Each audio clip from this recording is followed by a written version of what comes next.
Okay. Hello. Sorry about the late start today. Was just getting a few things set up because we'll probably be using the spray booth over there for some of this. So, not that one. Yeah. Probably going to end up using this, so just need to go and get that set up. But there should be... Yeah, okay, cool. Hello. Yo, Jesus, how you going, mate?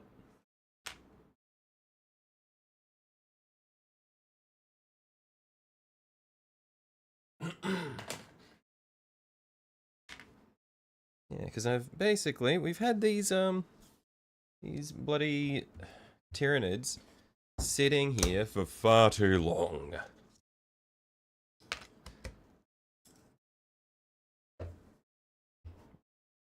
Because we got our Screamer Killer, which was part of the Leviathan set that we got way before I even started streaming. And then I got the Tyrannifex more recently, and I haven't really touched him. I've mostly assembled him, although some parts I have got blue tacked together just for posing, but yeah, realistically, I'm gonna paint him without them on the body because otherwise they just get in the way. Hang on, I might just pull the BGM back a little bit. I feel like it's just slightly too loud. I think probably around here is good, and then we can balance it as needed. Um, yeah, so these are Tyranids, so we'll be doing our standard approach for them, which is slap chop, because I want to have a chill time. These are just ones that I just want to put them out relatively quickly. Still going to go for a nice level of finish on them, but nothing crazy. I'll just need to remove this blue tack from the Tyrannifex before we get started, though.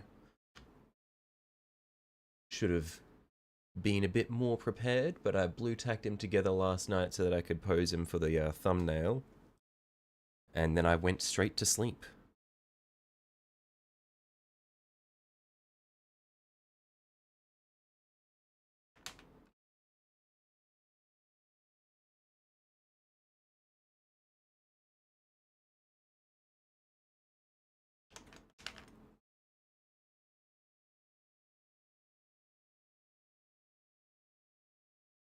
But yeah, I also have realized that when I assembled this guy, um, there are these spikes on the side of his body here. They're really cool, these ones, but I think when you're assembling him, you're meant to pose these front ones such that they can allow for his arms to reach around more easily. But the way I've got them positioned is they sort of block off his elbows, making the posing of his arms a little bit awkward. But I think it shouldn't be too bad. But I don't know. I don't know if I did this on stream or not. If I assembled him on stream, I think I may have. But I remember this guy, absolute nightmare to assemble because every single one of these vents or these tubes on his back was split in half. So it was like a massive seam or mold line running up the middle of each of them. So it was just like so much of the assembly was just cleaning that up so that it wasn't just like the main focal points of his of the bolt of the build, the mold, the whatever, just all having really gross lines through them.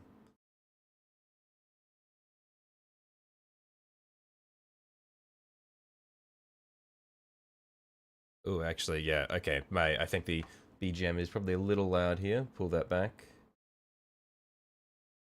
There we are. That's probably a little bit better there.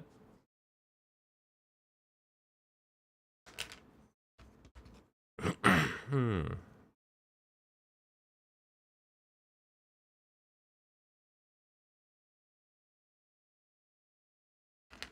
Okay.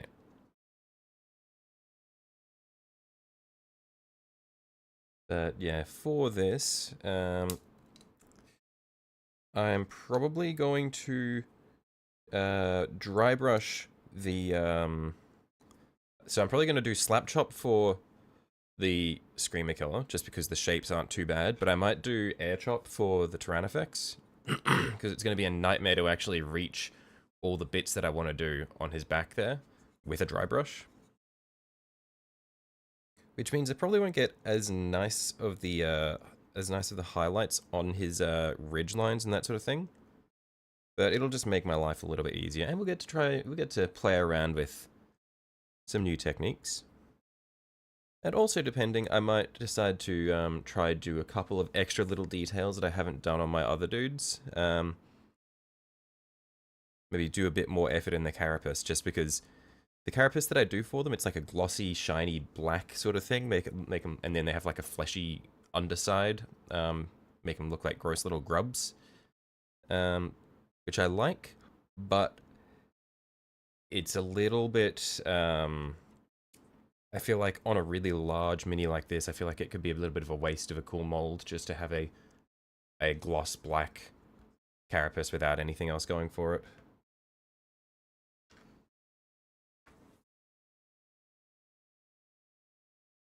But regardless, it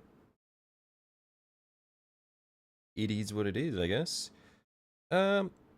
May as well just start by doing our initial dry brush on the Screamer Killer, because he's nice and small. Just give people time to filter in.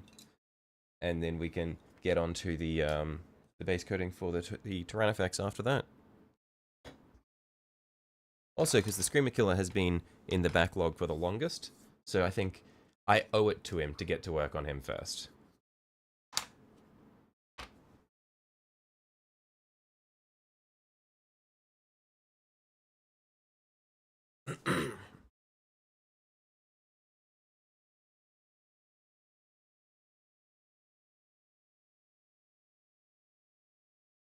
Yeah, I just gotta set up my chair to the correct height. About there should be good. Awesome.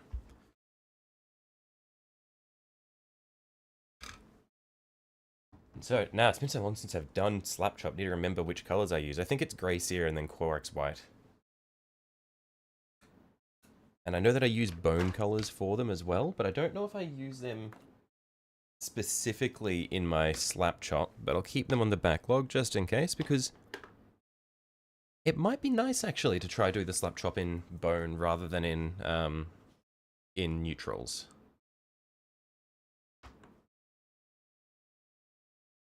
Yeah, I think this could actually be an interesting alternative.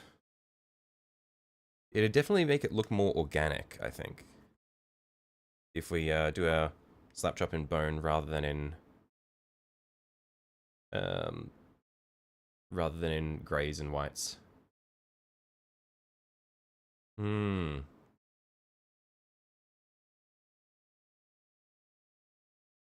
Maybe what we do is we do the. Hang on, I'm trying to see if there's a way I can incorporate all of that, or at least a lot of it.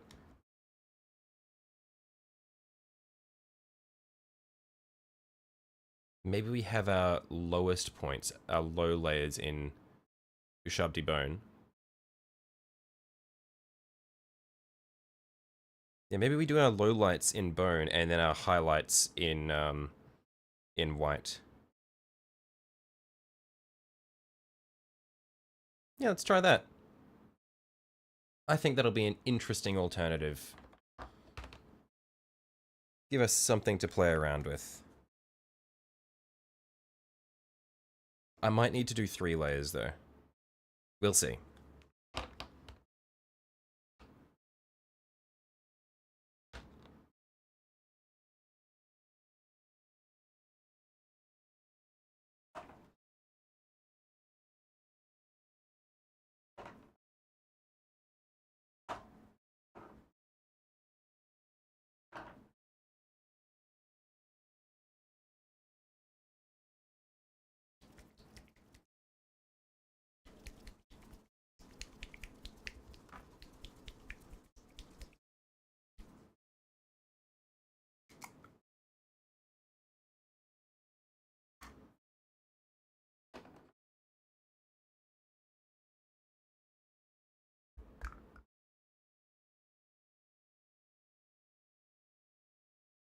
Yeah, 'cause it's a decent bit of paint still in here. It's just all right at the bottom. And I've got extras. I've got spare Ushabti bone. This is one of my mainstay colors.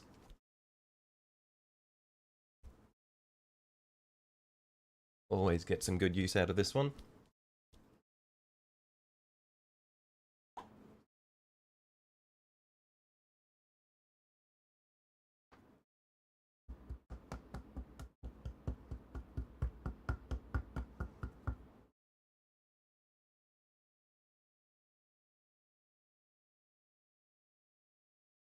Nah, it's all ended up in the lid there. I was wondering where it went.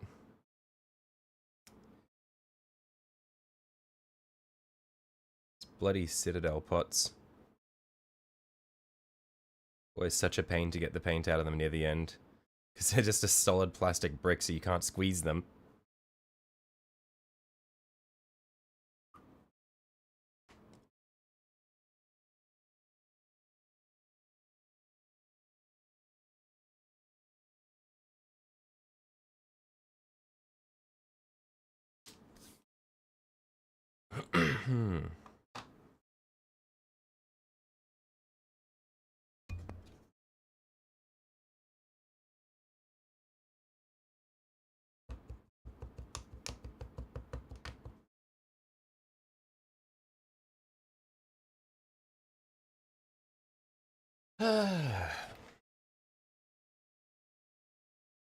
Okay. Man, I'm excited to do tyranids again for the first time in a while. It's been too long. It's always a nice change of pace.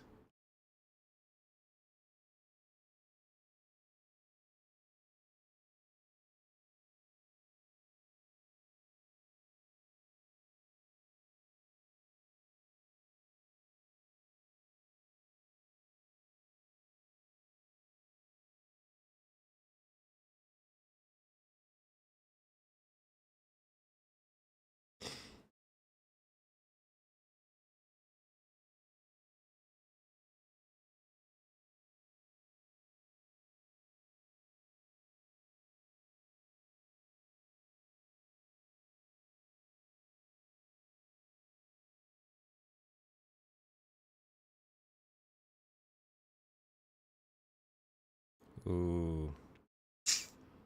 Think I maybe... Can I clean that back a little bit? Yikes. Man, I was too over-ambitious immediately. Let's see if I can just, with a wet brush, just clean a little bit of that back. Yeah, this is what I get for being overzealous. It's salvageable, though. We're chilling. My favorite Tyranid unit? I don't know. I think they're all really cool. From a gameplay stance, I don't really have an opinion there. I haven't played them on the tabletop yet. I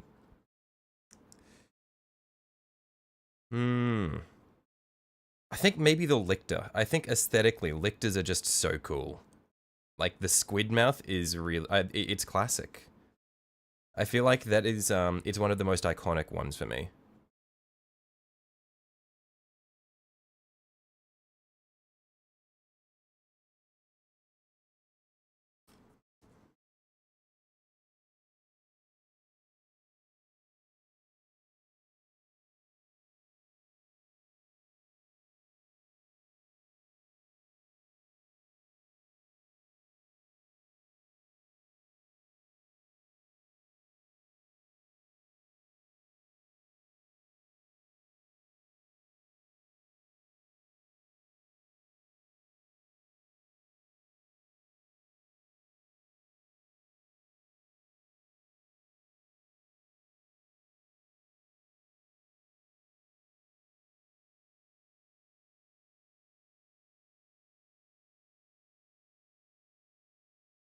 Oh man, yeah, I love dry brushing. Holy shit.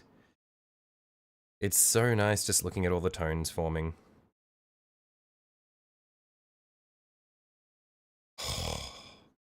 Look at that. It just like picking out the shadows and oh, it's so satisfying. Why do I always stop painting Tyranids? Just like seeing the breaks in all the armor plates, it's so good.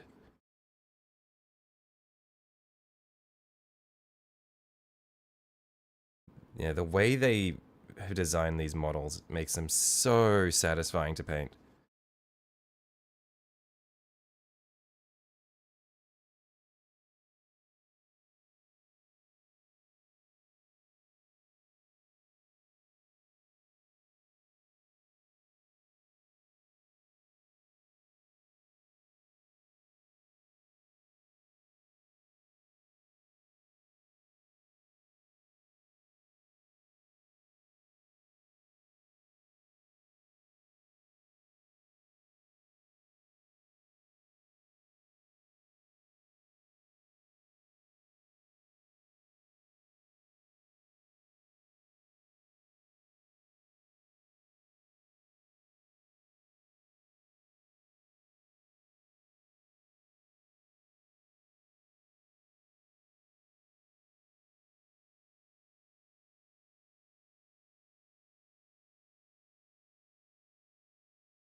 That's a big one, all right. Oh, this is the small big one. There's an even bigger big one we've got over here on the left, who we're gonna get onto in a second as well, is this guy. I've taken most of his arms off. But yeah, we've got some work to do today, Gavin.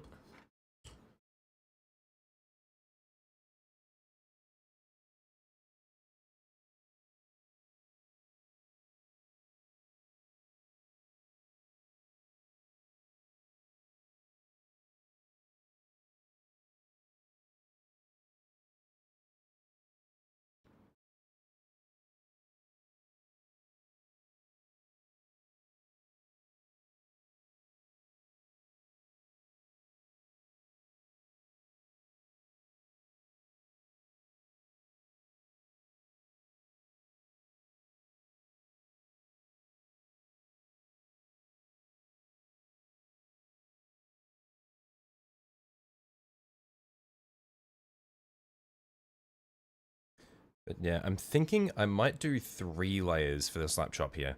We'll have our very heavy, almost overbrush of a sharp debone as our base layer, and then we'll do a proper slap chop of Grey Seer and then Corax White on top of that. Because I think that way at least we'll have our we'll have some really nice organic tones underneath there with the bone, and then we can still get the depth built up with the greys and white, which we'll go a bit more light on with.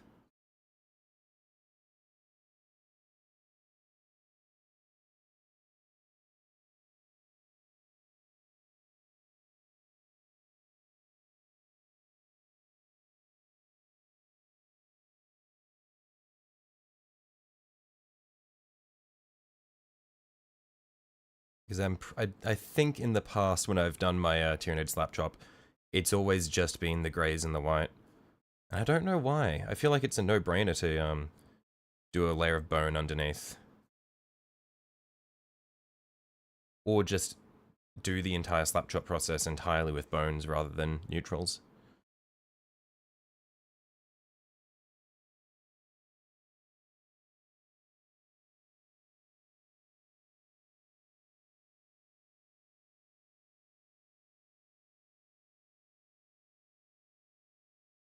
Where's the rest of the gang? They're slacking. Yeah, not sure. I know that Sunju is. I think he's working until quite early.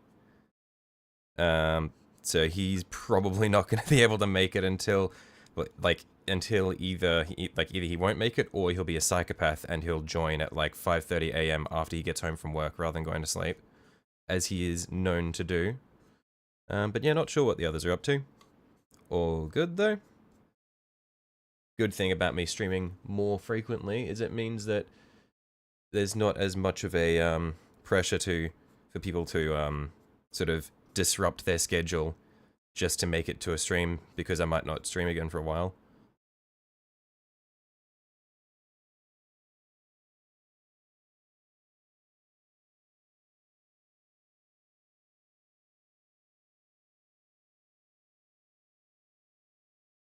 But yeah, I've noticed that the more common time period where all the usuals tend to start to filter in. It's usually about 2.5 to 3 hours from now is when we start to see most people showing up. Yeah, the first hour or so tends to be a bit slower. Which is good, it gives me time to wake up.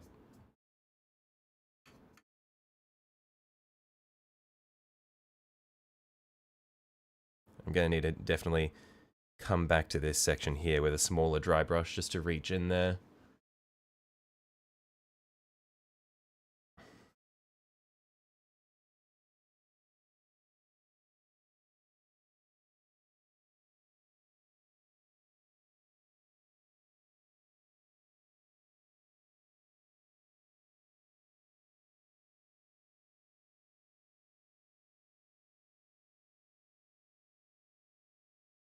You electric school certainly won't have as much time for YouTube.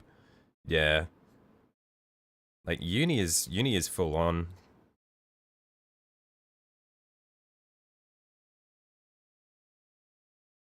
What would you go back for? Is there a particular field that you want to get into?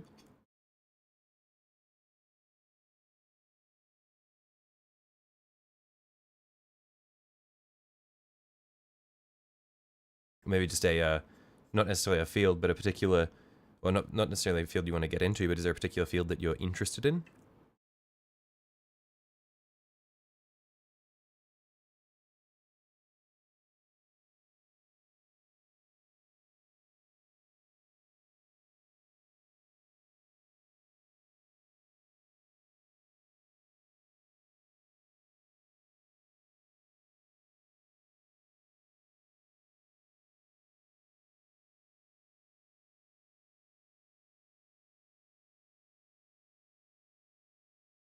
Thinking of computer animation. Oh, awesome. Yeah, no, that sounds great. Yeah, I've always had a soft spot for animation. Would you be interested in doing more 2D or 3D focused stuff?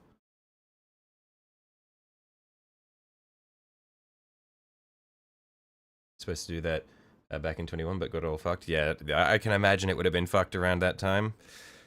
Yeah, because I was I was still doing stuff at uni. I was enrolled in a lot of subjects back then, and yeah, that was definitely not a fun time to be at uni.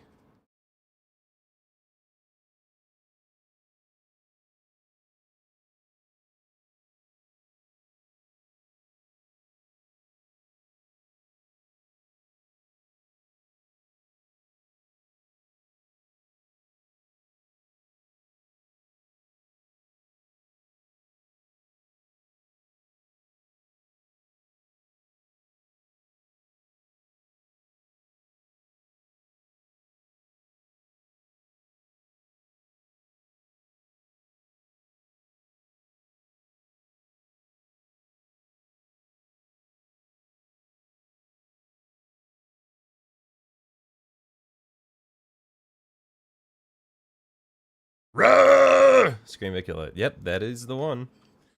Yeah, we're gonna have the Tyrannifex after this as well, depending on how quickly we can get all of our base coats established.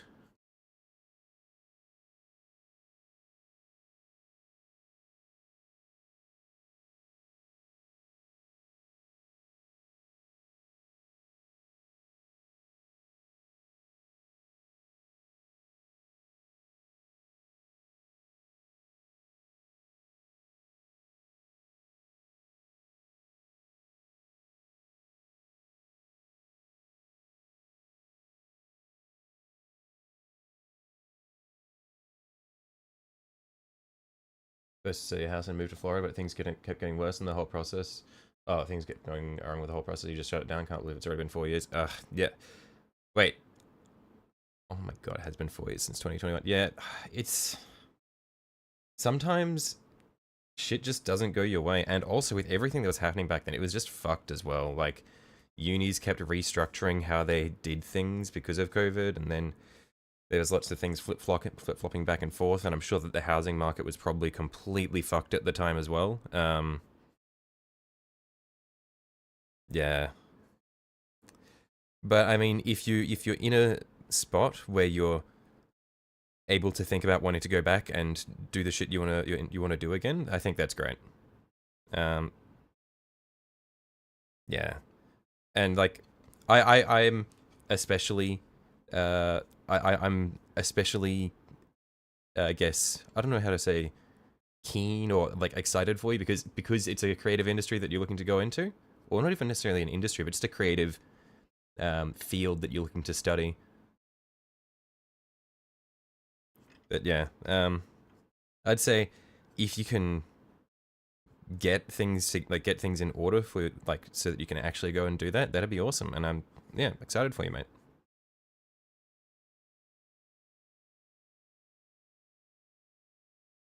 Trying to find out if you still qualify for the veterans program you're using back around 2016, so that'll determine certain things. Yeah, yeah. Uni is it's good if you know what you're going there for, but it's not cheap. I understand it's probably a lot worse in the US than it is in Australia in terms of financial issues, but like we've got decent government subsidies for it, but it's still like if you don't know what you're going there for in Australia, it's like it's just it can be a bit burdensome.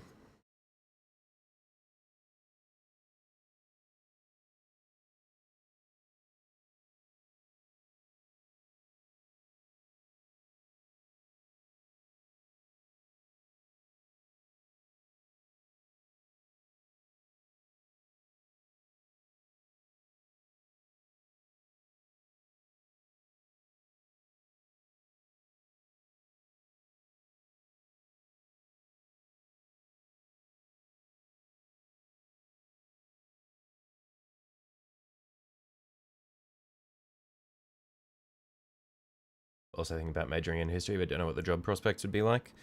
Yeah, I feel like unfortunately for a lot of things like history and that sort of thing, I feel like most of the job prospects they tend to just fall into things like um a lot of it just falls under education, which is really sad because realistically, what would there be for history?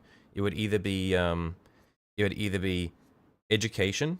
You become a full time scholar, which I don't even know. Like, I guess you would just have to find a way to get like university or government support, or it's like adjacent to archaeology and anthropology as a historical consultant, or just as additional qualifications if that's the way you want to go. I feel like it's sad that a lot of a lot of less a lot of fields that aren't really like that aren't STEM or that sort of thing. It can be really painful to try to get solid job security, but they're still really important fields as well. It's just we live in a society, unfortunately.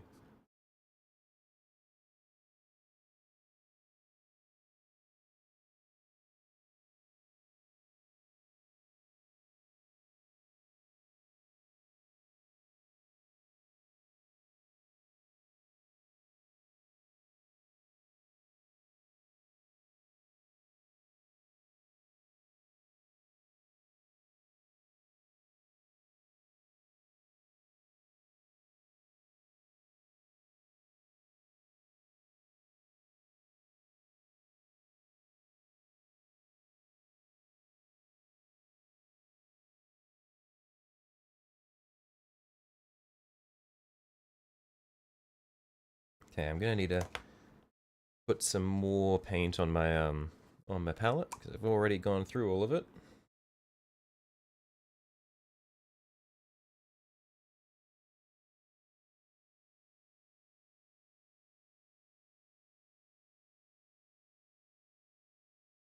So much of it has to do with your ongoing health issues, makes it more difficult to work outside of them and have a traditional 40-hour a week 40-hour a week job. Yeah. I think one good thing that has come of COVID is a lot more workplaces are more receptive to work from home, but a lot of them did go like full on revert back to too demanding office hours after COVID, just because I guess a lot of companies have office space and they need to justify having the office space.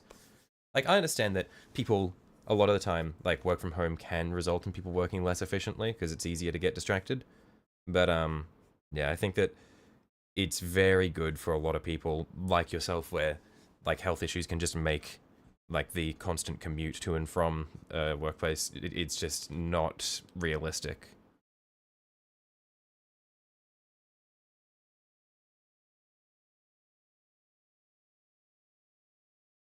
Just one thing that I'm sort of worried about with regards to computer animation, it comes down to like all of the fucking creative industries. It's really upsetting to me because I hate AI, but for some reason, the creative industries are the first industries to get destroyed by generative AI, and I'm pretty sure that animation is also one that's getting hit. I think it's not getting hit as directly or as immediately as things like writing and voice, but it's definitely one of the industries that is just getting fucking caught in the crossfire with that stupid shit, which is really really sad.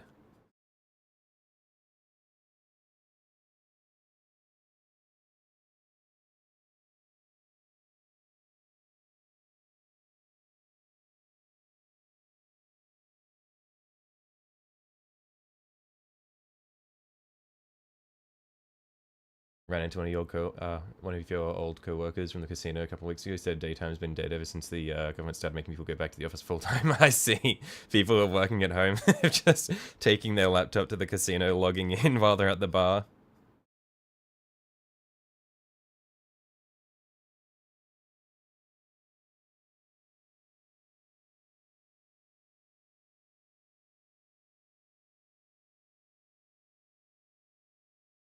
You can't hear well, but you'll remember this betrayal of me painting nids while you're on late night shift. Um, is that because the audio balance is bad, or because you've got to keep your earphones slash speakers down? I imagine it's probably because you're currently at work. Animation takes a long time. You know, you do stop motion. It took you 45 hours to animate, edit, and add VFX for 1 minute and 11 seconds of the Flash figure run. Stop motion is so cool. Yeah, stop motion is classic. It's really nice seeing stop motion because I feel like it's one of those art forms for like one of those I feel like it's somewhat of an underappreciated art form. It used to be really big, but I think with the advent of more like 3D effects and stuff, it's it's been neglected, which is sad because it's so charming.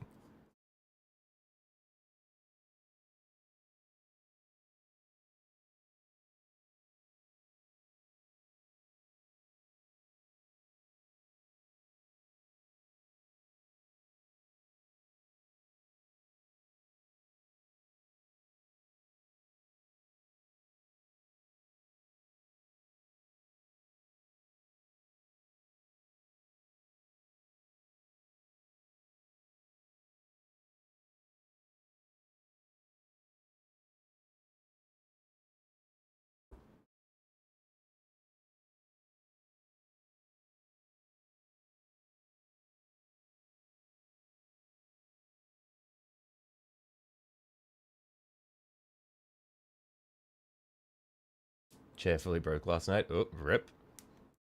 Hello. Oh, hey Theodore. Yeah, sorry for I'm missing a few messages because everyone's sort of showing up at the same time. But yeah, thing about computer animations, there are a lot of things outside of the entertainment industry. That's why you weren't planning to focus on game animation. That was part of it. Um, oh, I guess there would be a lot of. I imagine that computer animation would be pretty big for advertisers as well, not just for character animation, but there'd be a lot of things just for um like animating like scenes and stuff. I imagine would it be very would it be adjacent to things just like I guess editing for for ads and stuff, because I know that a lot of ads have very dynamic transitions, and they'll have like the product sliding and also deforming and bouncing and shit. I imagine that all of that would go into the purview of computer animation as well.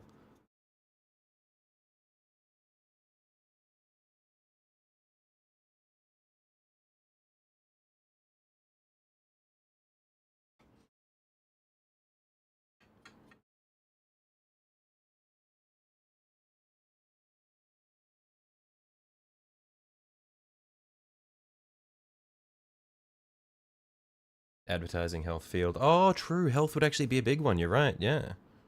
Didn't even think about that.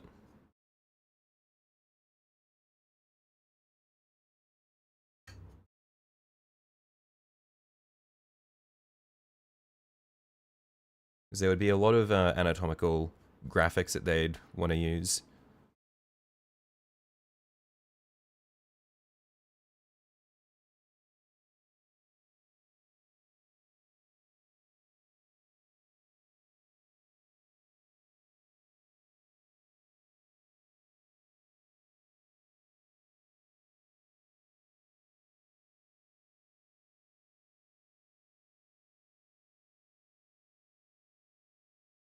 Really sad, because you seem to have left one of your two winged tyranid primes at your local game store, because otherwise you don't know where it is. Oh, Matt, rip. Did you call them to see if they had found it at all? Because if you're lucky, they might have set it aside. Unless if some freak stole it when they found it on the table. Which would be really not cool. But yeah, if you're lucky, they might have found it and then just set it aside or put it in one of the cabinets.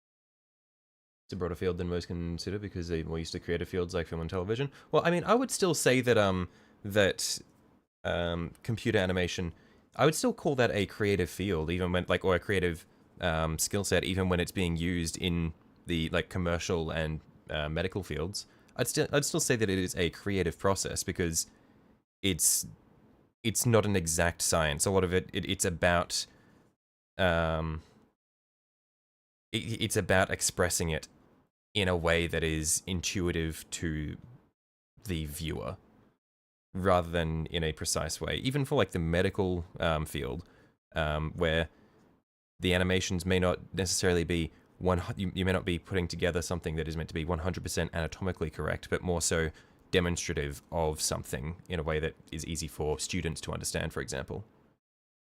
So I'd say I would still call it a creative field, even if what you're doing is not necessarily purely a creative endeavor. Kind of like how a creative writer who is employed to do copy for an advertising agency, they're still doing creative writing.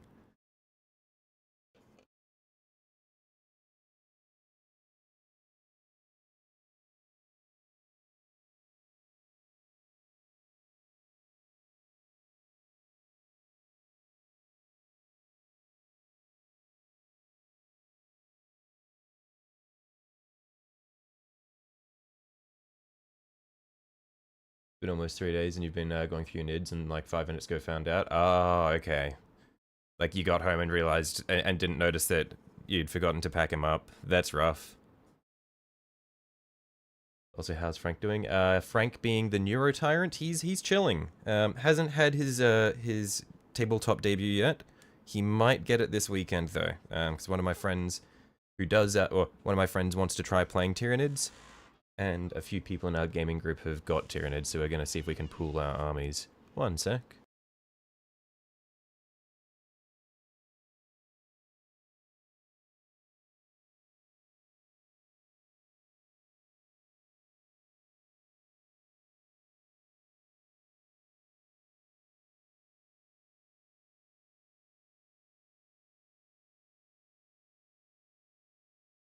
Alright, yep, sorry about that. Just got ganked. All good though. Seem you're never going to be a songwriter, so you have to do something. Yeah, I feel like it's hard. Like I think I've had this. Maybe I'm a bit young to have a midlife crisis, but I feel like I've been having a midlife crisis for like the past year. I'm 25 and I've been having a midlife crisis. Little fucked up, but I can fully understand where you're coming from. Where it's like I've like had this crushing realization where it's like, fuck, man. Like I'm 25. I have basically dropped out of uni because I wasn't really going there for any particular reason. I don't really know what I'm doing. Like my friends have all like, a lot of them have moved out to like have moved to different cities, have got long term partners, they've got kids. They're in there. They've started their careers out of university or something like that. What the fuck am I doing? And I've just like I understand. It's like, man, I need to do something.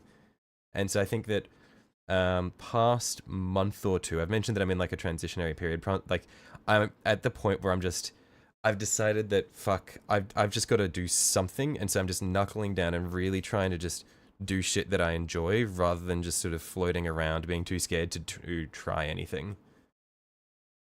But yeah, I don't know if this is what a midlife crisis is, but if it is, I'm having mine at 25, which is a little bit fucked.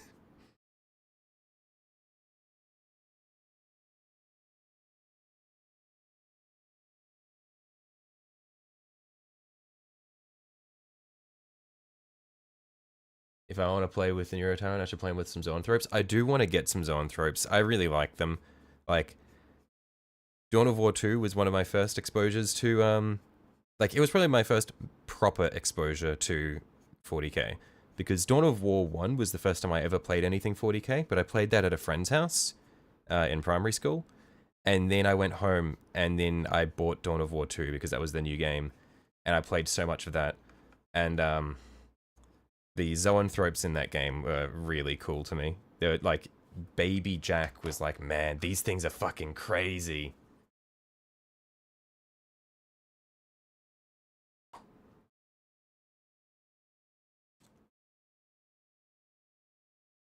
Like these floating brain dudes that just shoot explosive lasers at people. Sick as hell.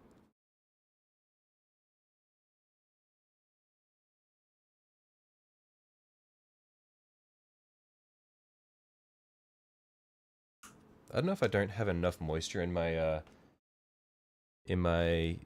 dry brush, or if it's just the Shabdi bone drying very, very quickly. I think it might be the latter. It's been a while since I've painted anything in a Shabdi bone. I really like the color, but it can be a little bit fickle to work with. So Frank and the boys are great for helping Nid stay in Synapse range while going out. Oh yeah, yeah, I have seen that. The attaching one of the little men to a Tyranid while he runs out of the Synapse range seems very handy. I imagine that for something like Subterranean Assault, that would be super useful if you have some Raveners dig a tunnel into the enemy backline, send your big fuckers through there, and attach a little man to the big fucker so he stays in range of Synapse. Seems like a very effective way of doing things.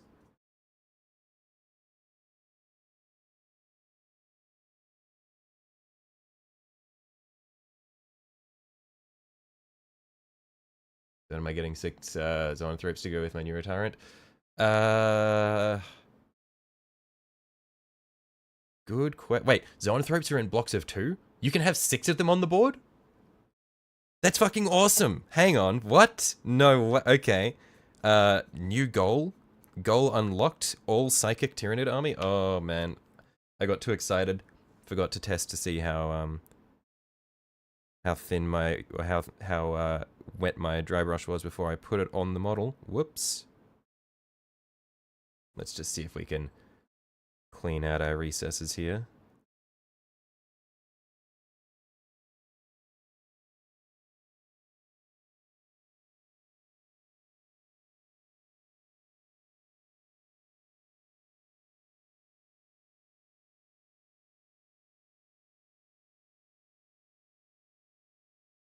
Blocks of 3, and you can take a squad of 6. Zones of units of 3 or 6, and you have 3 units. Hang on. 18 zoanthropes. Come on. Look, you go big or go home. We gotta commit to the bit. If we can have a group of up to 6 zoanthropes, we take 18. And then just hope that we don't go against Thousand Suns. Because it's Thousand Suns that gain lots of anti-psycho shit, isn't it?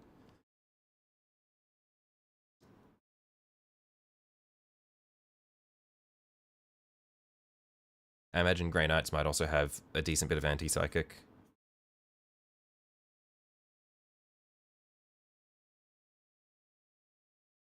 Possible but not ideal. Look, if it's possible, then it's always ideal. We play for aesthetics.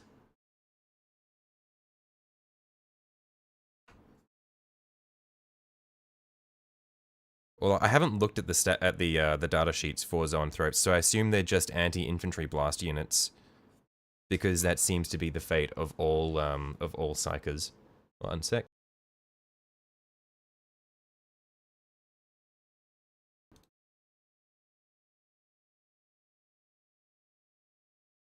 Also, they have some of the best anti-tank in the game. Wait, zoanthropes have some of the best anti-tank in the game? Rare instance of psychic weapons being useful against high toughness enemies?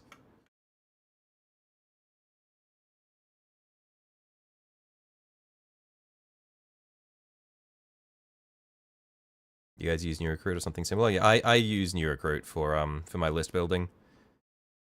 Or if I just have my phone, then I'll just use my I'll just use the Warhammer app.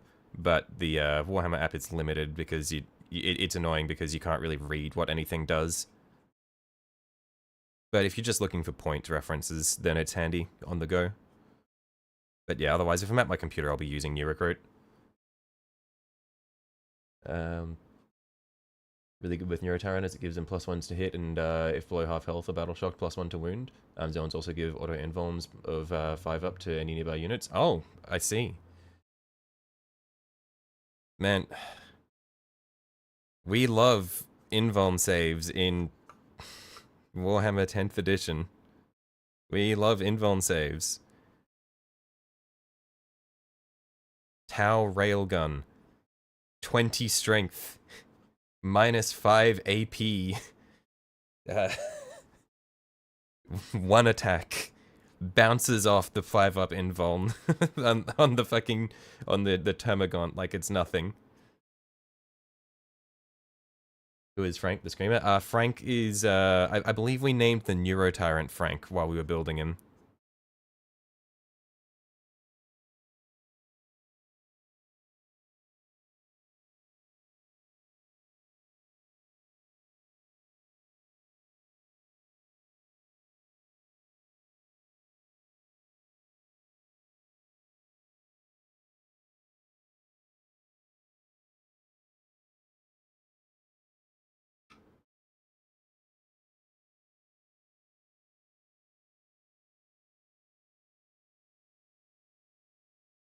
Also, one little detail that I've just noticed now about the Screamer Killer, I really like his carapace. It feels super crab-like on the underside here. I really like this.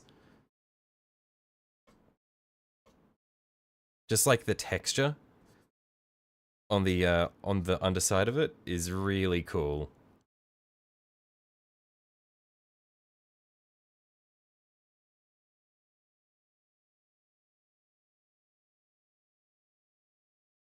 Only problem with Frank is his own shooting not being great. Yeah, he does definitely seem more like he's. I was gonna say he's a Tech Marine adjacent, but that's not quite right. And also, Tech Marines are fucking psychopaths. If you kill vehicles, they will just they just turn into like blood crazed fucking monsters for some reason. Meanwhile, Spirit Seers being literally the worst version of the Tech Marine. But we don't, it's okay. We deal with it.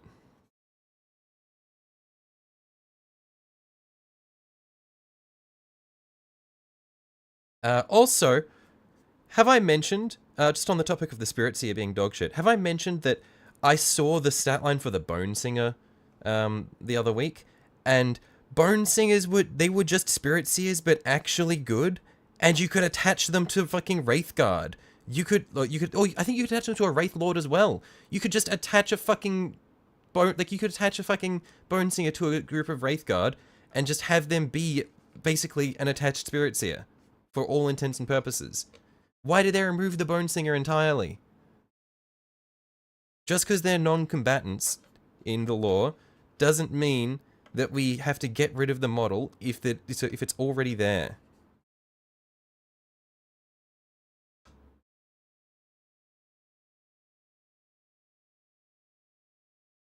You love Tech Maroon Rage.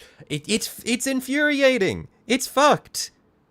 You kill a vehicle and he just turns into the fucking Hulk. He just locks onto you, goes, "Rah!" and then one-shots everything with his fucking juiced up tech axe.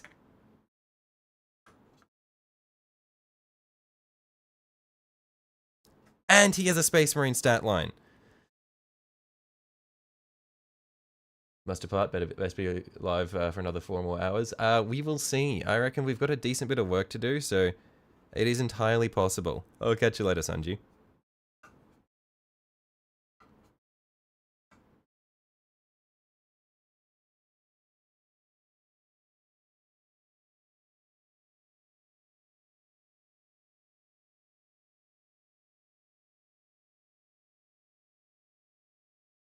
Okay, I reckon we've probably hit everything that we can reach with the big dry brush.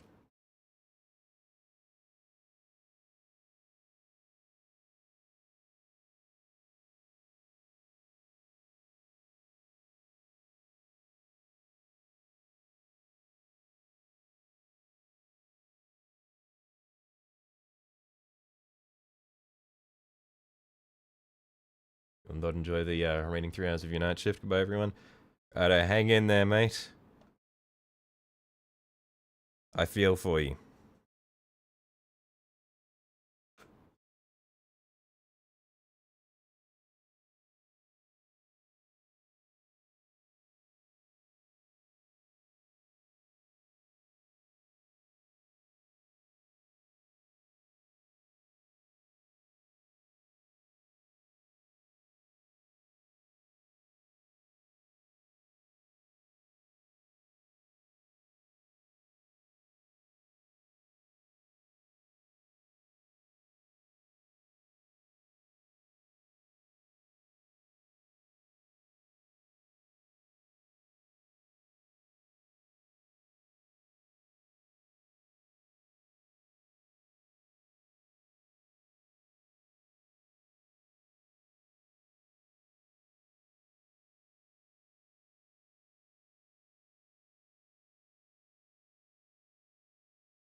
Okay, yep.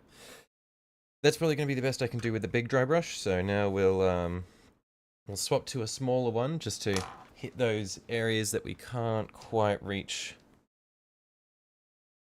too easily.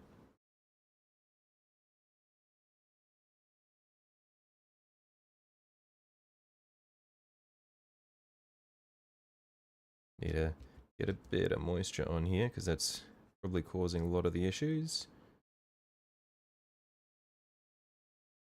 Yep, a little bit more moisture. There we are, get that little bit of sheen on my hand.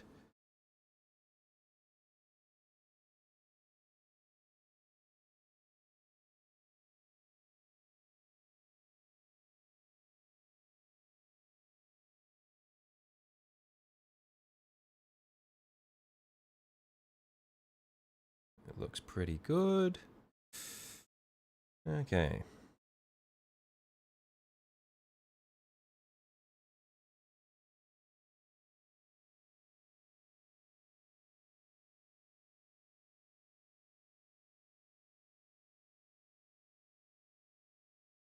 We don't need complete coverage. We'll keep little bits of shadow in these gaps here, but we just want to not have it look really gross and patchy.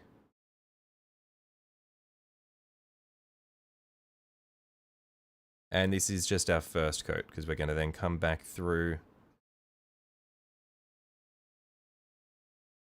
with our lighter colors as well.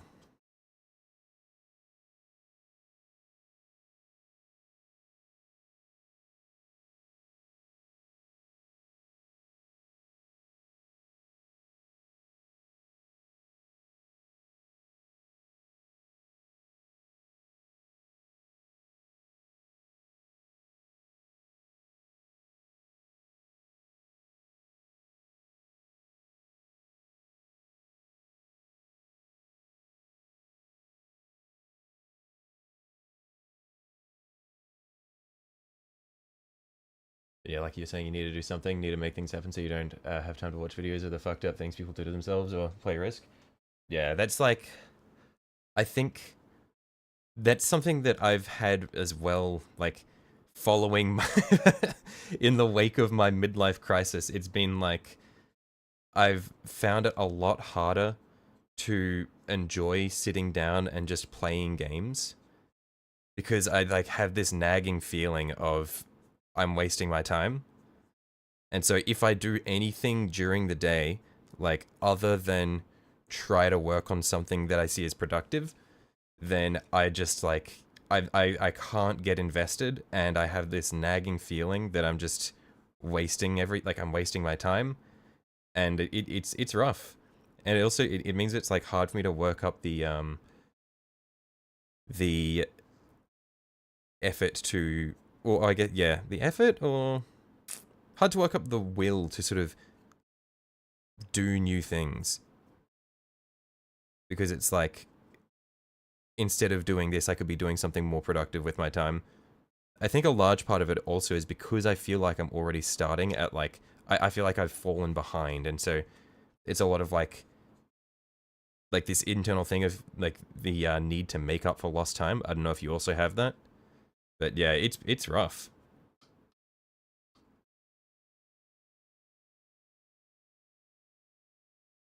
And that's why I've like I've come to the conclusion of, okay, I am currently I am in a very stable point of my life at the moment in terms of like I'm in a very financially stable point of my life. This is the time that I need to be spending chasing the shit that I care about, because if I waste this time, then it's like I'm not going to have that stability to try to do things that are like that I'm interested in later in life. That's like the realization that I've come to. Which also means that I feel like I'm on a timer, which is hard.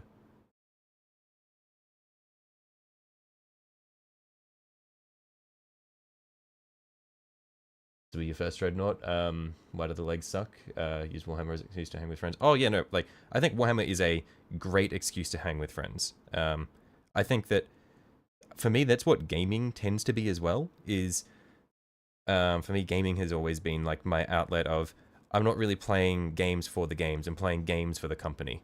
And I think that Warhammer as well is a really it's a really convenient way to sort of have an excuse for everyone to get together in person. Um, TTRPGs also serve that purpose.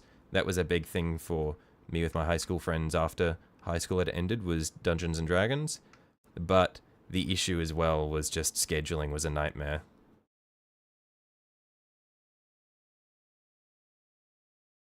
Basically, I'm finally listening to what you were saying 6 months ago. Exactly it, Gavin. Yeah.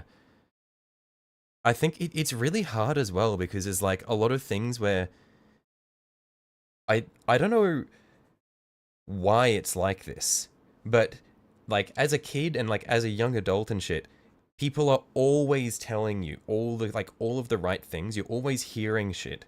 And like you hear this, like you hear advice 1,000 times and you're like, yeah, yeah, yeah, yeah. And you're like, I know, I understand. I need to do something. Get off my back.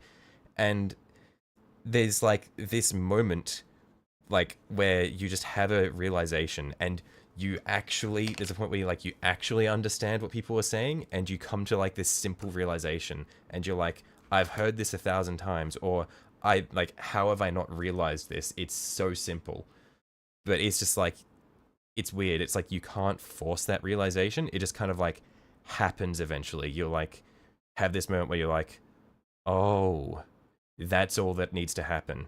and then it's like, then the ball starts rolling from there. At least that's what happened with me. I don't know if other people have it like that or not, but yeah, I just had this moment where it was like, man, it's been like this the whole time.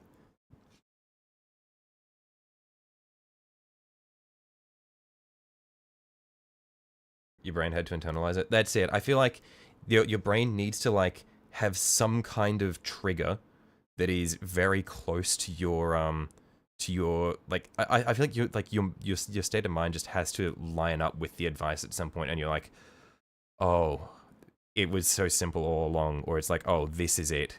This is what needs to happen.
So you've gotten some games in. What army do you primarily use? I would say as of late, my main army has been Eldar. I think I've probably played the most games as Eldar now. But yeah, Eldar and Imperial Knight are the two that I've played. I've run some Tau units to build out my Imperial Knights army when it wasn't quite 1,000 points, but I don't have enough Tau units to run a full Tau army yet. Well, I have the units, but I haven't built them. Actually, I built them now, but I haven't based or painted them. But yeah, most of my games have been on Imperial Knights and Tau. Sorry, Imperial Knights and Eldar. And I'd say that my Eldar are my most fleshed out.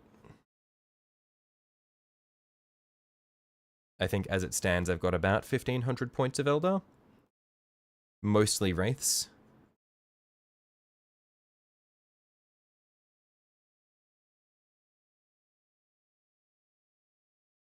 The Spirit Conclave detachment is a lot of fun. It's really fucked up because it means you can give your like it has a stratagem Wraithbone armor, which just makes it so that for the rest of the phase, target Wraith unit has it reduces the damage profiles of all attacks that hit them by 1. And these guys are already a 2-up save with, I think, 5 wounds each. So it just makes them an absolute nightmare to kill. And if you have a Spirit Seer nearby, they can just, they'll either revive a model or restore 1d3 wounds to an injured model in the squad. So yeah, it's just like, it is very fun just having several blobs of Wraithguard just sitting around the board. Especially because their weapons are fucking insane.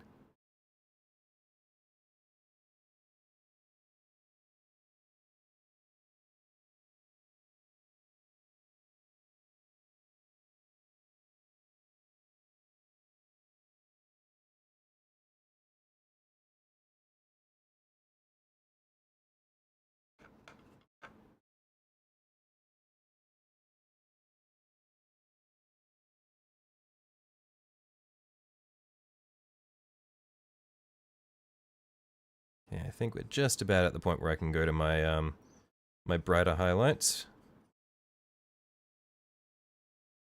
Because this is pretty much just all of our base layer for this guy.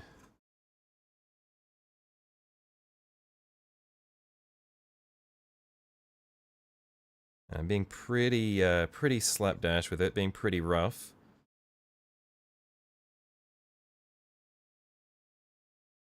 And then for our brighter ones, brighter layers, it's gonna be much more careful, just trying to hit the high points and go from there.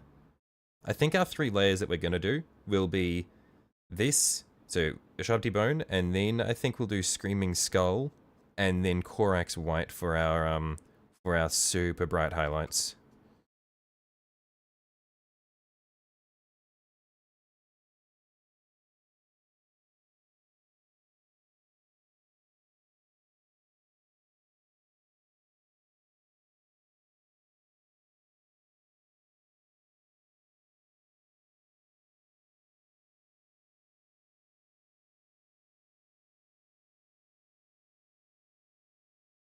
Mentioned a friend wants to play Tyranids. If I have a nice big centerpiece, you have to get a non-emissary. Has the ability to pick objective or pick an objective and become nearly unkillable. I see. Yeah, no, I do want to get a Norn at some point. It's just like, well, I mean, I most likely will. My ideal armies are always all of the big units. I'm not a horde army guy. I like super units and Tyranids. Like, if you're having a big unit army, you can't not have the Norn emissary. Like, for my Tyranid army, my little units will be Carnifex squads. Like, it'll... Because I mean, there's 3 of them in a squad. That's a squad of chaff.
Okay.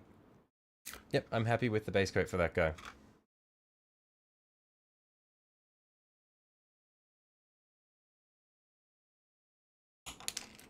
Oh, did I just get that in the paint? No, I didn't. Cool. So, for our brighter layers, I'm thinking this is what we're going to do.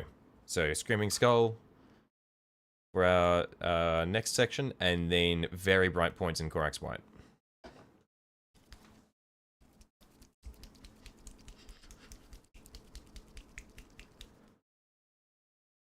Warriors are pretty fun, just expensive to get a full army worth.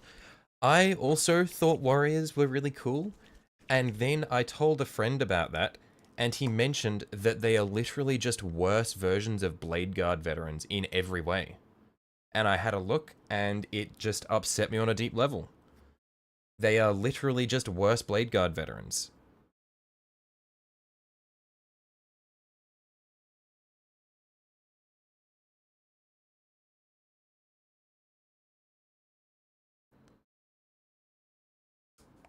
Like, I, I always have this thing where I see a model and I'm like, man, this is a really cool unit. And then I end up comparing it to a Space Marine unit, and then I end up hating it.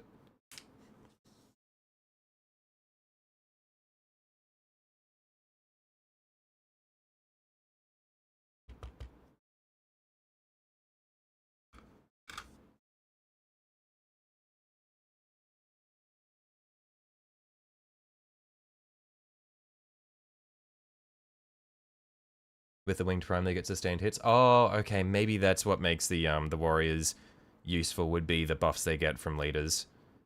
I didn't end up looking at the bonuses they get from different attached leaders, but if they have really good buffs from attached leaders, then that might be their big strong point. Honestly, probably is. Tyranids are very much about like the hierarchy, the synapse shit. So I imagine, yeah, maybe it is just the whole appeal comes from leader bonuses.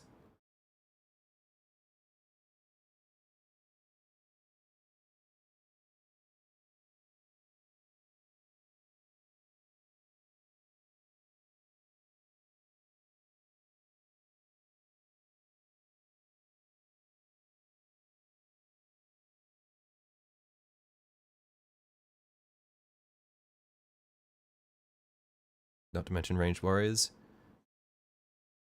Yeah, I know they have ranged profiles. I haven't looked at them recently, so I can't quite remember what they're like, but yeah, it is nice that they're versatile.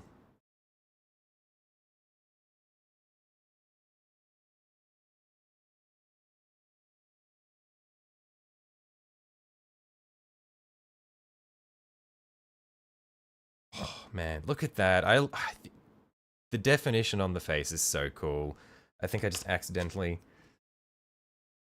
removed the lowlights between the panels here though. I don't know if I can bring them back without ruining the texture.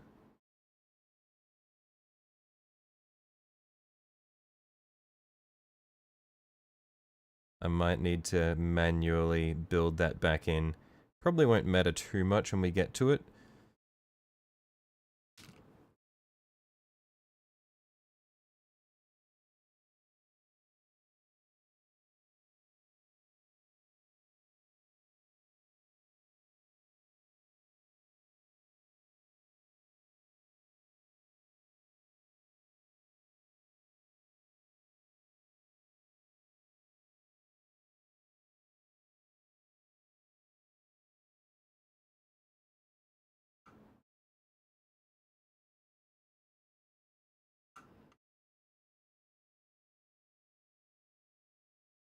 What's up? Hey, McJuggernaut. How you going, mate?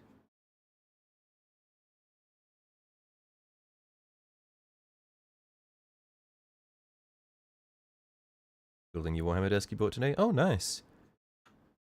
Yeah, I'd say having a good setup is really nice. Very important. Makes it a lot easier to just regularly get your stuff together and paint stuff.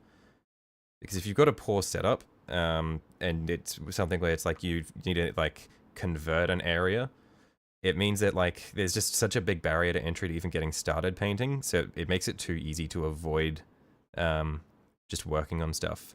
But if you got something where it's easy to just set it up and go, then it's really nice.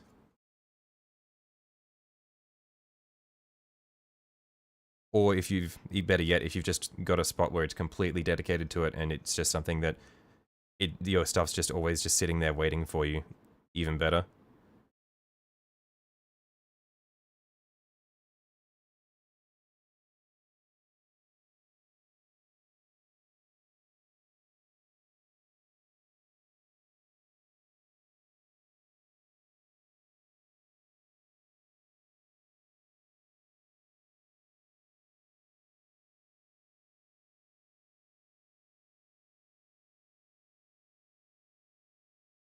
They have two stat blocks. Melee warriors have blade guard ability, and ranged warriors have fall back, shoot, and charge in one turn. Okay, yeah, because I knew the melee ones were the blade, the shitty versions of the blade guard. But yeah, fall back, shoot, and charge all in one turn that seems very nice.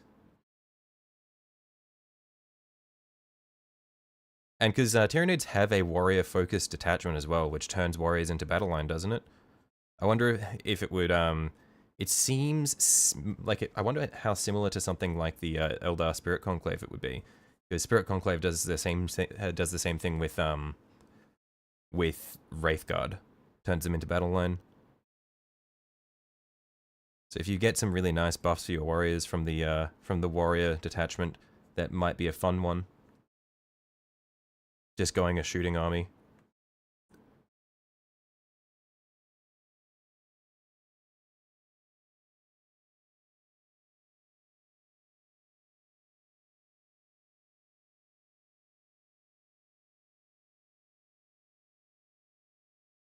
Ranged warriors are still good in melee, and they have and they get an invuln save. Right. Okay. Yeah. Yeah. I would imagine that the ranged warriors would still be decent in melee. They're probably not amazing, right? But I'd say that they're probably better than most shooting units anyway. But if you're throwing them into melee with a melee squad, they're probably going to get fucked up.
and used to paint, you had to take up half the dining table, and felt bad since your parents' house was pretty active with guests. So you got this, and now it's in your room, not in the living room. Yeah, nice. Yeah, I think, yeah, having your own space that is convenient and easily accessible is very, very important. That was like when I came back from my university exchange in Japan, because that's where I got into painting while I was in Japan. And when I got back, it was like my house was in the middle of, like, the family house was in the middle of being renovated, and so my room was not ready. So I was in the guest room, and the guest room was not ideal. And since it was upstairs and it was in the middle of summer and it didn't have great air conditioning, it got really, really hot during the day.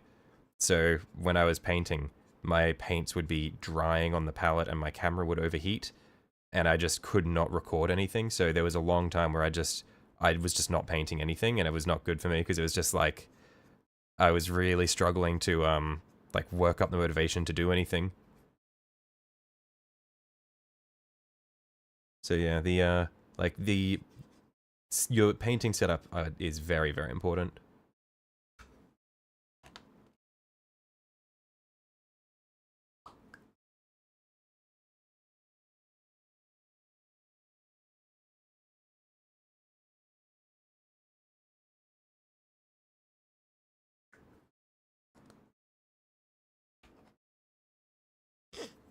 Ranged warriors have 5 attacks, 3 up weapons, and 6 strength.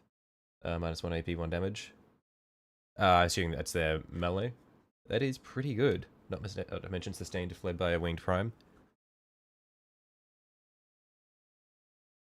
Yeah, I think that's a solid melee stat block, and the fact that they have fall back, shoot, and charge with that does make them seem very, very interesting.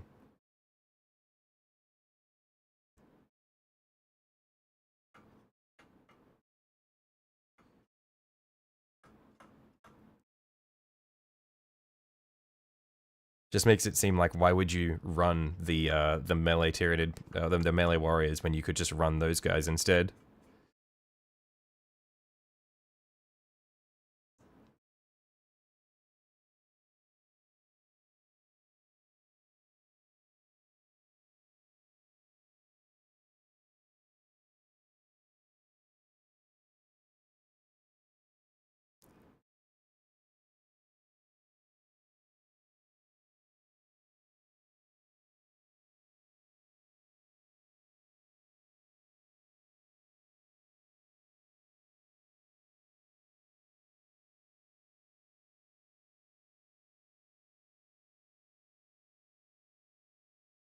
Melee warriors have 6 attacks, 3 up weapons, or 3 up hits, 6 strength, minus 2 AP, 1 damage, and twin linked. Yeah, like I feel like the trade off is not really worth it because you're losing shooting in favor of, do they have advance and charge, do they, or is it like a surge move when they get shot, or am I thinking of someone else? I feel like they have some kind of, they have something that helps them get into melee a bit quicker, but they're just like, they don't seem like, their durability mixed with their damage doesn't seem quite up to par for how much you're paying for them compared to what Space Marines can get with Stern Guard or with Blade Guard vets.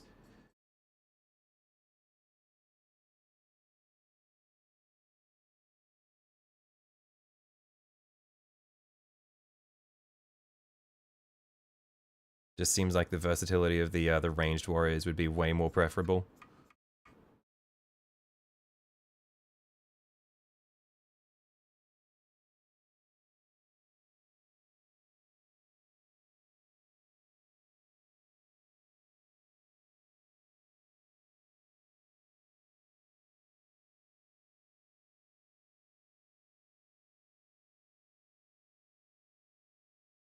Gonna go watch the peanut. Good luck. Right. I'll catch you later, Juggernaut.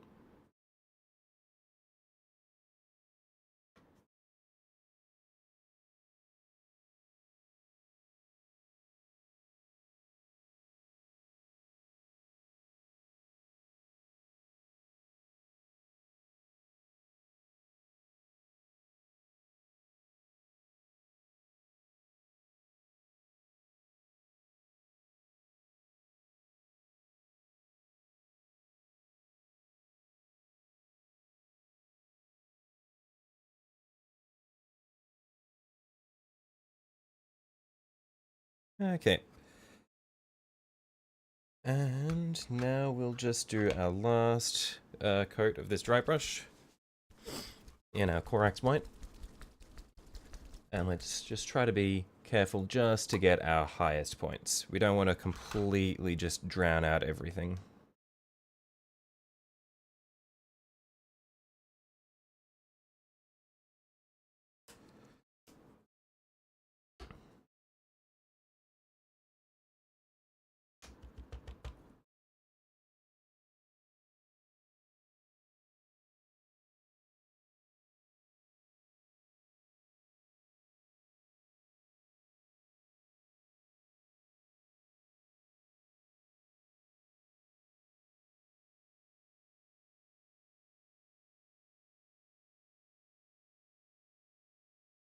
Okay, this should be pretty good. Warrior's attachment is a stratagem that lets you add 2 to the strength of any ranged weapon. I'm not sure what the strength values of their standard ranged weapons are, but having a +2 to that seems pretty solid. Because that, I imagine, would probably enable you to wound most things on 4s. Maybe 3s. Probably 4s.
Just realized this has been like partially out of focus this entire time. I'm so sorry. Jesus, that's annoying.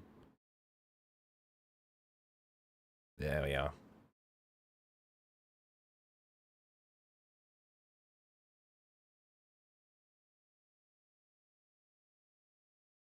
So some get videos of dumb people doing dumb shit to themselves. Finished one about a guy who decided to self-medicate with goat dewormer. People are so stupid. I mean, ivermectin, that was a very big thing for a very long time. I think a lot of people still believe quite strongly in it. That's a horse dewormer. Like, people will be people. My family owns a hardware store. We had, there was a notorious lady who she came in to complain to us because she had used pyrethrum on her clothes to try to get rid of bugs. Pyrethrum is it is a garden pesticide. And so she used it on her clothes and got a rash. And then she was upset that she got a rash from it.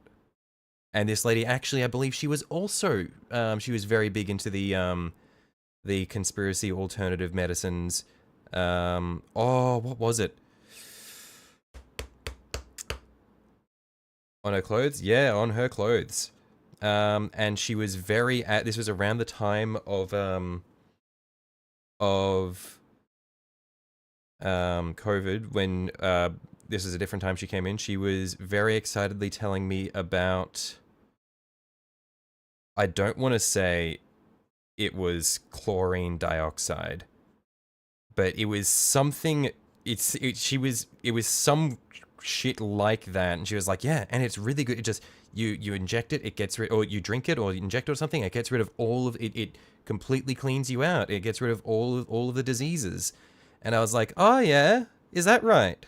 And the whole time her son was there with her, and he was looking at me just like looking pained and frowning, and I was like, holy fuck.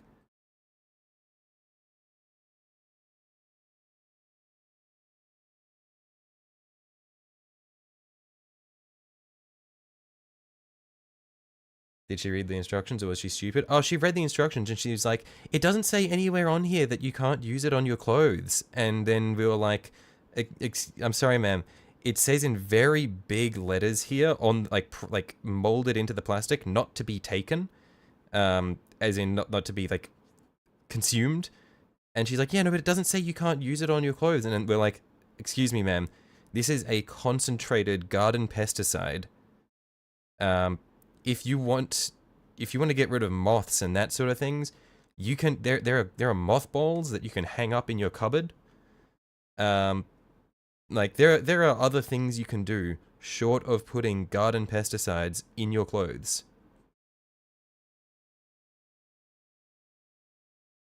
It was colloidal zinc or some shit like that. No, the like I don't remember what it was, but I remember it was like it was a very clearly like common element name, like something that you should not be drinking.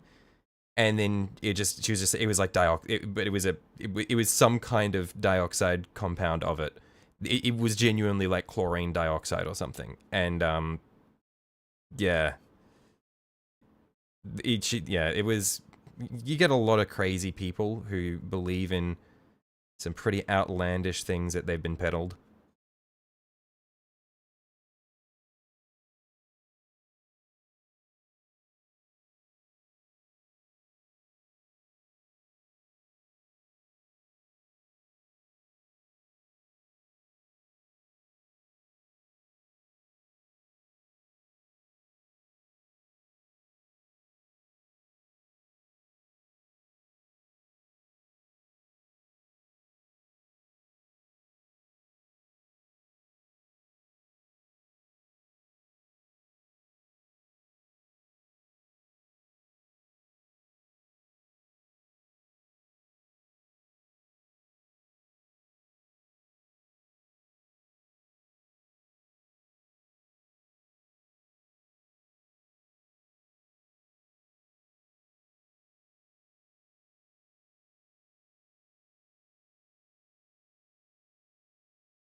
You just remember that one kid who managed to convince an entire school to ban water just by using its chemical name. Your country's so smart.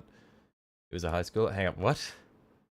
Was it just like some kid went to the office and was like, excuse me, there's been a lot of kids bringing in dihydrogen monoxide lately. Can we please, can we please address this? And the officer's just like, okay, public announcement, no more bringing in dihydrogen monoxide. Was this a real thing?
He said it had the ability to eat through rock and the highest pH of any acid.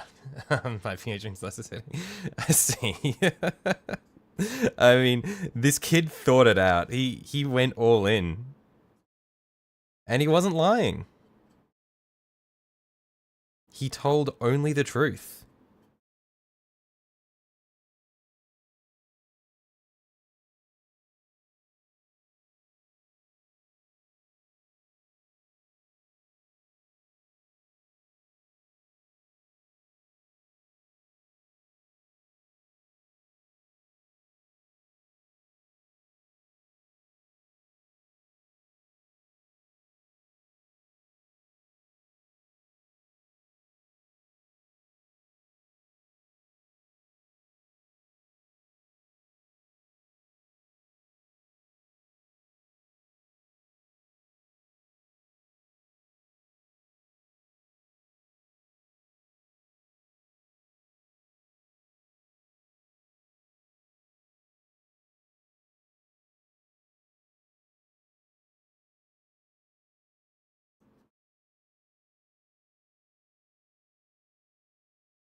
The guy's going around years ago getting women to sign a petition to end women's suffrage. It was when he's yeah. I mean, it's just like people will, like, it's because people always like assume that you're just acting in good faith, and they'll go like, oh yeah, I guess I can do this, okay, and like people will just deliberately just turn their brain off if it's there to begin with.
So you support eugenics?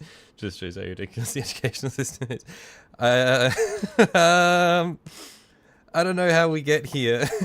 I don't know why, but eugenics somehow is a semi-frequent reappearing word in my streams. I don't know how it shows up, but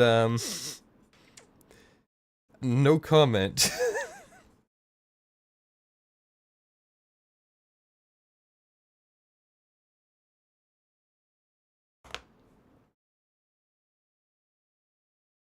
Okay, I reckon this is probably fine for our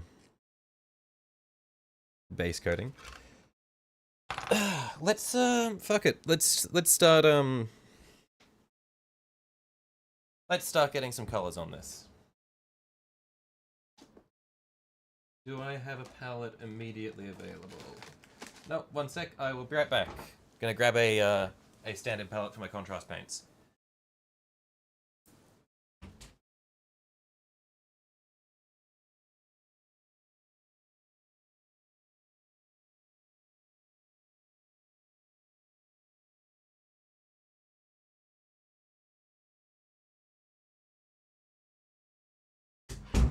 Okay.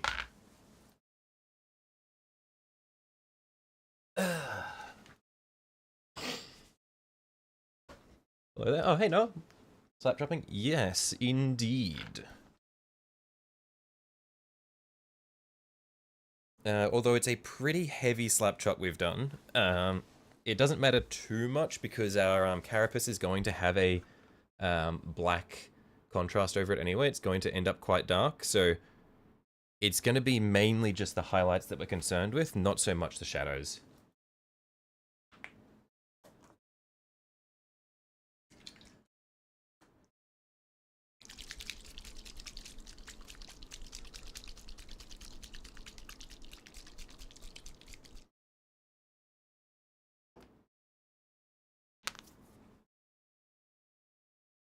Find the ideal of eugenics to be scary because you're autistic. Okay, so yeah, I mean, eugenics is inherently unethical.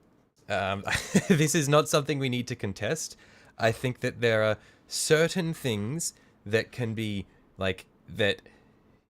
It has some things which would technically fall under the purview of eugenics, which would be good. Like if you have the ability to detect chronic illnesses in a or chronic birth defects in an embryo before it has time to mature, then and you had the ability to edit those out or fix those, I think that that would probably fall under the purview of eugenics, but I would say that that is a good application of it. But that does not mean that eugenics as a whole is a good thing.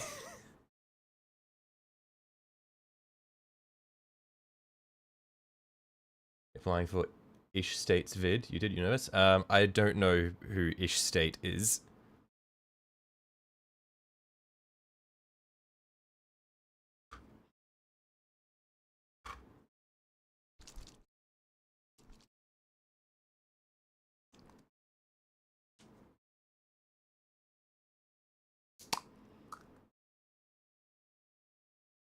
Autistic, you're autocorrect again? No, I'm pretty sure autistic is probably not a filtered thing.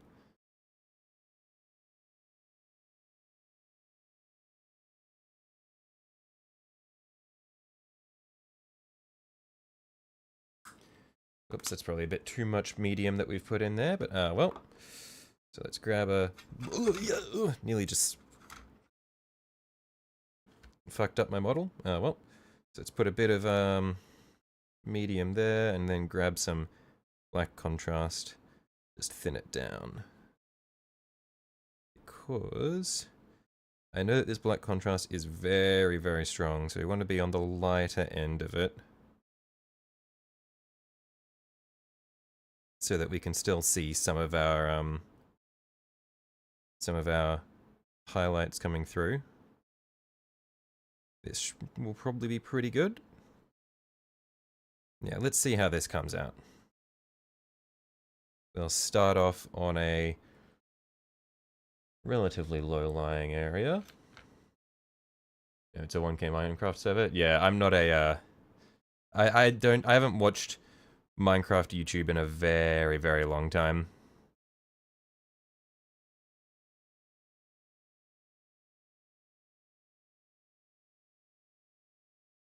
Okay, I think we can afford to put a bit more of our black contrast in this mix. Darken it up a bit. It's a little too transparent. I've basically just turned it into Nuln oil.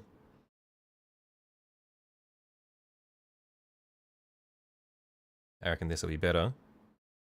Yeah, I think this is a good start at least, and we can do multiple coats of it to get it into the sort of range that we want it to be.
I think I might actually quite like seeing the little bits of bone peeking through on the highlights here. Yeah, I think we've done well with the bone for the slap chop instead of just the standard whites and greys that they normally suggest.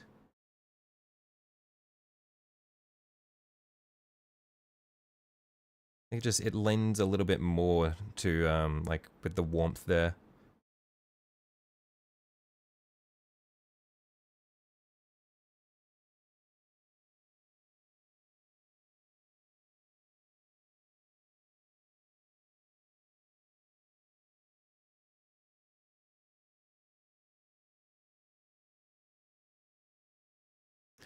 Only thing is, at least oh, that's not carapace, or is it? I don't know. This is a weird like carapace section, I think, floating in the middle of a flesh area. I think that's what that is. Yeah, the weird like knee in the middle, I think, is carapace that goes all the way around the back.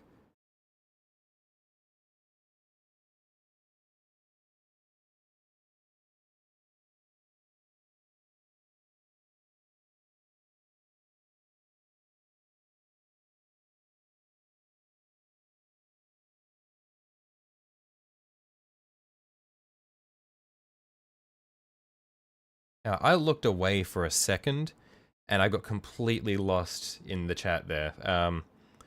What's going on, Gavin? What did I miss? How do we get there?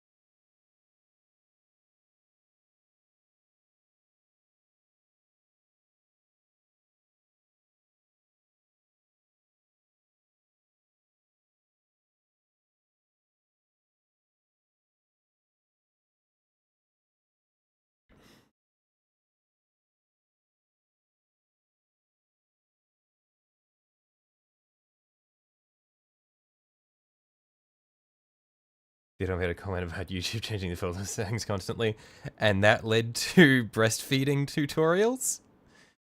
Were those a thing on YouTube recently? That is quite wild. Actually, it's probably not even that wild considering some of the stuff that's been on YouTube. Like, I don't know if they're still up, but there was a thing a couple of years ago.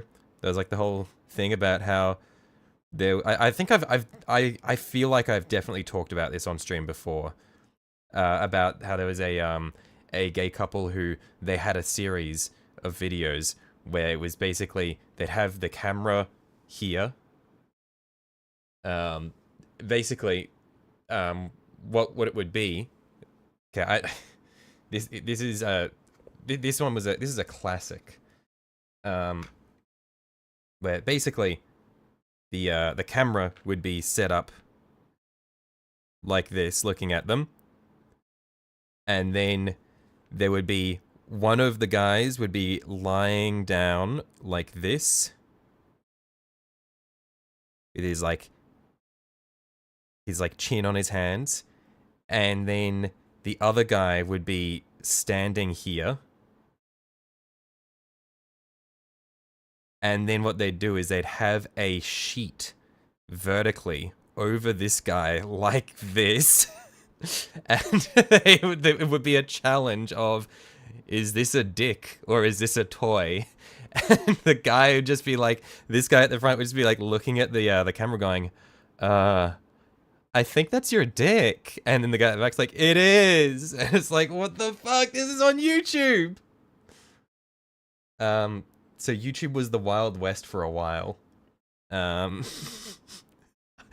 need to I need to clean this off my desk. I don't want to have that. I don't want to have this diagram sitting here. Fuck, it's I can't get rid of it.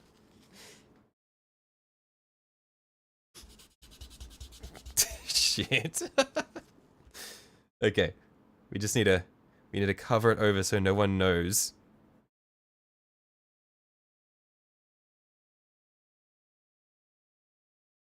No one can know.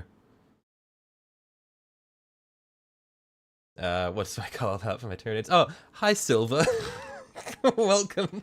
Sorry about the conversation. The color palette for my Tyranid Silver is essentially I give them a glossy black carapace with sort of like fleshy grub-like, yeah, like sort of like green brownish grub-like flesh underneath.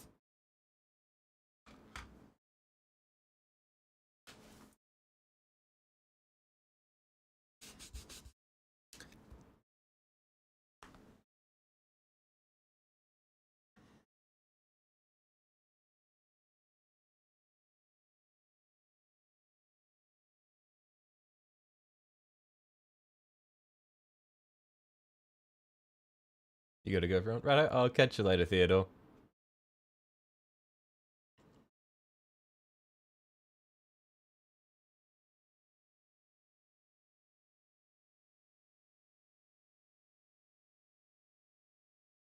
That's how the big brown stain got on the white sheet. Yep. Yeah, YouTube has had some very interesting content on it that has stayed up for a long time. And also, I'm pretty sure it was a very viewed video as well. It wasn't just like some niche thing. Like it got a lot of views.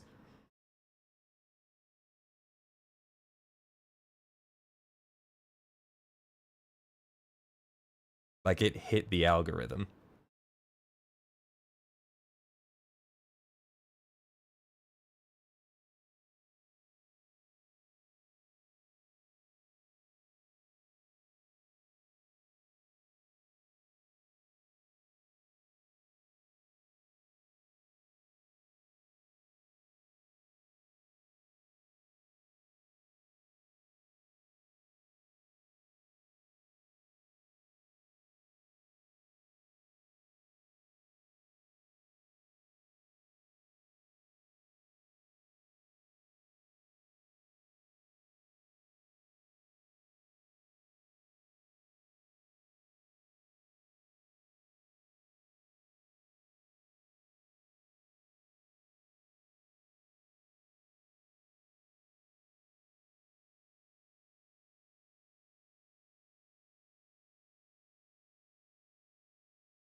Pretty sure you scared Theodore off. Sorry about that. It's all good.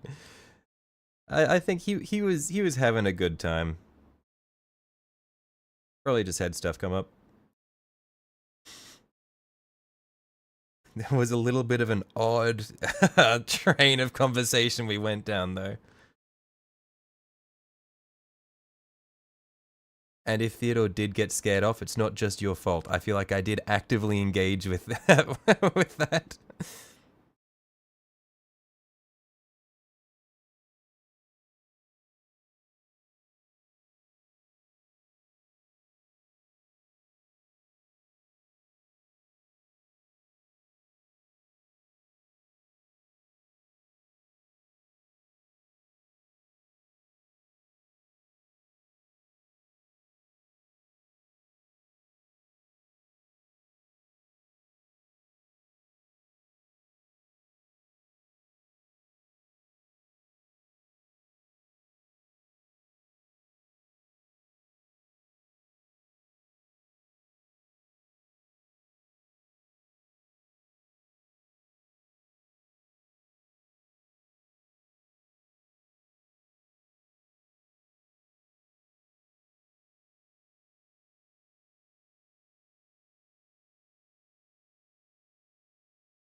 Hey, buddy. Hey, Technic. How you going, mate?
Well, he'll be dropping 500 for a buddy's birthday, but it's gonna hurt. Other than that, you're chilling. Ah, well, I mean, must be a pretty good buddy. So, if you're willing to spend that much, then nice.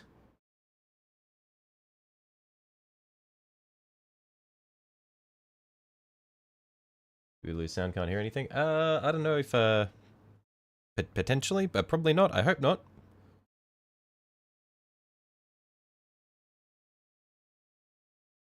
It's a pretty quiet song in the BGM going at the moment as well. But I've turned it down a little since last time because I realized when I was watching back through the footage that it was quite loud, almost competing with my voice. So I pulled it back a little bit.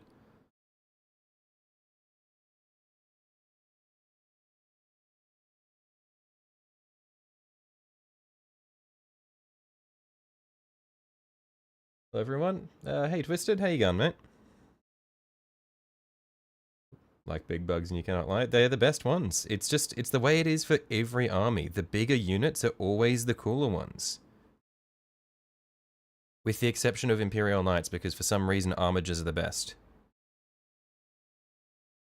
But they are still big units. They're just not the bigger units of the army.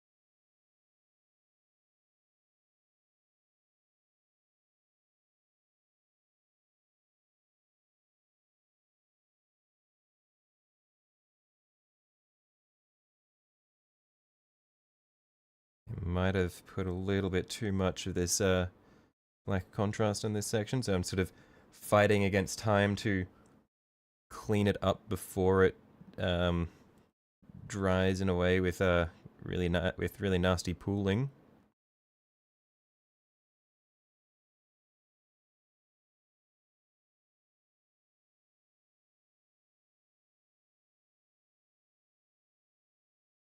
This is going to be a thin coat to start with, and then we're just going to add another coat afterwards because this isn't quite the black that we want for it, I don't think. Might just leave it like this to start with though, while we go and do the flesh, and then come back later if we want it to be darker.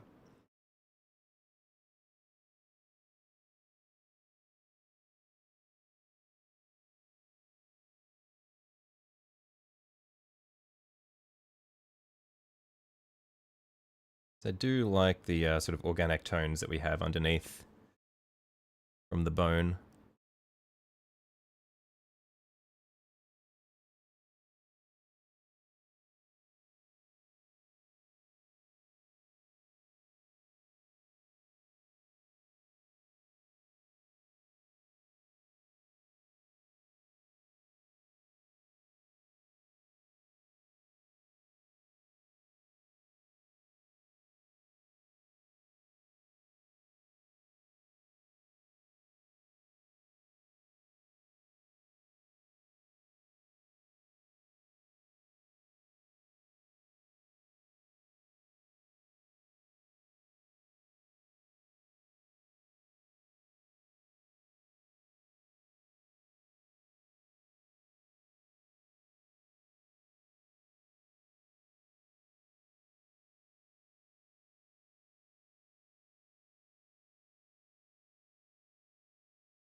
I made a bit of a mess here because it was in the middle of drying and I started smearing stuff. I have a very bad habit of doing this. Just seeing if I can quickly clean this.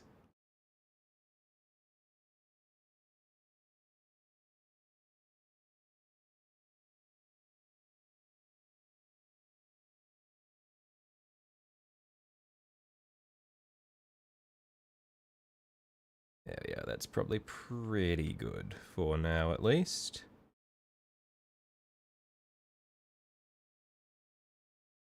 Yeah, I'll be happy with that for the time being.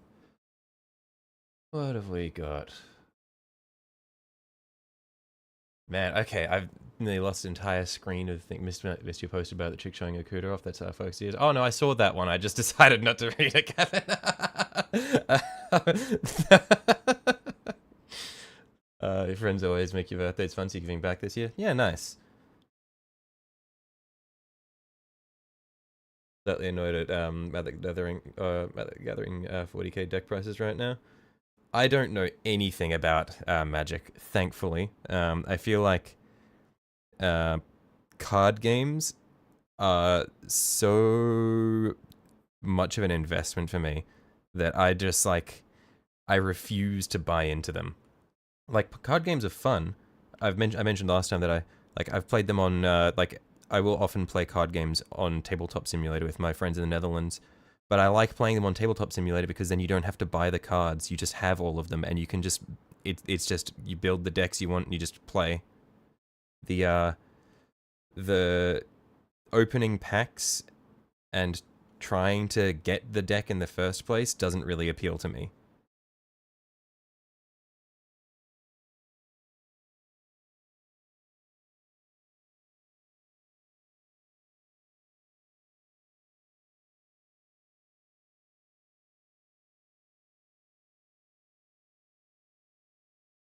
Doing the lottery run of these weeks, you'll do the same thing, your friends. Yeah, I think like, yeah, it's cool being able to do lots of stuff for your friends like that.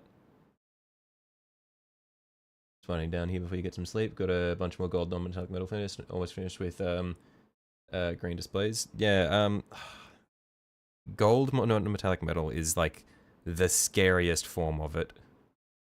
Like regular non-metallic metal is already like intimidating as hell for me. But gold, it's just like, I already hate working with yellows. I couldn't imagine trying to just spend hours working with yellow to get something that in the end won't be yellow.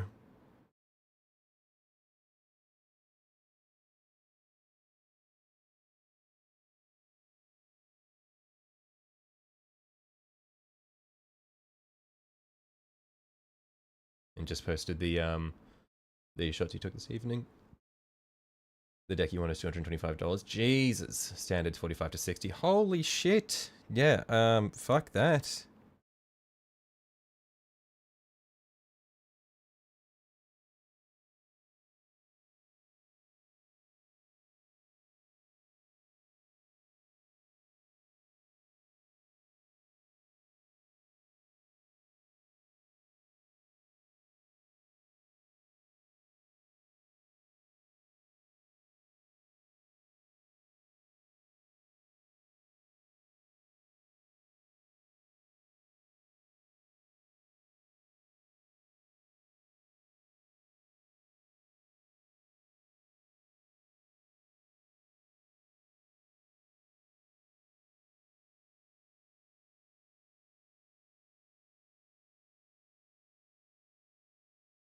Yeah, I'm definitely gonna need additional coats of the black on this guy here. Because it's gonna be it's a bit too light with what we've got going here. But it's good to start lighter, because we can always go darker, but if we go too dark, you can't really go lighter.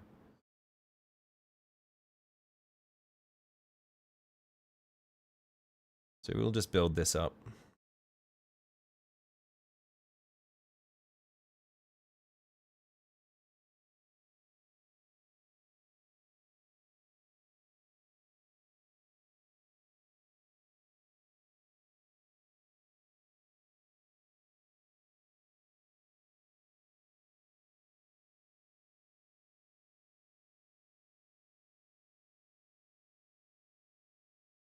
working with three main colors for your gold non-metallic metal. I feel like, yeah, like 3 colors is a manageable way to work with blends, but it can still, like, it's just the process is just so nightmarishly tedious for me to even think about attempting. So you have my respect.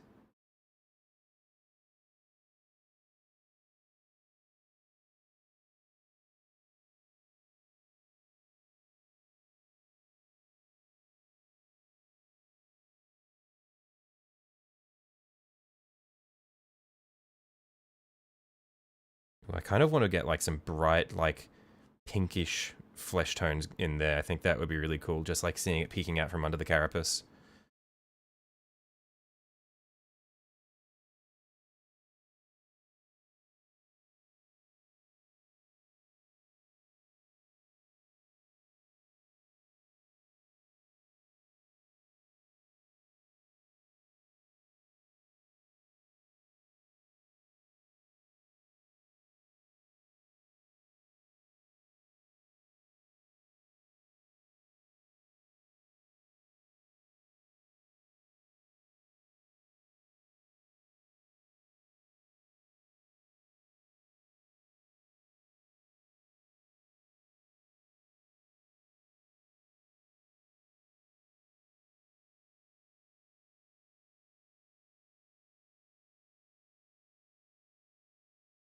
I see the water monster you posted. I saw the 2 images you put up yesterday, I think.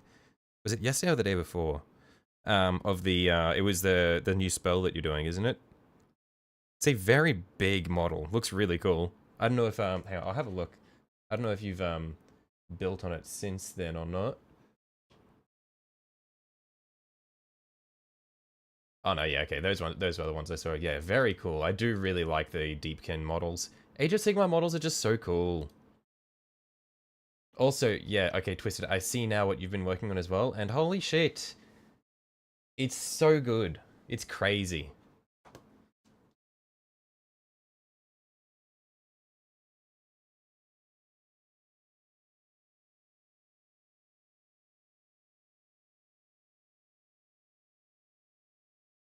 Like the mixture of the OSL and the non-metallic, like, or the 2 different sources of OSL over the non-metallic metal, the way the fire glows off her greaves is fucking incredible. Like, I don't know how you do it, but it looks so good.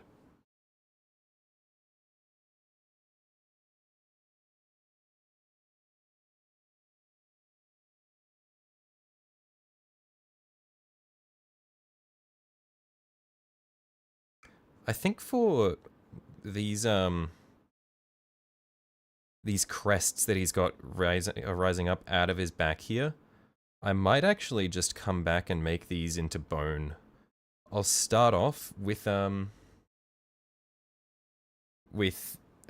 thinner coat of our black contrast over it, and then I'll probably come back and manually paint or blend them into being bone as they rise up out of his spine, because they do feel more like a bone texture than a carapace texture. It'll just be finding a way to sort of fit them in with the chitin of the back neatly.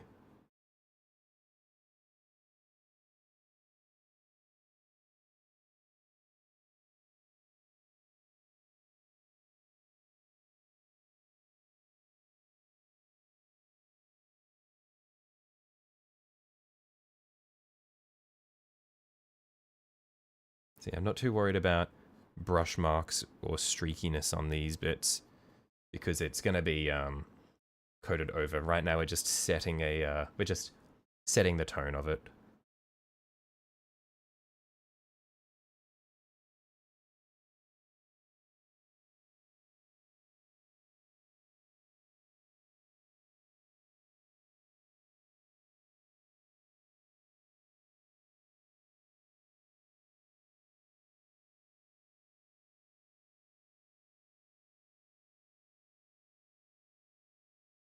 I'm going to need to mix up more of our black as well because I've just run out of the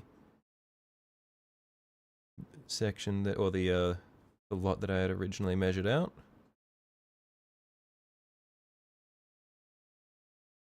I'm going to need to make sure I get the correct thickness of it again so that I don't accidentally go too dark.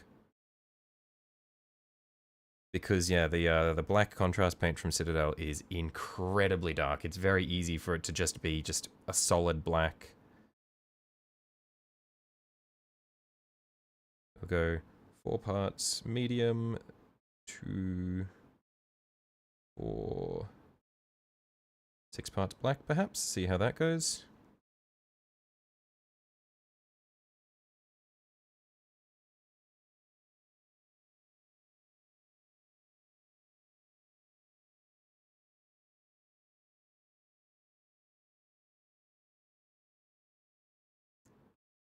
A tiny bit more medium in there.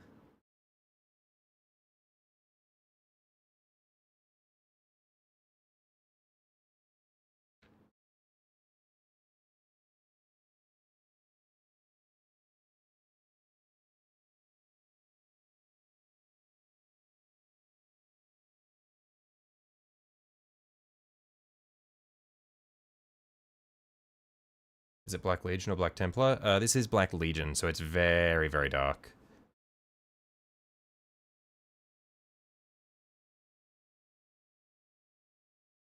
Man, yeah, okay, I still need more contrast medium in this.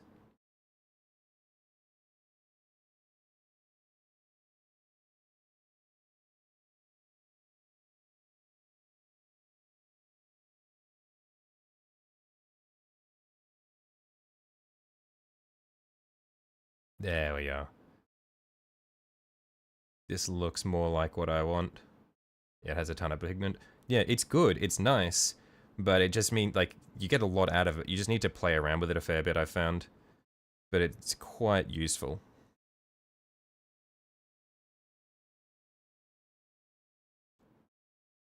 Yeah, this is the sort of mix that I want out of it.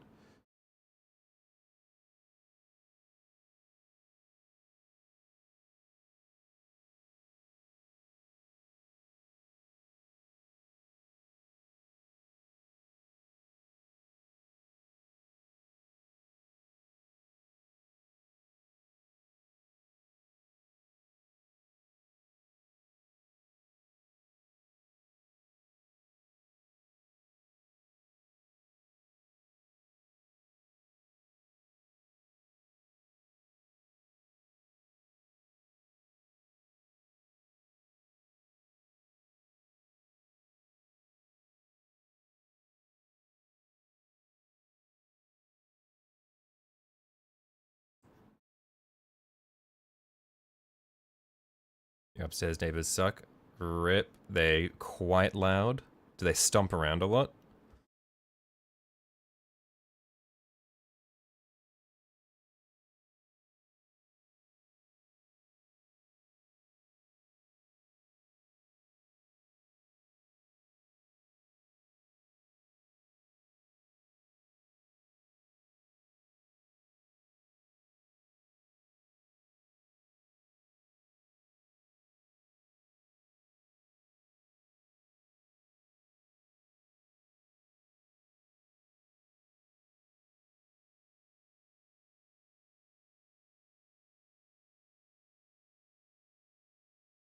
It's a family of like 15. I see. It doesn't make you feel at home. You're not. Look, you're part of the family. You're involved in all their affairs. Need food, need a quesadilla or some ramen. Depends on when you say make some ramen, is this like instant ramen or is this the real shit? Have you got like homemade pork broth? I have no stake in it. I'm a ramen fiend. Instant noodles are fine, but real ramen is the shit.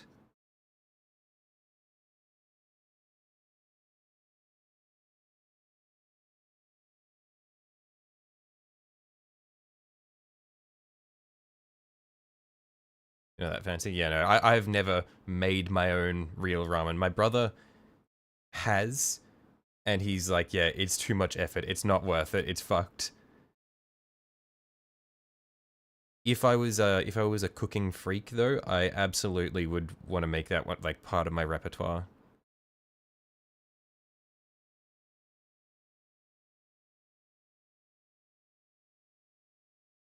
but I am not a freak for cooking.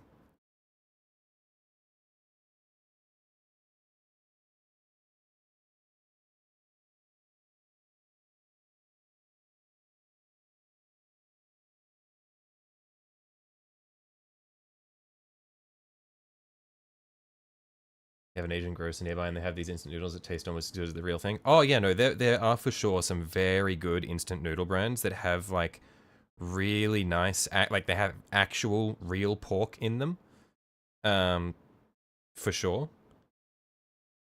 But for me, the best ramen is not just like the standard pork broth. It's the like miso, ones that have the real like miso paste in them. Those are the best ones. They're so fucking good, and you can only really get that flavor from an actual ramen place. I think one of the cardinal sins of Asian, either fast food or just Asian restaurants in general, is not is an Asian restaurant that isn't specifically a ramen place, but it has ramen on the menu, because it's always a bait. It's always terrible. It's just like a thin broth with like instant noodles in it, or not, maybe not instant noodles, but like really shitty noodles, and and it's got, and they always put corn in it. Whenever I get like sweet corn floating in my ramen, I want to break something. That is a cardinal sin.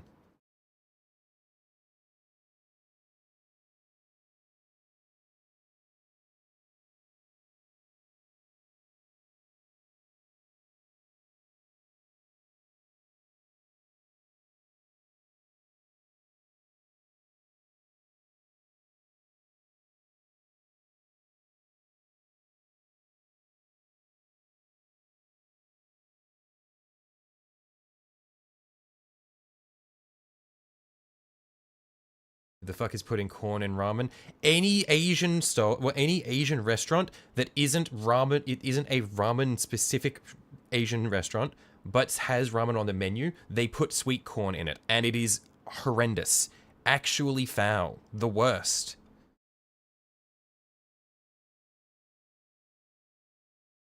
Like, as a full time weeb, I am deeply offended.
So, everyone, hey, Rebellion, not much. Just plugging away at our Screamer Killer. And we've got our Tyrannofex on the sideboard as well. I will get onto him soon-ish.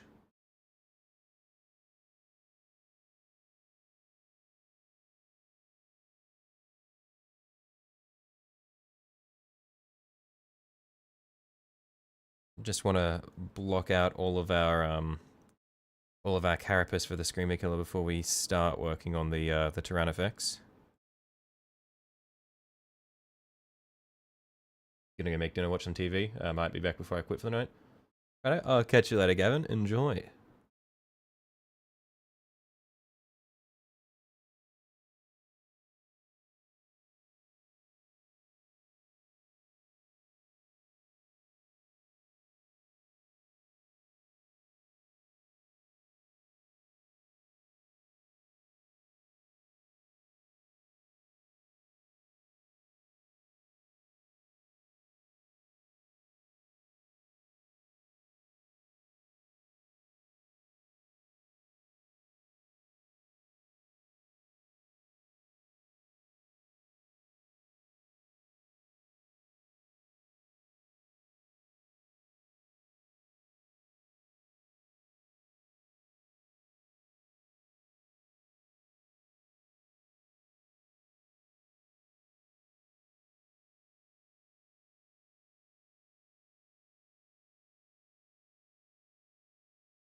Yeah, I'll definitely need more coats here.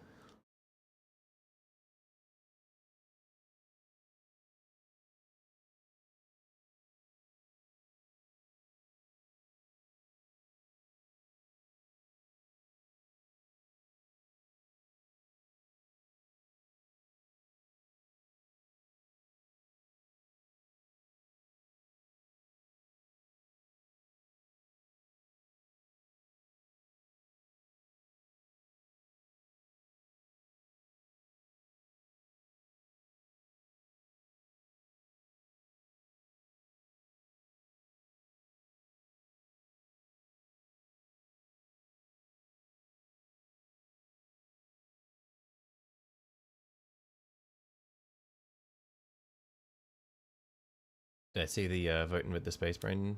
Nah, no, I did not. What is this the action? No, I don't think I have. I haven't seen any voting stuff since the new model reveals. Really, are there more since then?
No, it's just a vehicle we posted the other day. It has a space brand. One sec, I'll have a look. I think I saw the vehicle you put in. I see. Wait, what do you mean by a space Bren? Am I missing something? Like, I don't know what you mean by Bren. Am I just stupid?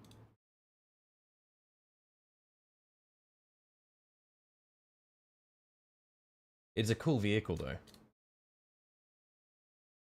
I really like the shapes of the Votan vehicles.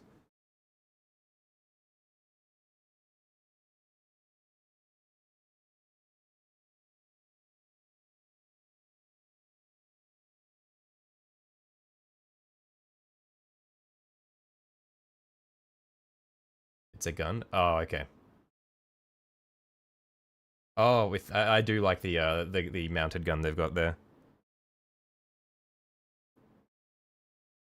Like the Top Fit magazine.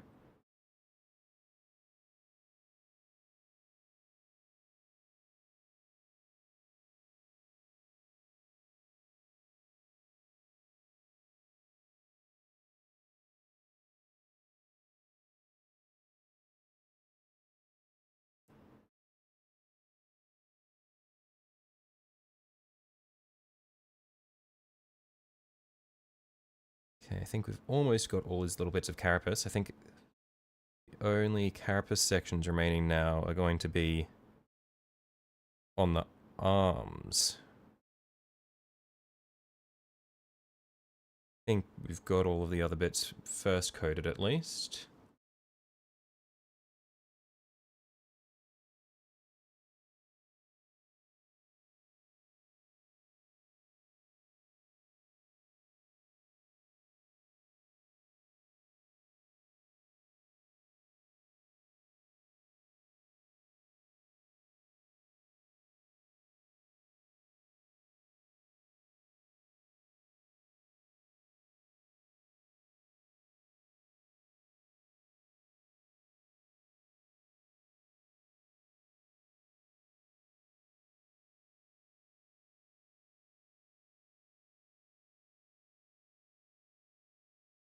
Got a little bit of spillage going onto the claws here, so I'll have to clean that up in just a sec.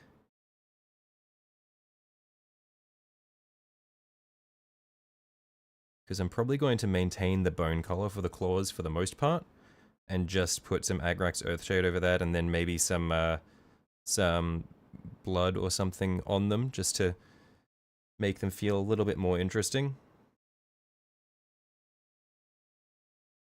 So I just want to see if I can get rid of any of the heavy pigments from any black that we spill onto it.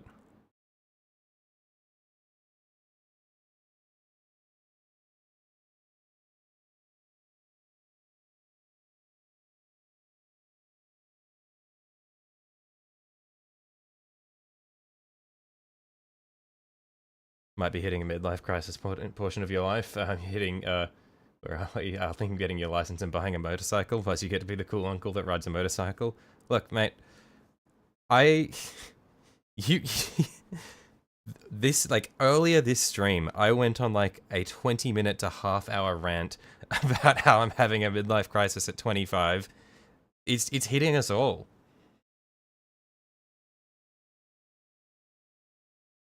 I took too long. This paint is dried already. Damn it. So I'm gonna have to manually paint some of the bone back over that. But one sec, I will actually be right back. Just need to quickly run to the bathroom. Be back in just a second. I'll just get this back in focus. Yeah, I will be a moment.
Okay, I'm back.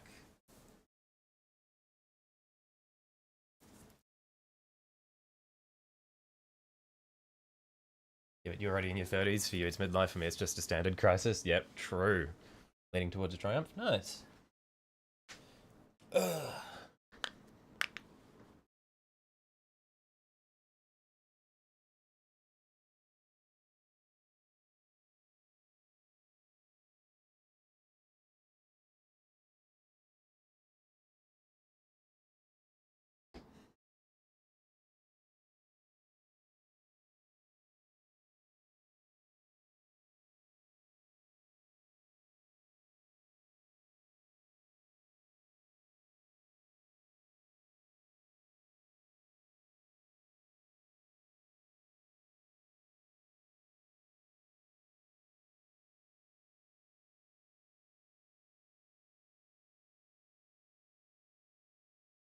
I haven't fully decided how much of these, or how many of these sections are going to be fully carapace and how many of these sections are going to be meat.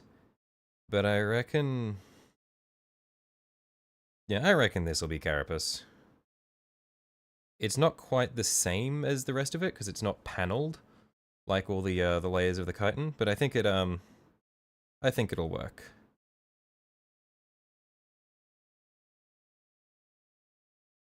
Because then because it's still it's definitely clearly over the top of the other sections of meat. Because I was considering maybe doing this as bone, but I don't think it quite fits if I were to do it as bone. It'd sort of take away the impact of having the bright bits of bone peeking through for the claws and stuff.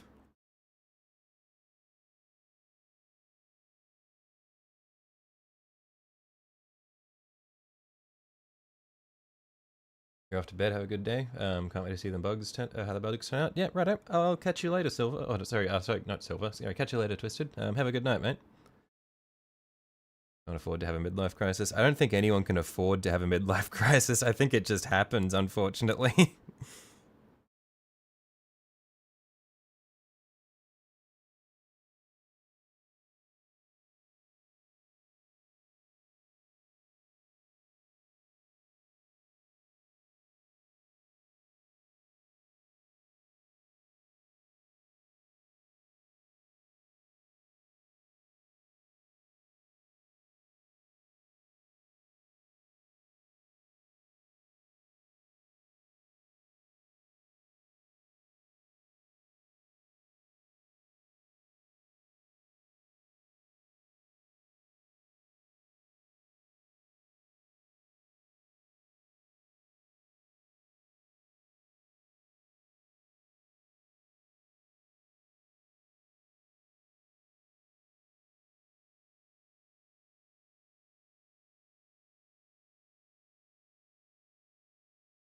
Too many titans to buy and build. Look, you're holding the crisis at bay. You are fulfilled.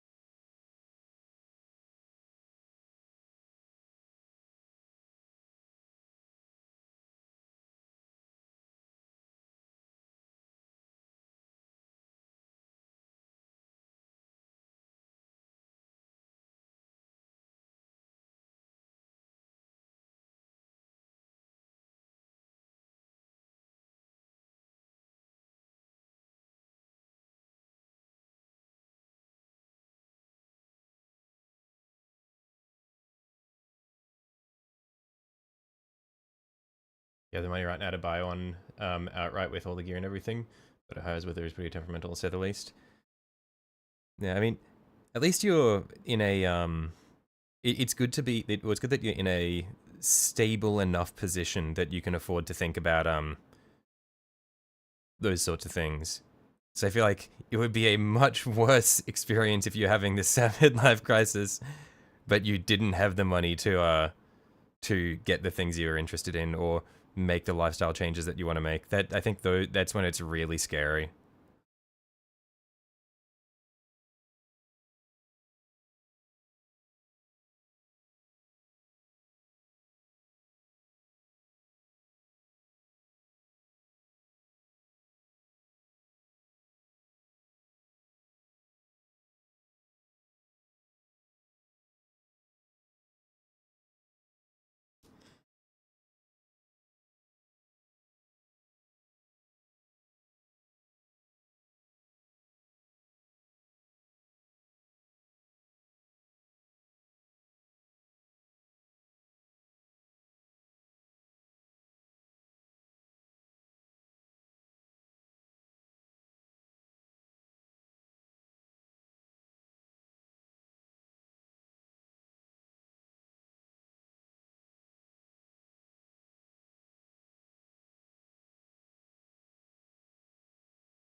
You see the Gamer Subs has a card game now.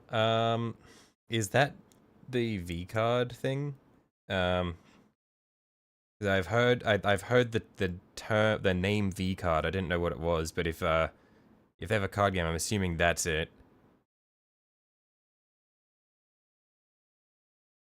I imagine it's probably not very good.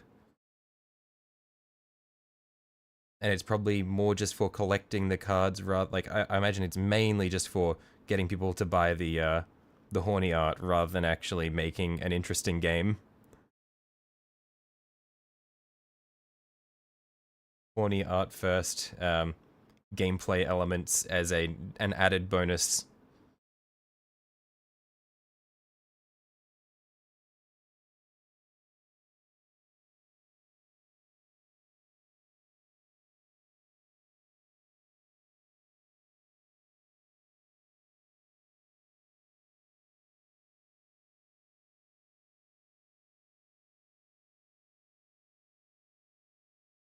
Whole ass card game with with booster boxes and everything made you laugh.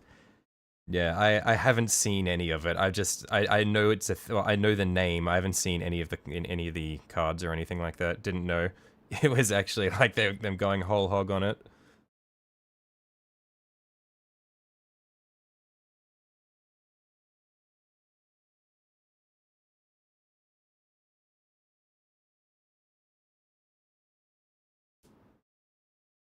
Like the high temperature day was 30 Celsius and the low was 8 Celsius with storm sprinkled in. Right, yeah, that gives you a decent bit of range. That sounds like Melbourne weather to me. Melbourne is like that. Like I've got friends who live in Melbourne, and it is a saying down there that it's just they have 4 seasons in a day. Like it will be hot, cold, sunny, rainy, stormy, and dry all in one day. Like it's just every couple of hours the weather shifts completely. It's just how it is.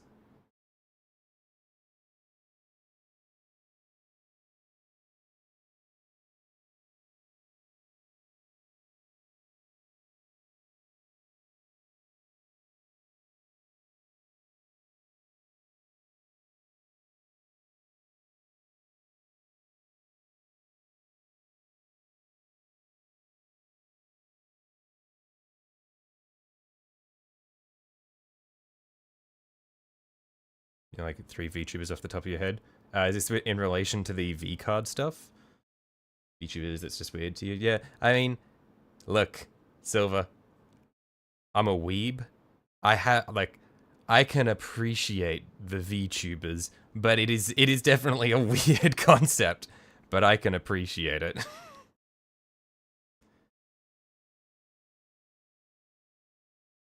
I don't really have the time to watch live streams in general, though.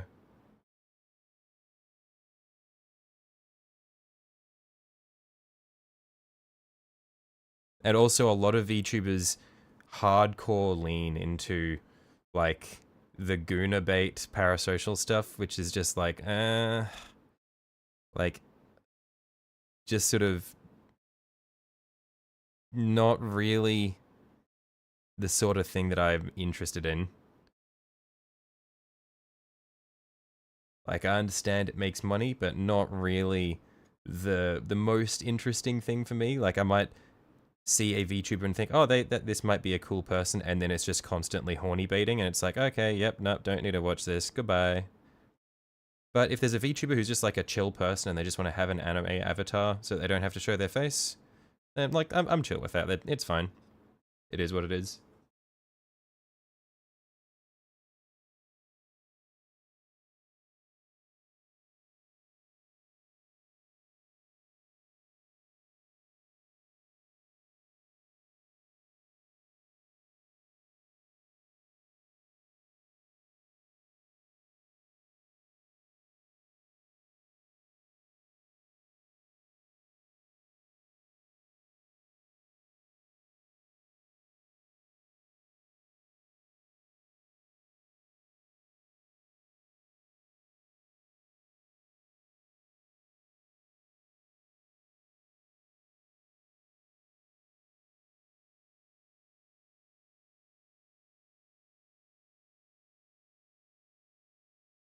You wish VTubers weren't so goonery because some of them would seem like they would actually be somewhat interesting. Well, that's the thing is there are a lot of VTubers who aren't gooner bait, but the issue is it's just the ones that get the most traction are the really gooner bait ones because they because they're popular, and so it just ends up being the gooner bait ones that you see. But there are lots of VTubers that have like really cool models that are not Gunabait. Like, I don't even know what her name is, but I remember seeing her a couple of years ago, just like seeing clips of her, where her model is like, it's like a 3D model of like, it's all black and white, and her background is like the area that she's in is all black and white, and it's like, um, it's all cell shaded to look like old cartoon style stuff, and she just has like lots of really weird cutaways where she'll do like cartoon physic like weird bits. It's just like really cool stuff that people can do, and some people have really cool stuff, but it's just that it's like that's not what will make you go super viral as a VTuber.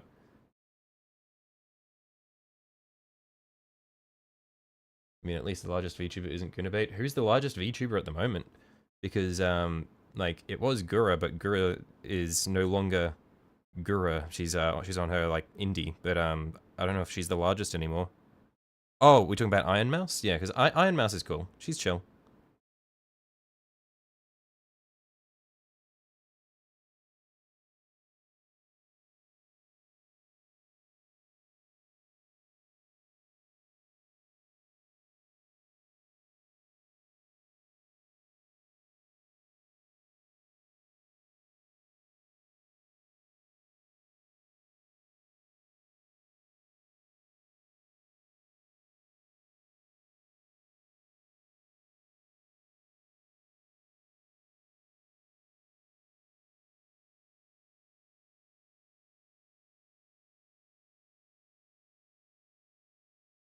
You guess also isn't a VTuber anymore if you recall the recent drama.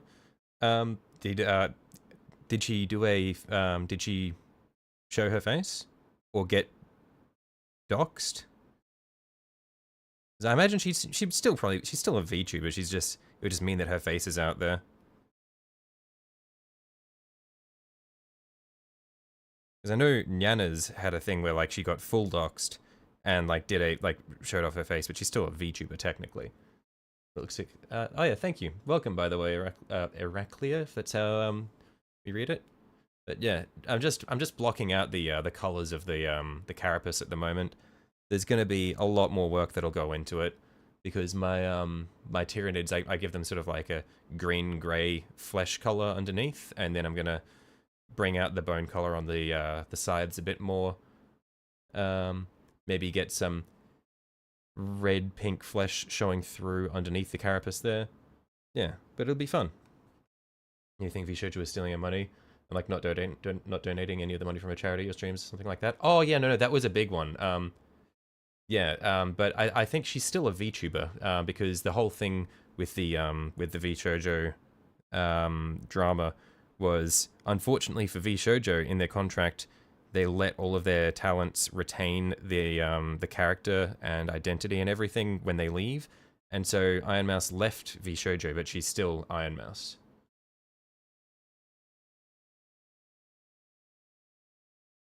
You're gonna be a VTuber, you'd be a zombie with your right eyeball falling out over and over. I mean, that is very on brand for you.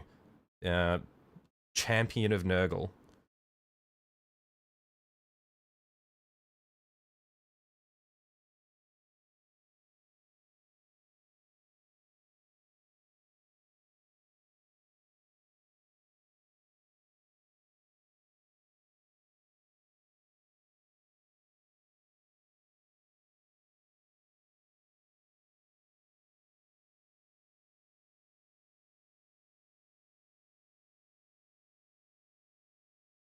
Yeah, like I've definitely I've definitely entertained the idea of like getting a VTuber avatar for the channel, but I was thinking of like what would work on brand for the channel without like driving people away. And I think the one that I like the most that I've thought about is being like a rubric marine with the helmet off and having the dust coming up and then having like facial expressions appear in the dust, almost like have it be like either dust or like a Zinchian flame coming up, and then it being almost like a will-o'-the-wisp kind of thing.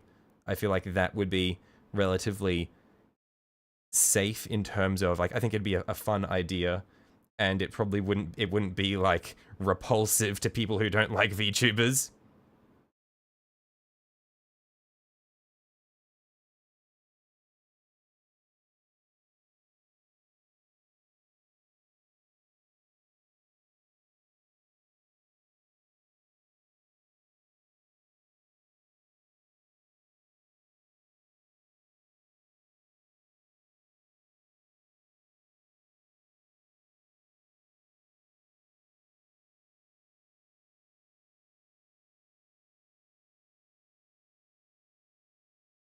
Yeah, that's you. Not gonna lie, that'd be kind of dope, like a dual hand. Yeah, I feel like that'd be a really fun one because, like, I feel like the really big pitfall of like having of like VTube models is just being a generic guy. And I feel like the whole point is it's like a cartoon avatar, so you've got to go for like some kind of creative thing that is unique that you definitely like that cannot be done in real life, and I feel like that'd be a really fun way to go.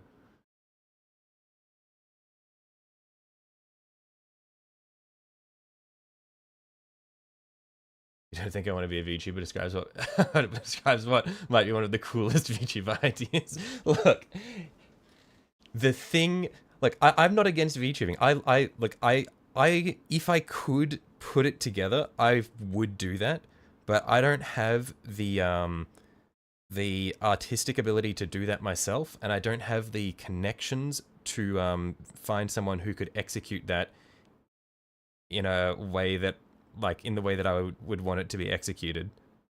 But like, if I knew someone who like who was able to do that, I would absolutely commission them to do that because I think it'd be really cool.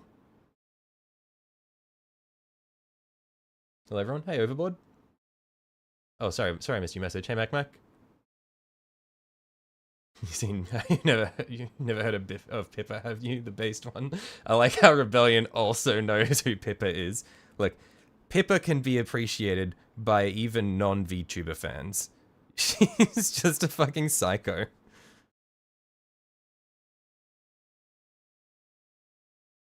Pippa and Mary, or Murray. I don't even know how you like it's Mary or Murray, but those two are just fucking weird. Murray is also based as hell, but I swear she's not a human. She speaks so slowly. Actual skinwalker.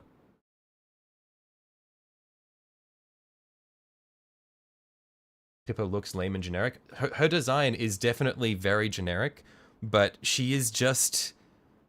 I don't know how to say it. She is just based as hell.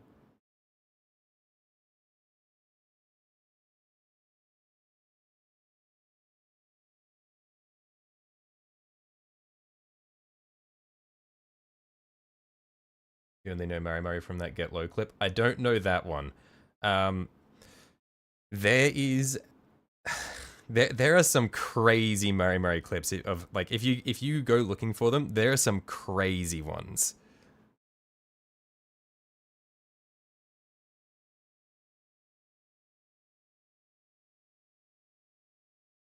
You're by no means a VTuber fan. The only two you're somewhat a fan of, Amelie, more so for the music she's made for One Piece, and Pippa because she's so based. Amelie is really cool. She's just like, because she's just like she's just like a regular person, and yeah, she has a very good voice.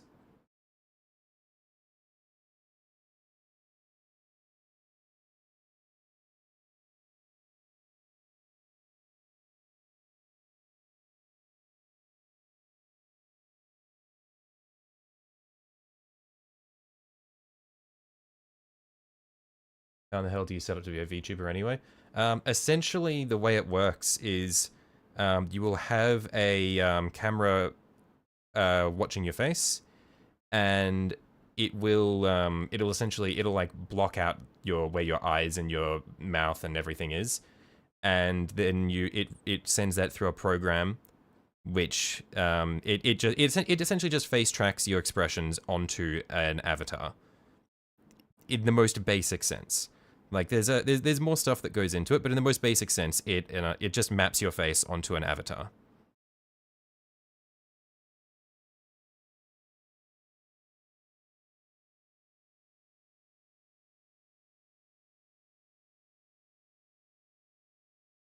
Vivek used to be a massive VTuber guy, so you picked up some stuff from him. You don't know if he's still into it.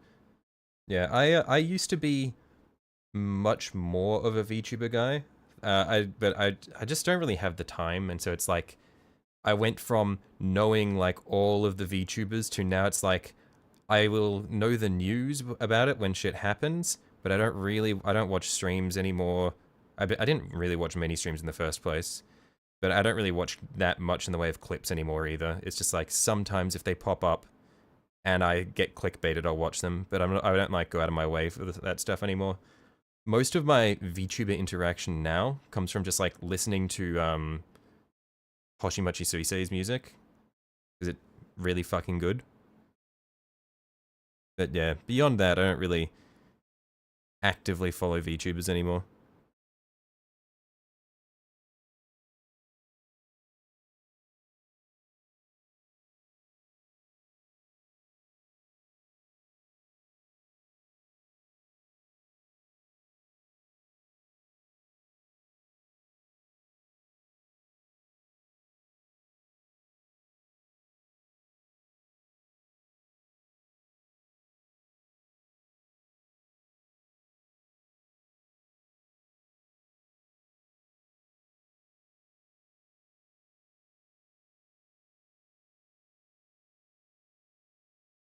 Surely no casting spells. Sorry.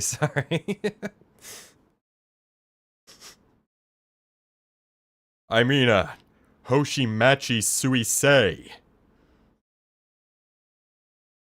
Is that better? I said it in English that time. I said it in American.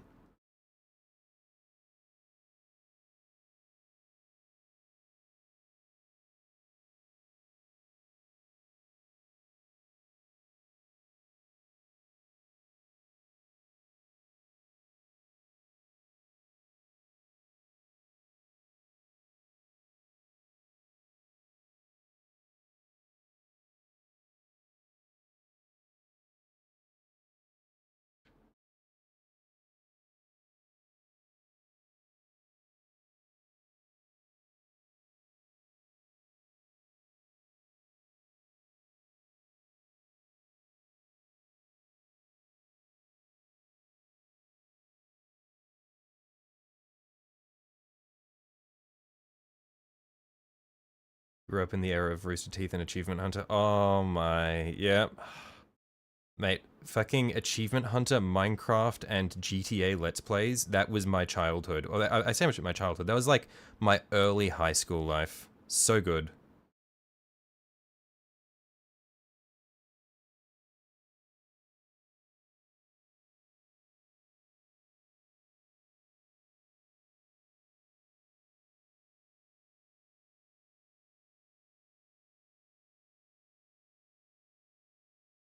Didn't Jeff reacquire Rooster Teeth in the past year or so? Did that not happen?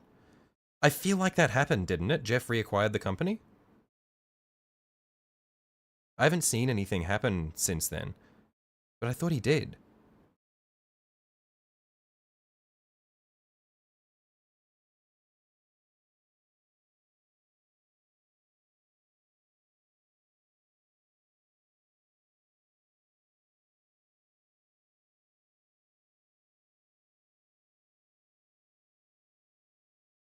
Bernie reacquired it? Oh, okay, nice.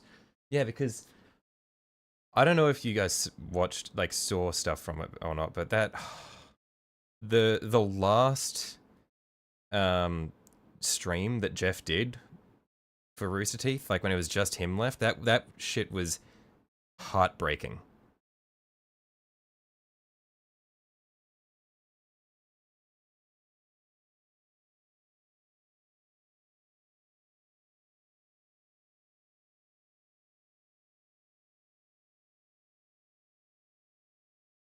When it was just like him alone on the set.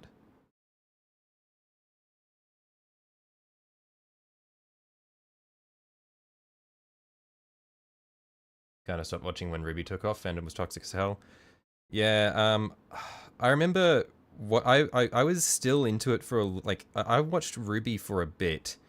Um, I stopped watching I think the season before Monty died because I know that I like remember hearing everyone complaining about the season they made after Monty died because um they just like had no idea what to do with the characters and the plot. Um, but yeah, that was like I was sort of losing interest in like I watched a bit of Ruby, but yeah, I lost interest in Ruby pretty quick. Um, but yeah, I was always like a very I would like watch every Let's Play GTA and Let's Play Minecraft, but the Let's Play GTA's did get repetitive, and then also after I was no longer into Rooster Teeth, there was like the Ryan stuff, which was pretty crazy. Um, why has it always got to be like why why have the YouTubers of our childhoods always got to have like weird shit going on? Season 2? Yeah, pretty much. I watched it a little bit and I was like, okay, I'm done.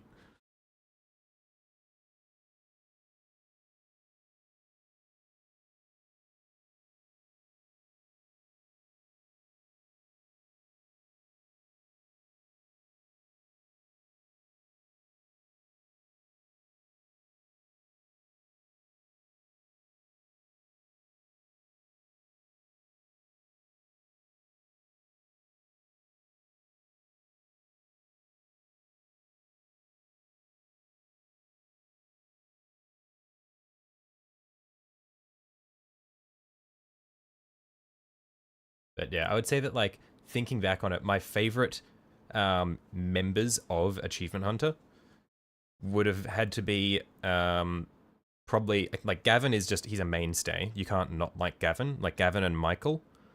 And then I would say Jack. I don't know what his surname is, but Jack with the beard was so good. I feel like at the time I didn't really appreciate him as much, but it's like when I remember like all the bits while they're like playing, like while they're playing, I think back and I'm like, man, Jack was just such a cool guy, just like a chill guy who's like completely like he's vibing out the whole time while everyone else is going crazy with it. He's just vibing. Also, Red versus Blue fell off hard too. Oh man, Red versus Blue was so good. I feel like the the season where they were introducing all the agents and stuff with the meta as the villain, that shit was crazy. That was when they had like they full on got like all the animators and everything going. That shit was fucking wild, and then it was really really good. And I feel like it kind of lost the plot. But it was like there's the classic Red versus Blue scene, the one um where was it just the Blues fighting Tex in the warehouse, or were the Reds there? Oh no, the Reds were there as well because yeah, because Griff was there. Yeah, where it's like the Reds and the Blues are like fighting Tex together in the warehouse. Like that was fucking iconic Red versus Blue episode. Um, and that I feel like was near the peak of Red versus Blue, and then it sort of fell off. It kind of like lost the plot and just yeah got a bit too convoluted. But yeah, when they first got real animators working on it, it was awesome.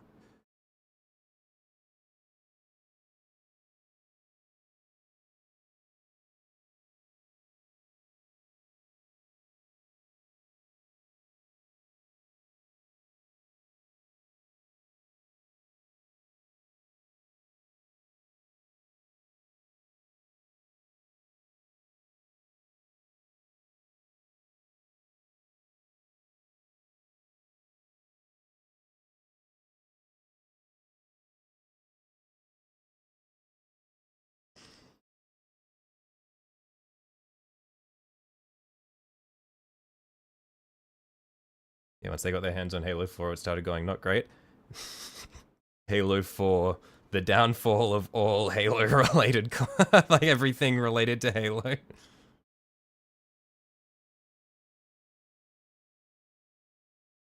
Yeah, the Red versus Blue didn't make a lot of content in Halo Reach, did it? I feel like for a lot of the time that Halo Reach was out, I feel like they were still doing it and they were still making a lot of stuff in Halo 3, no?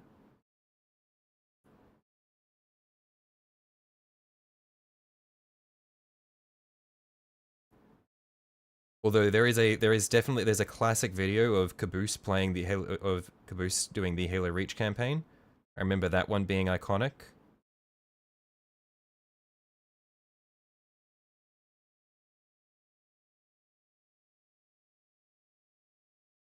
But I guess it makes sense that they probably would have had a decent bit of time, while like after Halo Reach came out, where they wouldn't be doing Red versus Blue in it because they would have needed to unlock the appropriate armor for the characters, and stuff like Caboose's helmet was a really late game unlock. To be fair, Reach is 3.5. No, Reach is a real Halo game. Like, no, I'm not taking that. Just because Master Chief wasn't in it doesn't make it a 3.5. They only put numbers on the Master Chief games. Except then they didn't put a number on Halo Infinite for some reason. But yeah, the only reason Halo Reach wasn't called Halo 4 is because Master Chief wasn't in it. I know he technically was in it on the Pillar of Autumn, but we don't count that. Because for 90% of players, he was not on the Pillar of Autumn. 90% of players did not flick the analog stick to the right during that cutscene.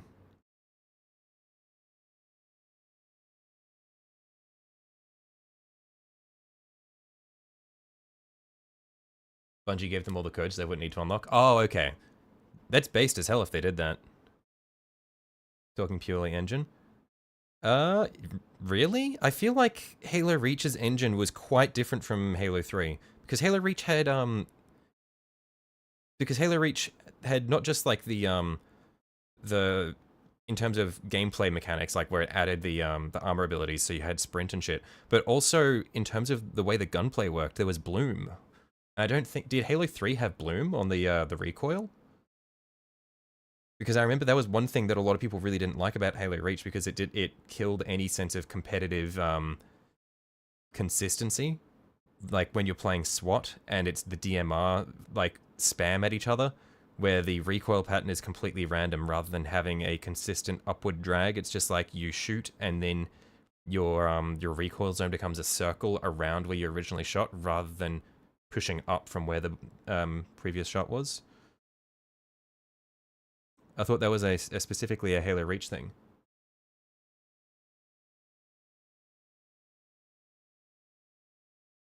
You remind me you were 6 when you played Reach. Still young for 3. Yeah, no, I feel like in terms of engine, Halo Reach was definitely it was a full-on standalone release.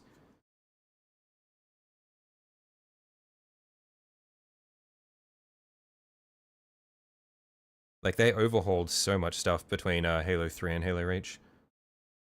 But yeah, Halo Reach is definitely my favorite Halo of all time. It was my first Halo, and then I went and played Halo 3. Actually, no, Combat Evolved was my first Halo, but I wasn't really old enough to sentiently understand it when I played it the first time.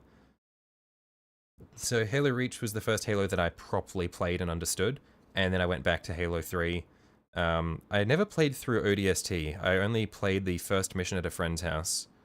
Apparently it's very good. And then, yeah, I played Halo 4 and Halo 5, which were not the most enjoyable experiences. Halo 4 was fine. Halo 5 definitely was not fine.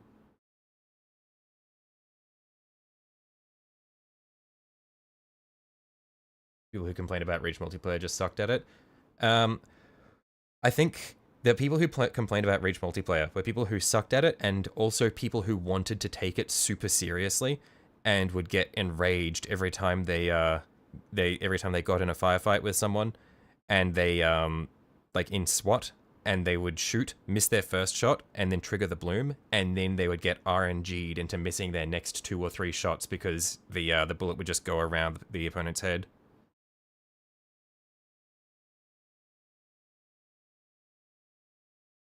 Like, I will say that um, I was still pretty young when I was playing Halo Reach. I think I got it when I was 10, and there were some. I definitely broke some Xbox controllers. Um, I would hammer it into the arm of the chair that I was playing when I got angry. Yeah, it was good times.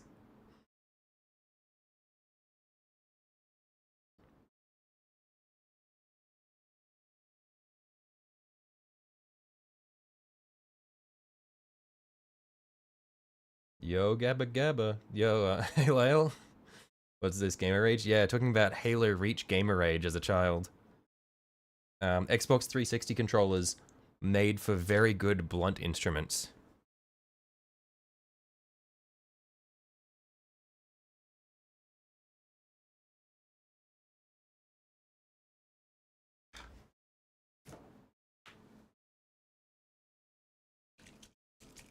Yeah, I think for the didn't know I went race mode. Oh yeah, no, I broke a couple of Xbox 360 controllers as a kid, playing Infection and SWAT on Halo Reach.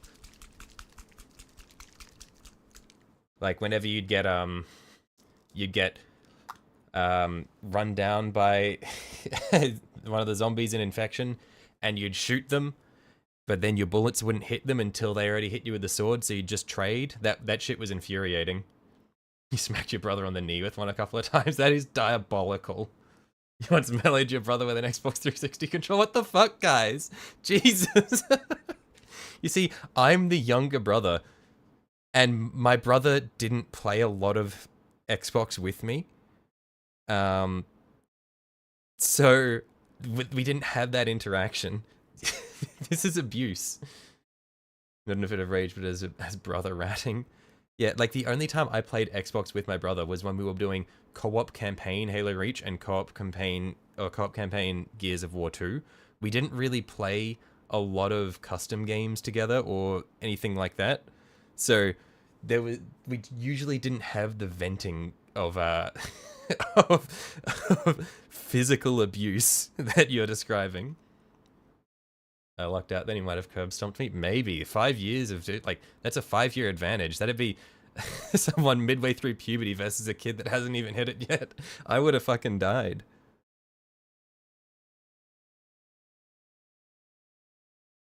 Because he's making fun of you when you lost Oddball. I hated Oddball as a kid.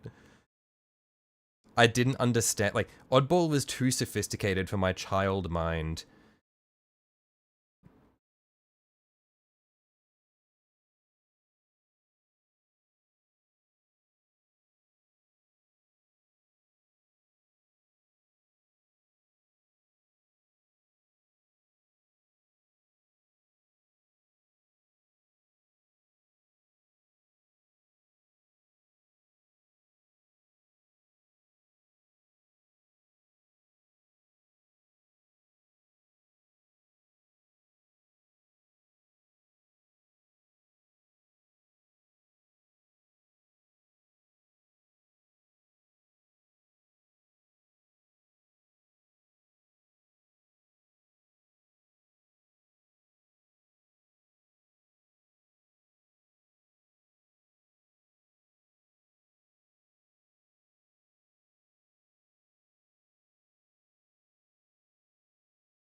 Will the Tyranids is back? That's been a while.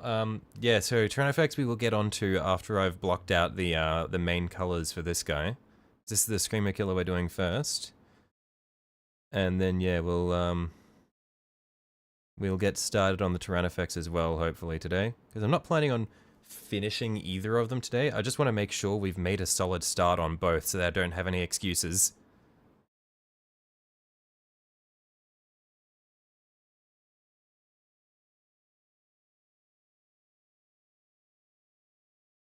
Just want Titanfall 3, but we'll never get it. Yeah. Was it published by EA? Because developers are Relic. Oh, sorry, not Relic. Respawn. Was it published by EA? Because the publishers deliberately killed it because they launched it in the same week or the same month as Call of Duty and Battlefield. Like, they deliberately killed Titanfall 2.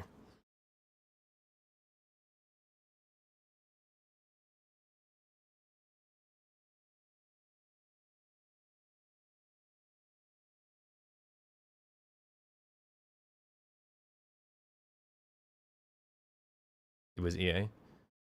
People even still play Apex? I don't think so. Like, there's probably some players, but I feel like last time we played Apex was a few years ago, and back then it was like the queue times were unbelievable. And that was back when Apex was meant to still be somewhat popular.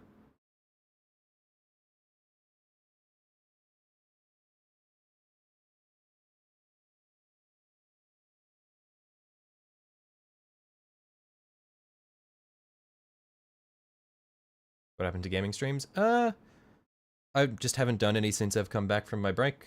I might do some more at some point, but not they're not my chief focus for the time being.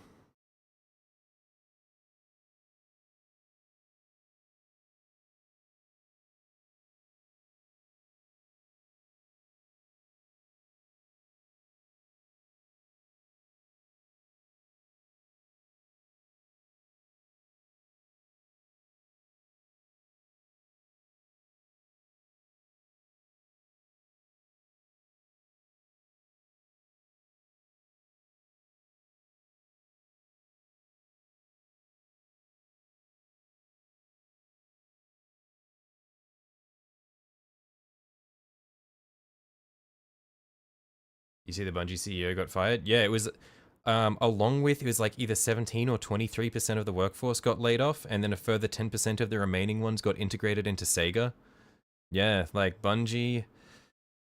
Bungie has been on the down and down for a while. Does not bode well.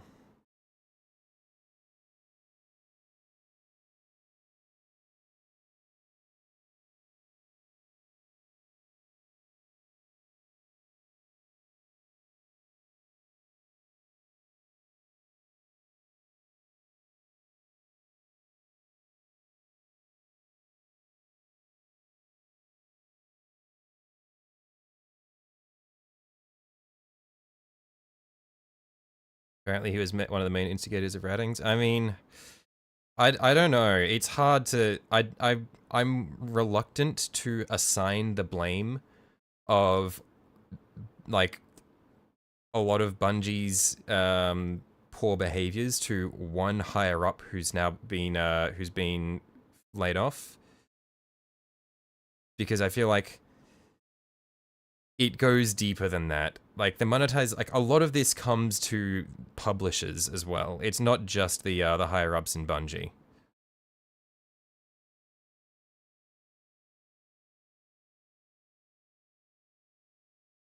Kid brother was big into Apex, tried to get you to play it, told him it was shit, then challenged him to a match of Titanfall 2 and wrecked him. Now agrees that Titanfall 2 is superior to Apex. Yeah, I like Titanfall 2. The campaign is phenomenal. In terms of multiplayer, I preferred Titanfall 1 multiplayer. Unfortunately, Titanfall 1 multiplayer has been dead for years, but Titanfall 2 just felt too floaty for me because I had played Titanfall 1 multiplayer for so long. I was like 5th or 6th prestige on it. It was my favorite game for several years. And then when I got to Titanfall 2, I played through the campaign, loved it, went into multiplayer, and the Titans just felt so paper thin. Like, you could just kill them instantly as a pilot. They didn't have their overshields, and then the mobility was very good, but it just felt so floaty that it just, like, it didn't feel right for me after all the time that I had put into Titanfall 1. So I didn't really play much of the Titanfall 2 multiplayer at all.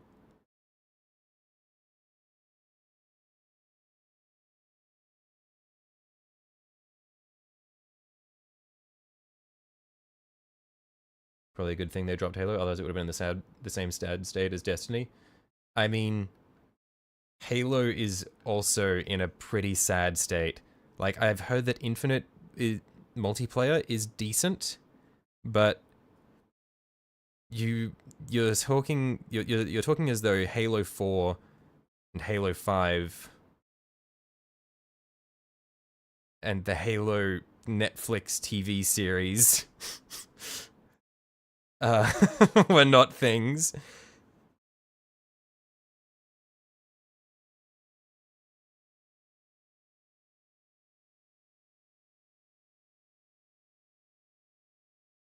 Like, Halo definitely also got its fair share of terrible decisions.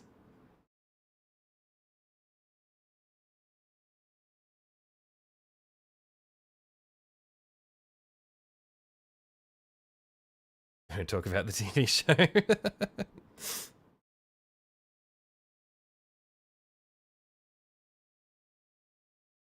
I did not watch it, but one of the very first things that I ever saw about it was in one of the first episodes. It did like the cutaway to a new scene where it like shows a city, and they have like the text come up on screen where where it says the location, and the location was Reach City, Planet Reach. It's like, what the fuck? Why?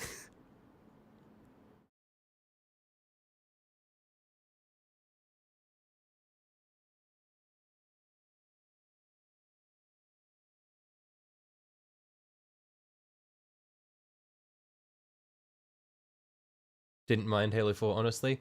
Played the multiplayer back in the day. Story was mid. Yeah, no, like Halo 4 was fine. I think that Halo 4 gets a lot of hate. I think that it mainly is because the story was confusing as hell because it was built, it was meant to follow up on story from books and a like a mini series or like a short film or something that was released beforehand. Um, but I think it was fine. And the multiplayer was decent as well, but they got rid of the super in-depth Forge mode that Halo Reach had. But I think the main thing is just Halo 4 was the beginning of the end for Halo. Because then we got Halo 5, and that shit was horrid. The story was actually atrocious, and the multiplayer was something that I was not a fan of, to put it lightly. I know that after a while, the Halo 5 Forge mode became very in-depth to the point where people could like code robots and shit in it. But for the most part, it just did not hit the mark. Should put a 5-second delay on stream. Are you saying this because is the delay too long or too short? Because I've got the delay at the minimum that it can be, but YouTube just by default has a long delay.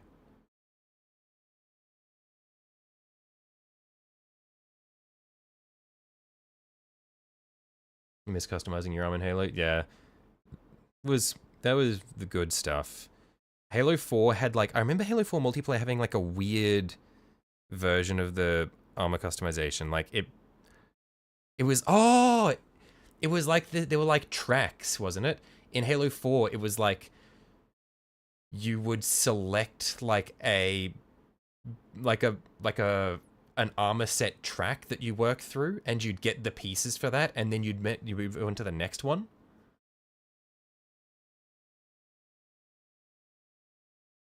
What's the minimum? It doesn't specifically say what the minimum is for YouTube delay. If I go into my options here, um,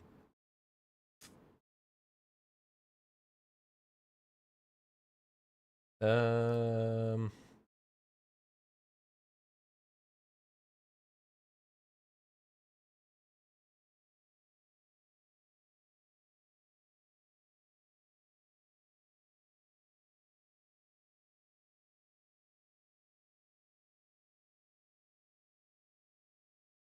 Yeah, I can't even see where the delay section is while I'm live, but yeah, it's by default, it's generally like around 30 seconds or so. It's the price we pay for higher video quality.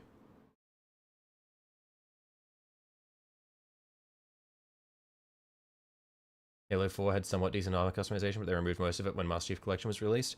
I didn't end up playing Halo 4 in the Master Chief Collection. I played Halo Reach and some of Combat Evolved on Master Chief Collection when it came out, but mostly Halo Reach. I remember played through the Reach campaign on Legendary with one of my friends, and we were focused on like trying to get all the cool banners you could get for doing the time trial stuff and doing the time trial and scores. Yeah, so that yeah, basically the score and speed challenges for it, which is a lot of fun, like learning the speed running routes for Halo Reach maps, because the time trials that they'd set up were specifically based off speed running strategies. So they were assuming that you were using the exploits and stuff to boundary break and stuff to get into new areas, which was a lot of fun. Yeah, that was a lot of fun to do with my friend.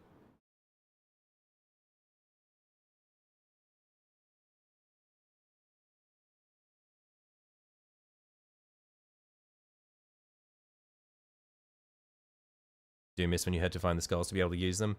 Yeah, that was like a Halo 3 and earlier thing, wasn't it? Because Halo Reach, you had all the skulls by default, and since Halo Reach was my first like real Halo that I played a lot of, I never really had any experience with the finding the skulls to activate them.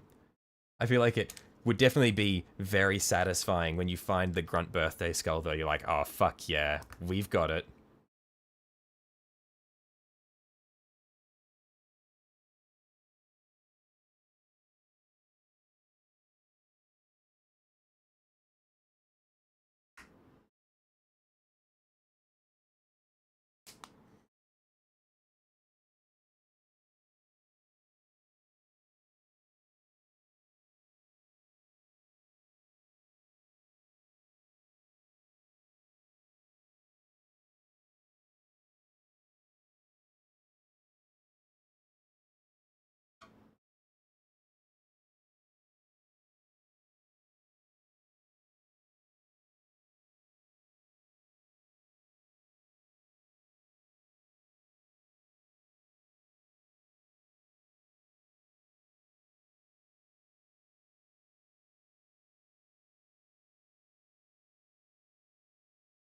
Yeah, those days are long behind us. Yeah.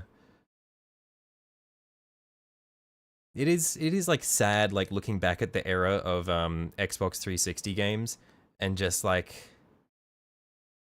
seeing like all the cool things that they used to do that just are not there anymore. Like how much love went into those games, and now it's just like, oh man, modern gaming industry.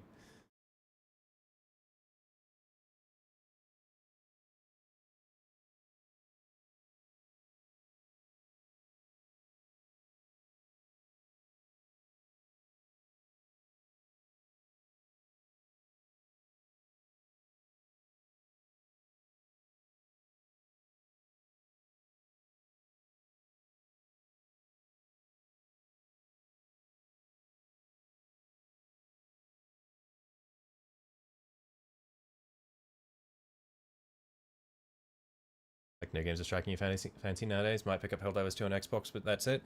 Helldivers 2 is really good fun for a while, but I feel like it gets stale. Um, yeah, I think that as a fun game to hop in and just play for a while, I think it's awesome. But unfortunately, like there's no campaign. Like it's all online, but the gameplay, I feel like if it's something that you play a lot of, I can like it does burn out pretty quick. But for like the first, I don't even know how many hours I put into it, but for the amount of hours I put into it where I was enjoying it, it was incredible. But then it just kind of like lost its glamour.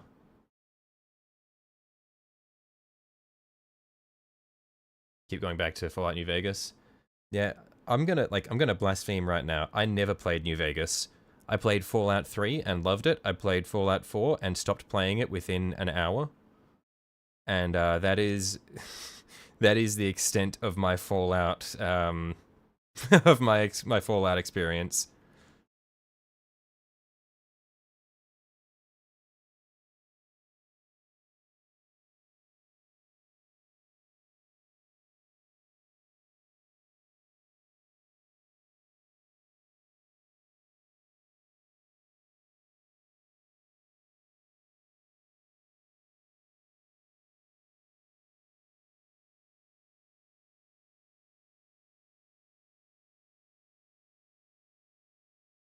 How dare you? Absolutely have to play the best one.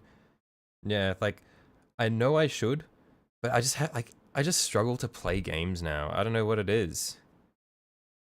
Like it's just hard for me to sit down and play either single player games or just like games that have any degree of like consistency between sessions.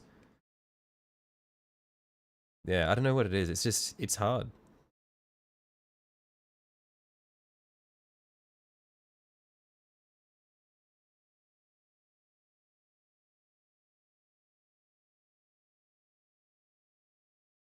Continuity between sessions is what I meant. But yeah,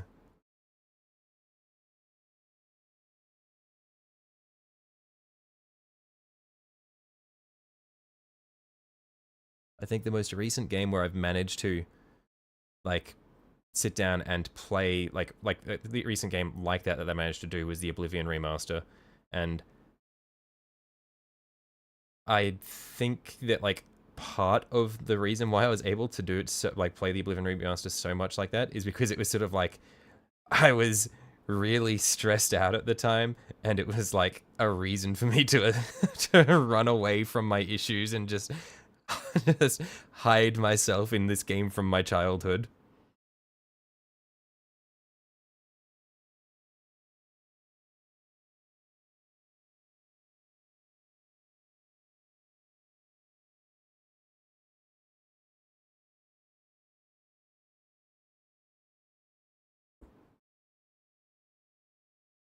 Memory serves, New Vegas is the only one where you can kill every NPC in the game and get soft locked in the game. Oh, kind of like in Morrowind, where if you kill an essential character, rather than them just getting downed and then standing back up, it goes like you get like a pop up that says you have doomed this world.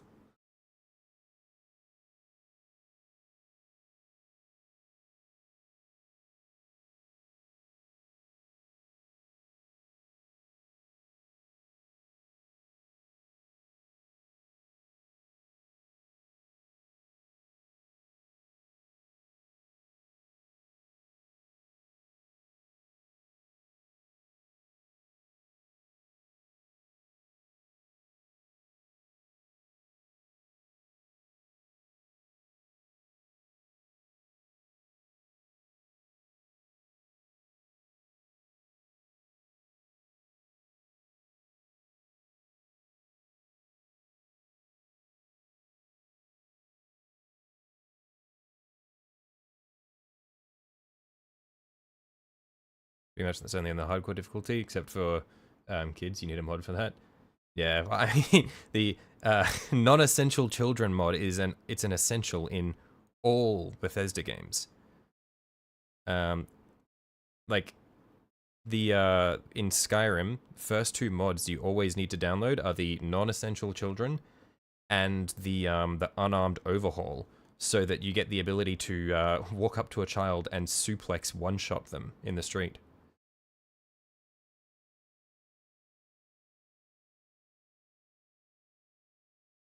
I think the one that I used was called the Dance of Death. I think that was the mod that I used that had the unarmed overhaul, because it had like new executions for all weapon types, and then it made it so like unarmed was actually useful.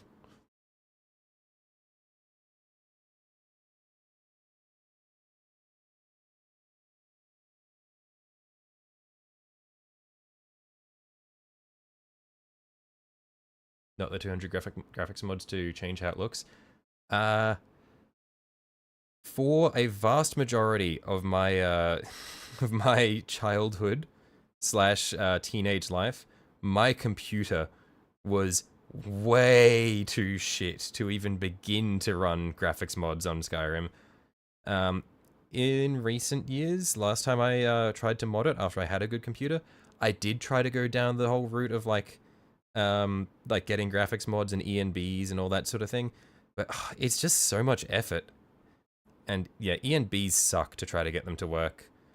And I never like I could never be bothered to like look. Well, I wasn't really like interested in getting mod packs. It was all about I wanted to do it myself because that was the fun part. But I just yeah, too much of a pain.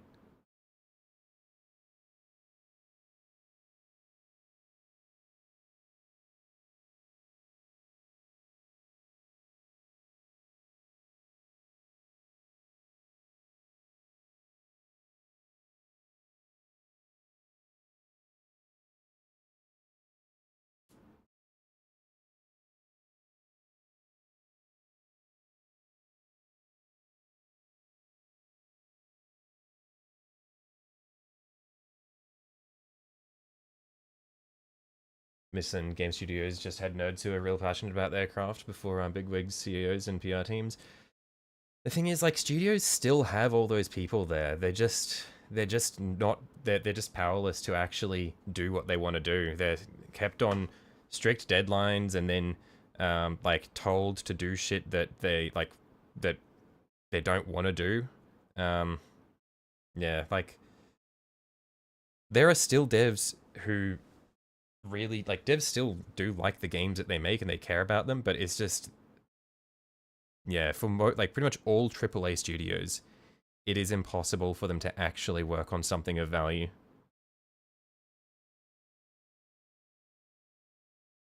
Low cupcake, shift almost over. You have zero audio. Approximately how much longer are we going to be staying live? Probably at least another hour, I'd say. We'll see how we go.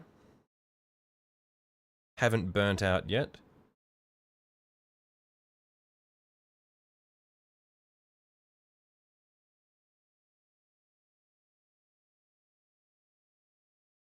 I don't know how that's going to reach you though, since you literally just said you have zero audio.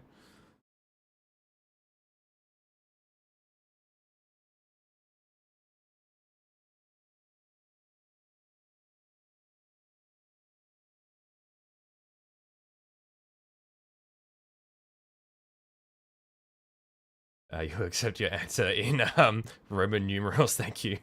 1, 2. I don't know. At least 1 hour, probably.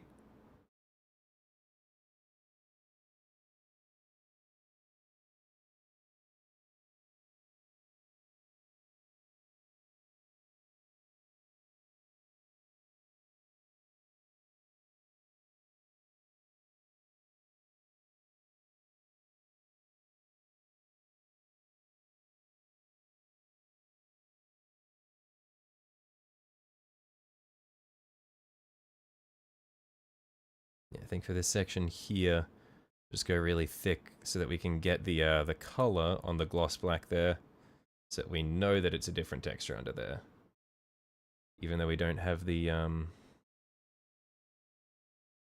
the light color to really show it off.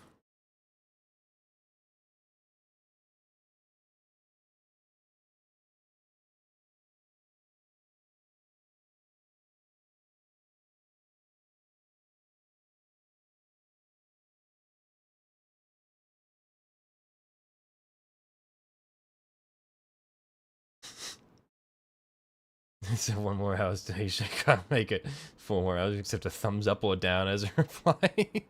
I don't know whether I'm thumbs upping I can make it 4 more hours or okay, no. Fuck you.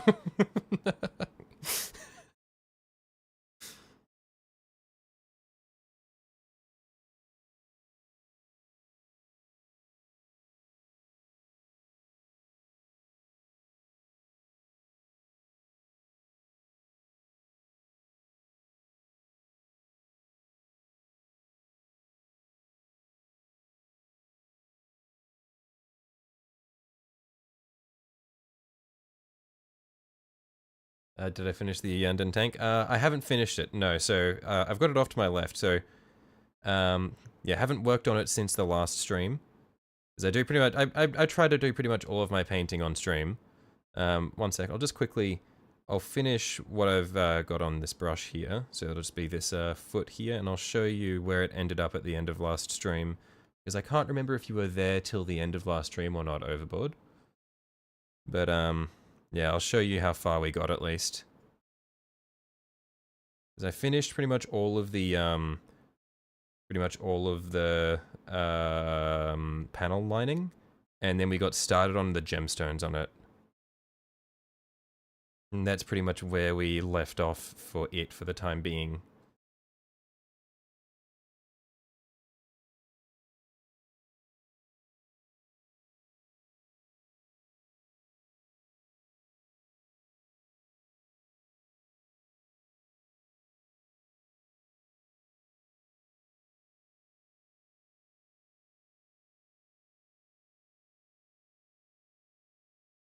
Yeah, I think that's probably good enough for that leg. Oh, maybe just a bit more visible from the front there.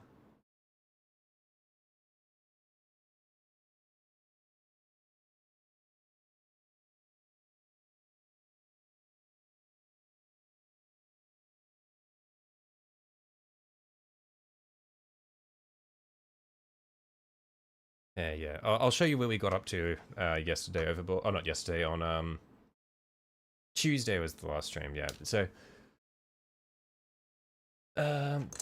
yeah, this is where it ended up at the end of the last stream overboard. So quite happy with where it's going, but a lot more work to be done for sure.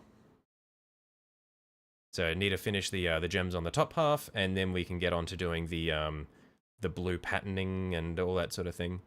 And we'll need to do the wraith bone for things like the antenna. So yeah, there'll be a lot more to do, but it's coming along very nicely. Do I have background music on? I do. Oh, hang on. Actually, I did play around with things yesterday. Is any BGM audible at all?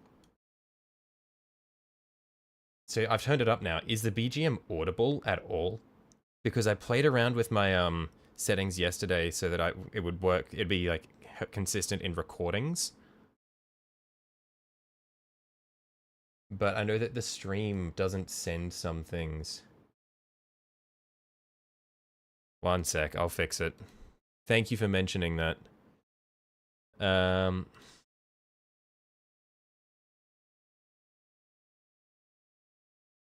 Hello, by the way, Mark. Been a little while. Yeah, one sec. Yellow sharp. Yeah, yeah, very happy with how it's come out there. Thanks for mentioning this, by the way, Lael. Yeah. There. Do we have BGM now? OBS is really helpful, but there are just some really annoying things where you can't do multiple audio tracks while streaming and recording at the same time. Just realized there's been no music the entire time you've been here. Yeah, no, it's been here for me. It's just been fucking damn it. Ugh.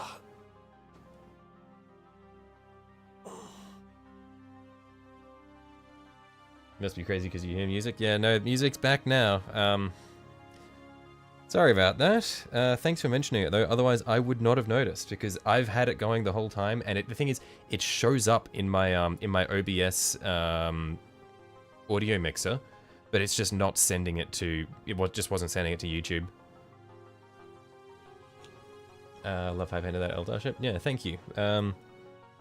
Yeah, I think the panel lining definitely makes it look good. Without the panel lining, it just looks like the cheese ship. But at least the panel lines help break it up. I have an appetite for ramen today. Perhaps.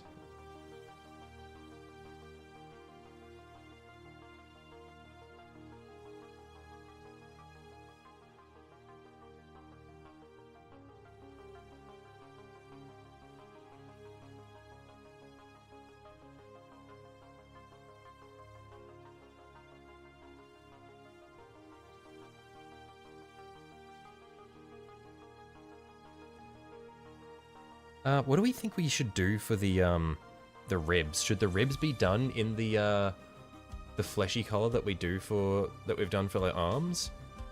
And then have the carapace color running up the middle here and under the chin?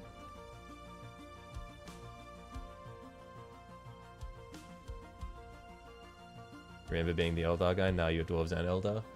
Look, I am the easily influenced guy, so if someone is passionate enough about a faction, I will probably understand it and come around. I am very easily influenced. Should have added orange circles to the ship, make it look like Swiss cheese. I think trying to get away from the cheese look from it. I think that probably would make it look like Swiss cheese, but the cheese chip is not the ideal goal.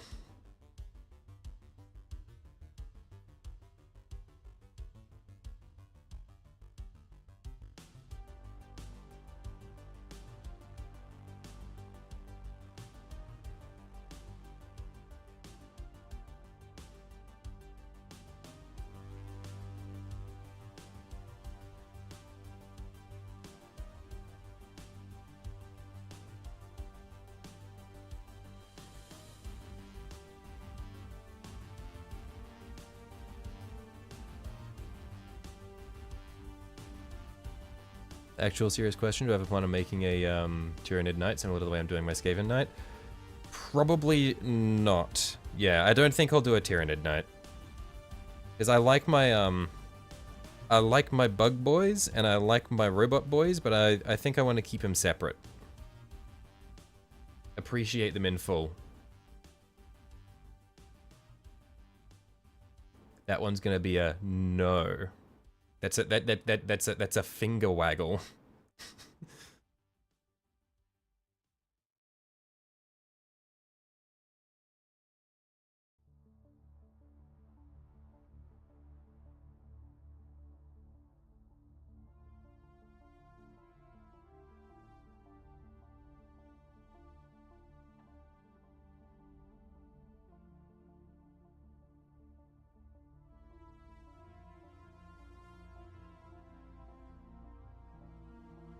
Surely cheese chip and I can melt the offcuts of a figure and paint them yellow to make it look like melted cheese. That is diabolical. That actually just... That's upsetting. That just upsets me. Why would I do that to my poor Eldar ship?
Actually bought a Harridan without telling you.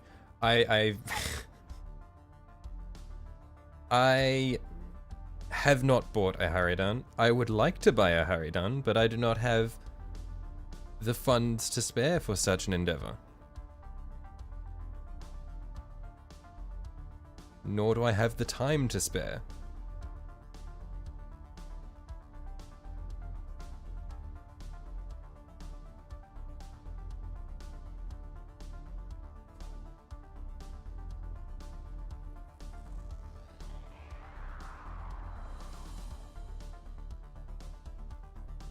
Yeah, I think I will do the flesh color on the ribs there. I wasn't sure if I would, because I was thinking maybe I do the flesh and the recesses under the ribs, and then have the have like just bone white on the ribs themselves. But just with the way the colors are breaking up, there's not enough flesh to offset the heavy blacks of the carapace. So yeah, I will do the ribs in the same sort of flesh color to balance it out. Oh, whoops, accidentally just put flesh over a bit of carapace there, not what we want. But, I mean, we're going to do another coat of the carapace, of the black over the carapace in places, just to make sure we can get it all nice and balanced out. Although, the lighter color carapace might actually be quite nice. If we just get some varnish over it, it could just be good as is. Because the varnish will darken it. Because it'll give it that wet look. So we may not actually need to go that much darker for a lot of it.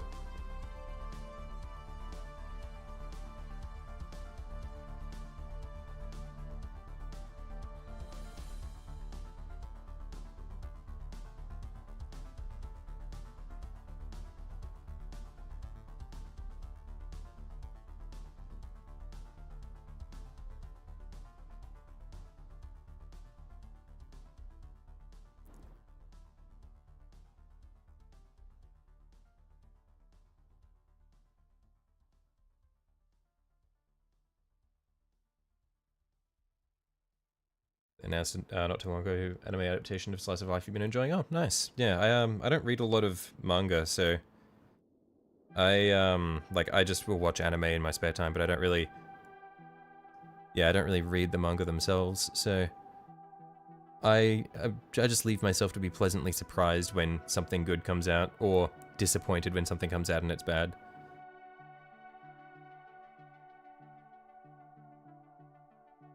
3D printed a Harridan and the giant spider titan bug. They're awesome. Oh, the giant, just the bio titan.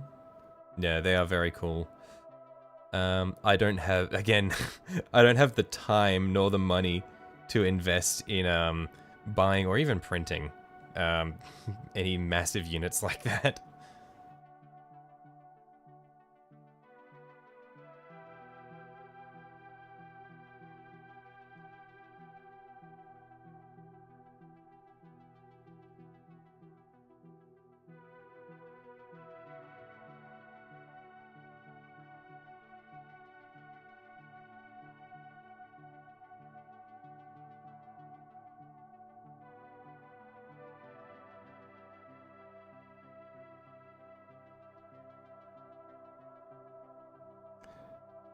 I'm a little nervous about doing this section here because my my palette of the flesh color here has dried out. So I need to get this even first try, or I'm going to get really nasty streaks drying on his head.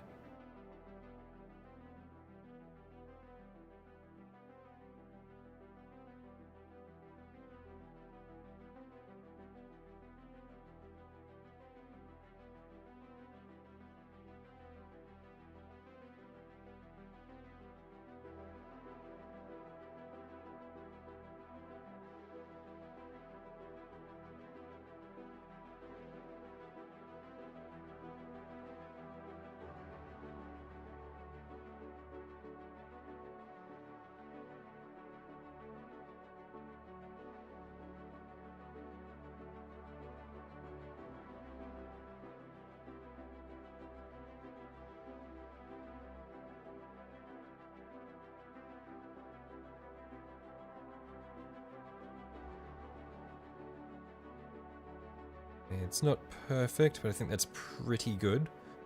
And so then I'll just clean up the little bit of excess that I got on top of that armor plate there. Okay.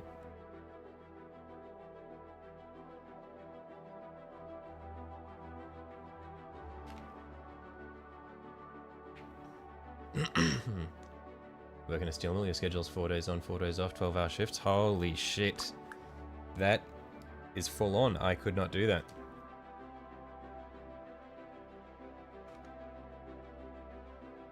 Welcome back, Gavin.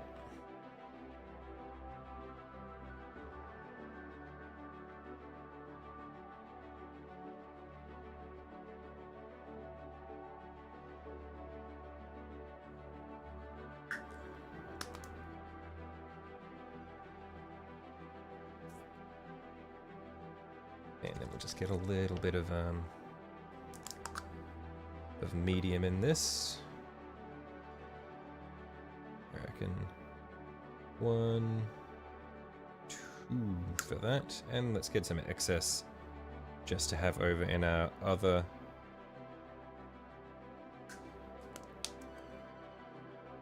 well there, just to draw from.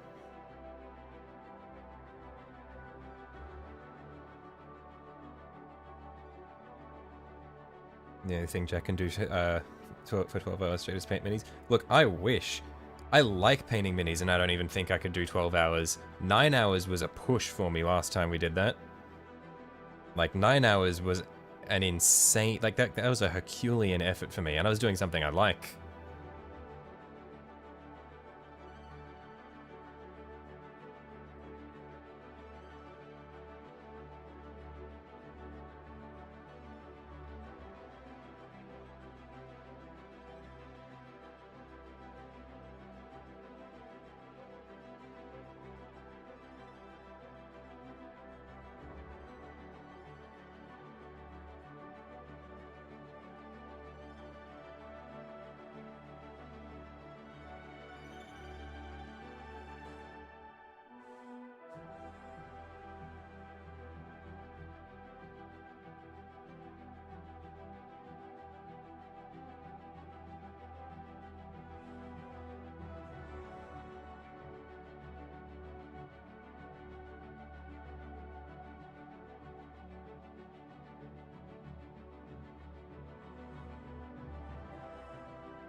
I might shift the color of his ribs here a little bit to differentiate them from the rest of the fleshy bits, because it's not quite the same.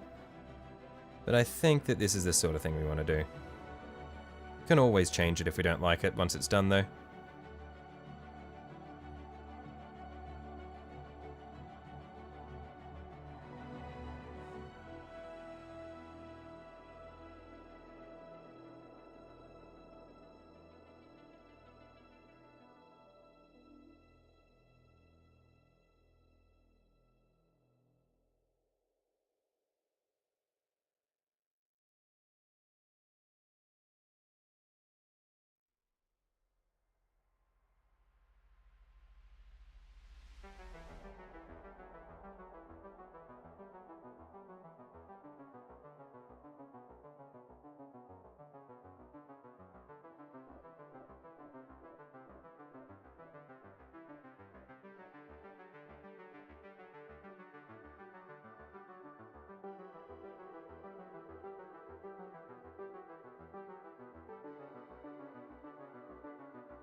I think what I might do is once all this is dried, I might see if I can get a little bit of white ink or something to sit in the recesses, and then get some pinky sort of tones showing through underneath the ribs. I think that might be a way to build this out a bit.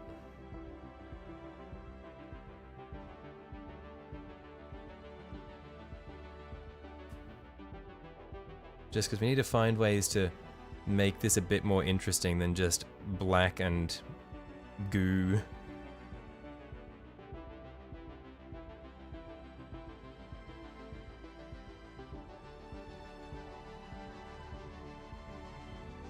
Also, I said that I was going to go and do the Tyrannifex, or work on the Tyrannifex a little bit alongside this guy, but I'm too invested in this now. I want to work on this as much as I can.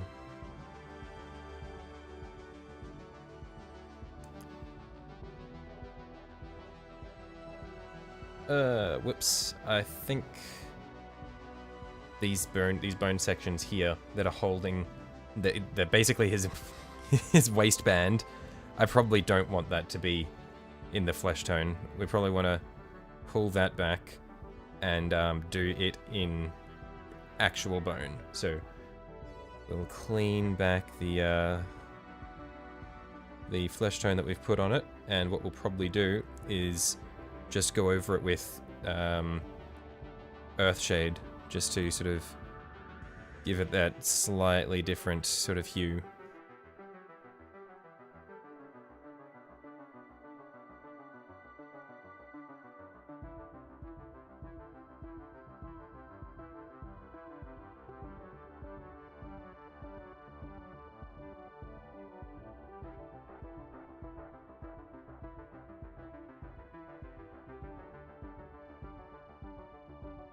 As for the back here, do we want it to be...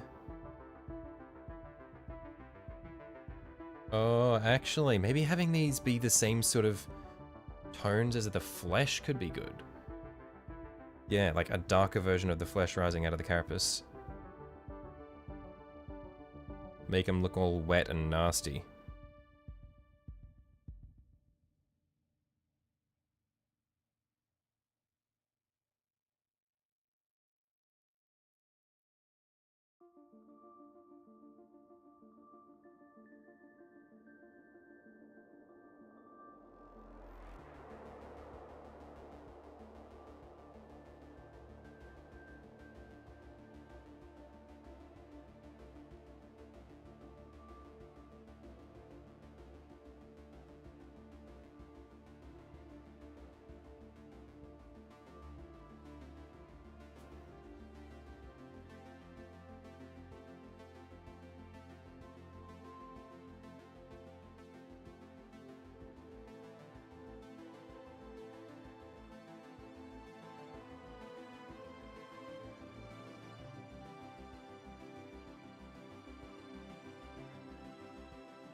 I'm probably going to have to manually redo the top ridges of these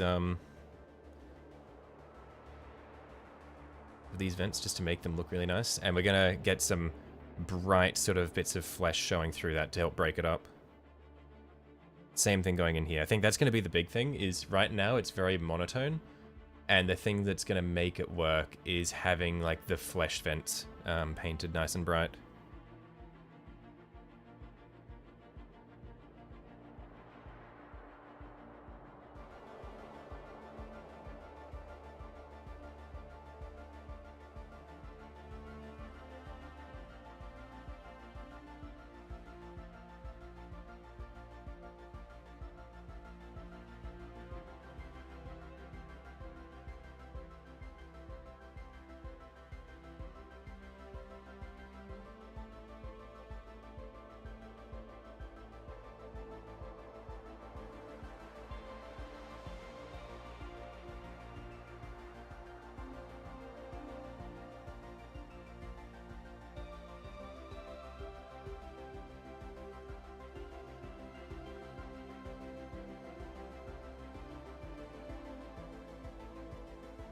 Never seen someone paint those vents as flesh. Does look good though.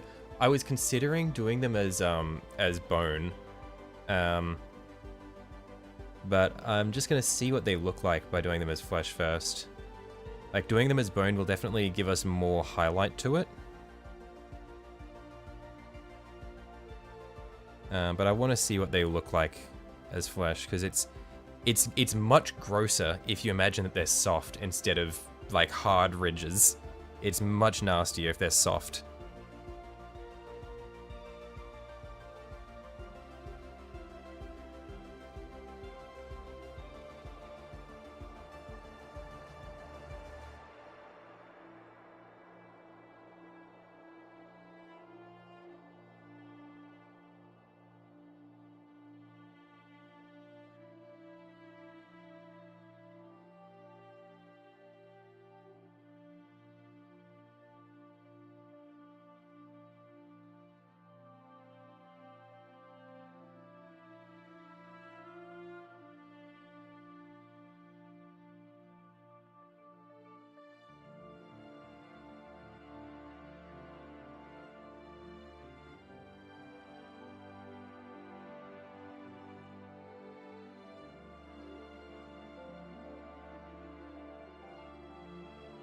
Alright, you're heading up. It's after midnight for you and you work in the morning. Righto. Yeah, thanks for hanging around, Rebellion. I'll catch you later, mate.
Oh my god, scared the shit out of me. Dawn of War stream when? Thank you, Jesus. Not sure, because I got Dawn, I bought the remaster. I don't know if it would be particularly good stream content though.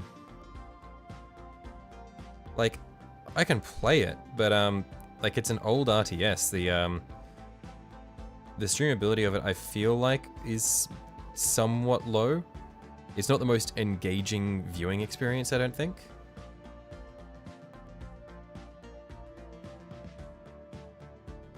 Like, if people are interested, I'll do it.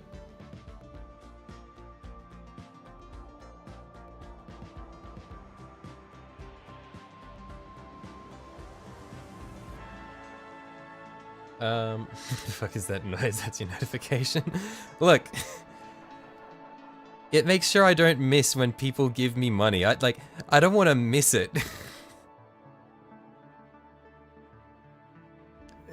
It's good to know that the notifications do still work, because I know that on like, I got multiple subscribers, I got 2 subscribers in the past, like on the past couple of streams, and I didn't get the notifications for that, even though there's a subscriber notification as well. So I went and like rebooted all the stuff, but yeah, good to see that it works now.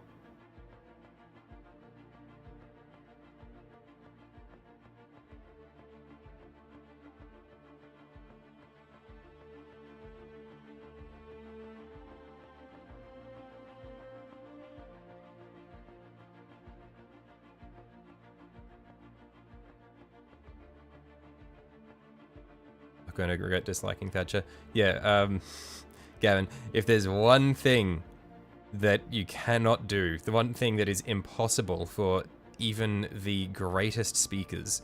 That is to convince someone from the UK to not hate Margaret Thatcher. It is in their blood.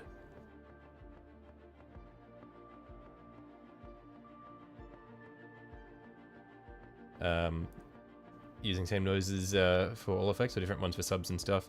There's a different one for subscribing and donating. I have only got one donating sound effect though. I know you can put different ones on different levels, but I didn't bother with that because, like, I don't know, just didn't feel like it really mattered that much. I'm not expecting people to give me money anyway.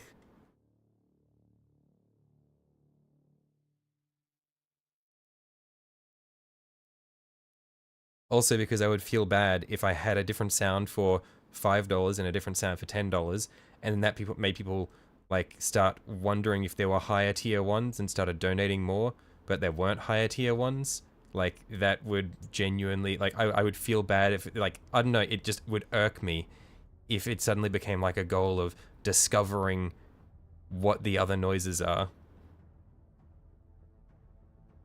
Wouldn't sit right. Getting the new Dawn of War. Never played one, but they look quite good.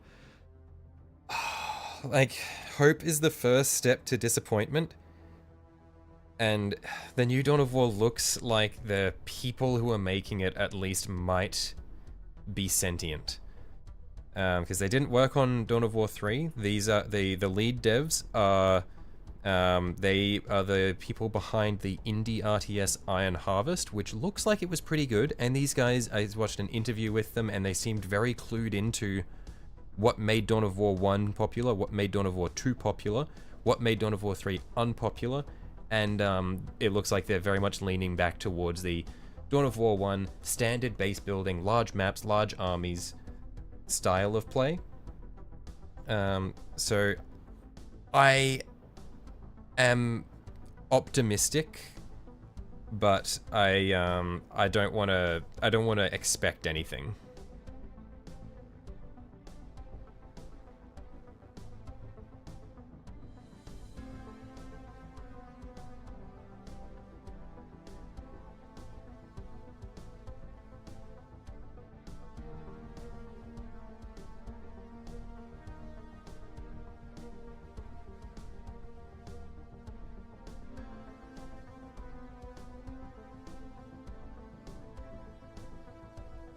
Okay, so for...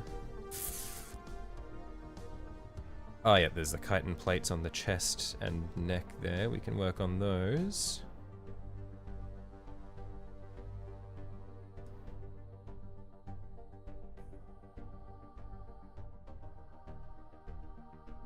I'm thinking maybe some kind of faintly colored wash over the carapace could be a good way to go. Maybe, or just like a very thin colored contrast paint, something like Pilar Glacier. Just to give it a bit more body. Could be interesting.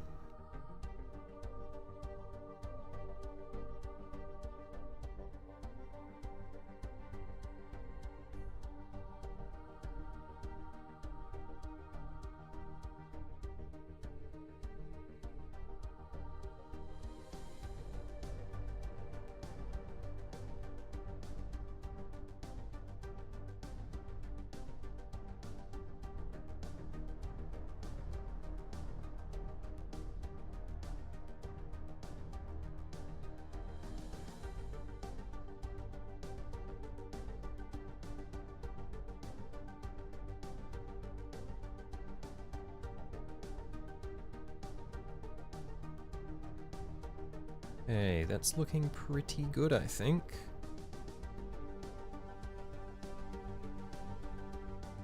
Then it's just going to be picking out the sections that we missed on the first pass. Most of my black contrast has dried out, so hopefully there isn't too much that I'm going to have to pick out just to clean it up. So those will have to measure out more black paint.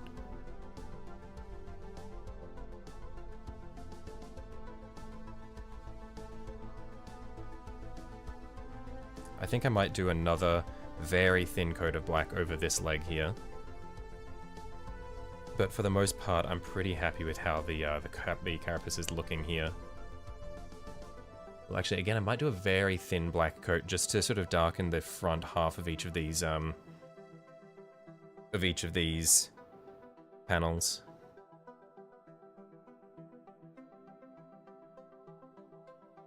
Just want to make sure I haven't just missed any sections before we move on.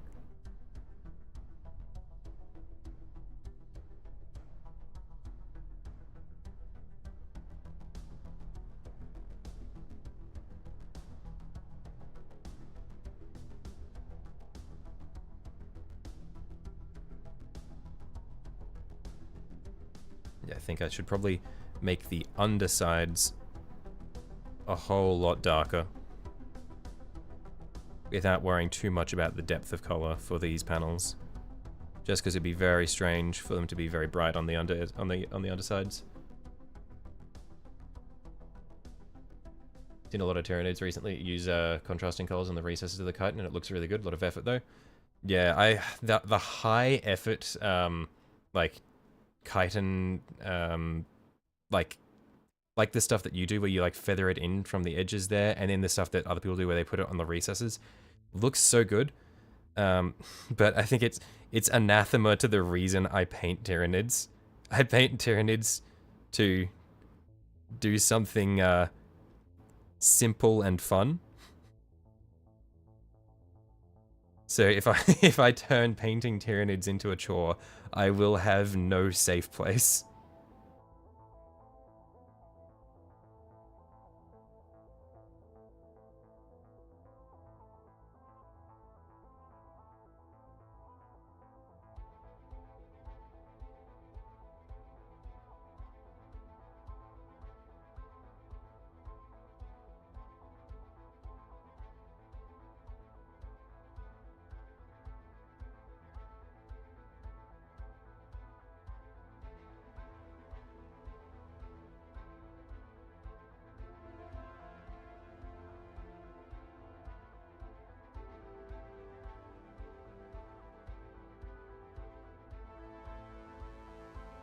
Feathering doesn't take too long.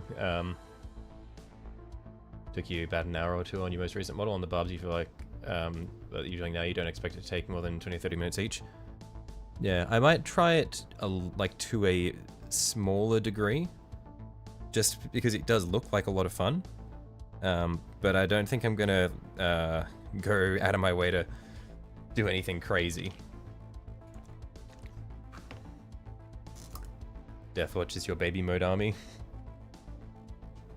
Yeah, I feel like Space Marines have a lot of very satisfying shapes to paint. That was my experience doing my Infernus squad. But I did also make my life a lot harder than it had to be. So I was batch painting 10 of them, and I was picking out every detail I saw.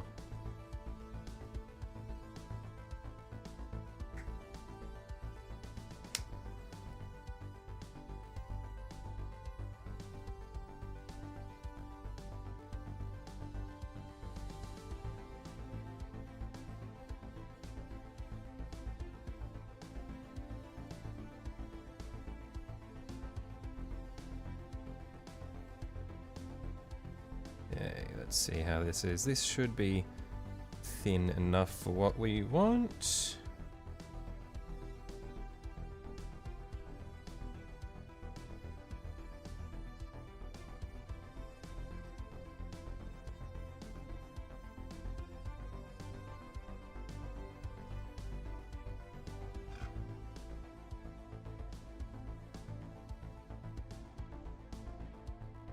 So I spent a lot of time. I think we probably don't need to have like the discussions on political messaging here. Like we come here to unwind. So probably try to keep it low key on the like real world political discussions and stuff, please. I know I bring it up sometimes, but yeah, I'd say that, like, for the most part, try to keep it sort of light.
In other words, if I started the other big bug at all, I've been painting this guy on stream. I haven't started on the other big guy yet. Yeah, I was thinking that I was going to paint them simultaneously, but I've gotten too invested in this guy. Like, I want to make a start on the other guy, but at the same time, I'm really keen on seeing if I can sort of make this guy more cohesive. Like, I'm bought in, and I don't want to sort of turn my focus away until I've figured out exactly, like, what he's going to look like.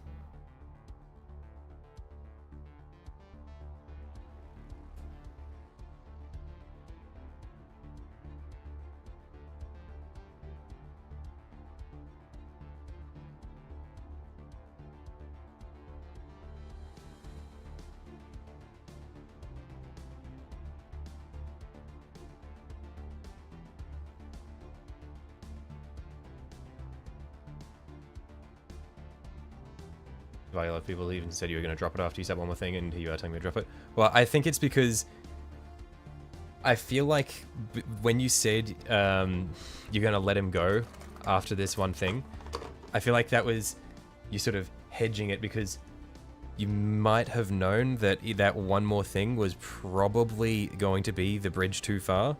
Because I feel like we could all sort of feel that there was, like, it was not a well-received conversation, and that last one was it kind of felt like it was sort of just a last little poke before we put a close on it.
Promise I'll get political a few drinks later. Get those damn Eldars out of my system.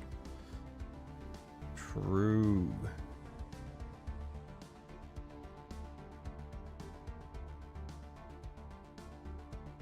Cries in Eldari.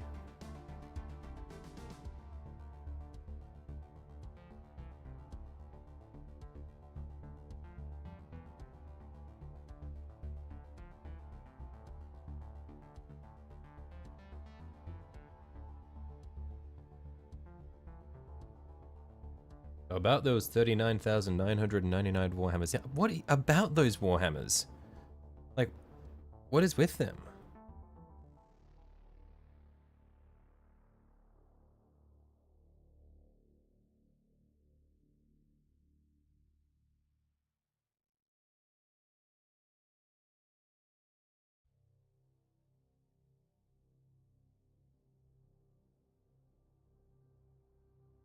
Also, you weren't here to listen to what I said about the Tyranid Knight. Is a possibility or not much interest? Not much interest on that front. I like my bug boys and I like my robot boys, but I don't really want to mix them together. Like the Skaven Knight is because I feel like conceptually they merge quite well, and also I've got a lot of Skaven and nothing to do with them.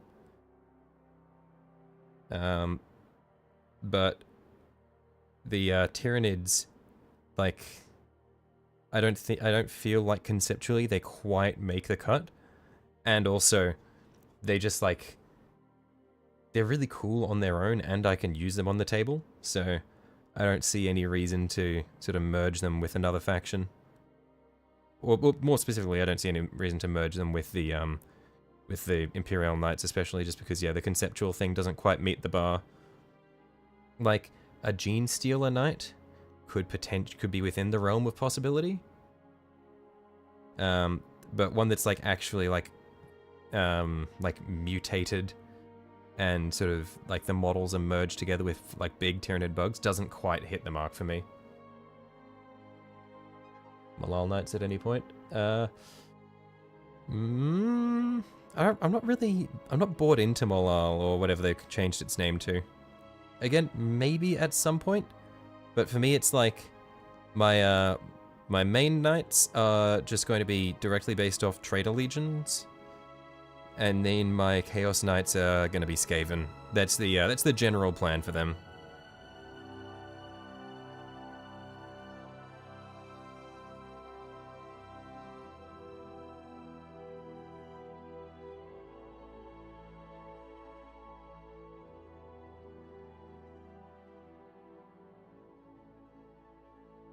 You ask me if you've seen a guy all over the Tyranid subreddit who's fused them with Tau, making them look like they're bursting out of the dead Tau. That does sound quite cool. Yeah, I think there's definitely a lot of really cool stuff you can do with just like, I think Tyranids would be great for having them like overrunning the like the dead models of other units, just as like part of their bases and stuff. But in that situation, it wouldn't. You're not really playing Tau there. You're playing Tyranids, but you've just got really cool bases and models. Like you got mini dioramas on all your minis essentially.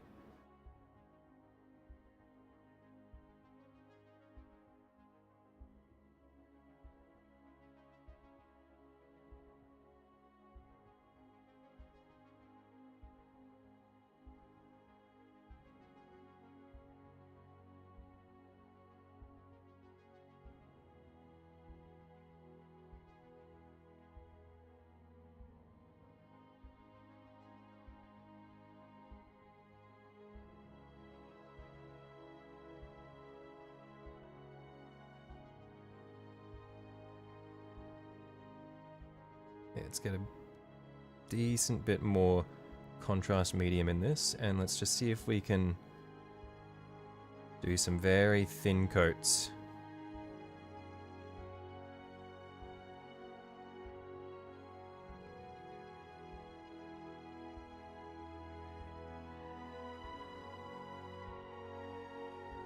On the backs of the carapace here. Like Malal's followers paint schemes, but would go insane painting so many straight lines, no for Marines type shit. Trying to come up with a good flesh mount for your sacrifice bases using the free Space Wolf mini as you dead guy. Not sure how to go about it yet, probably more eggs. Yeah, not gonna lie, I don't think I've actually seen what the followers of Malal color scheme actually looks like. So yeah, I'm not super sure what it would end up as.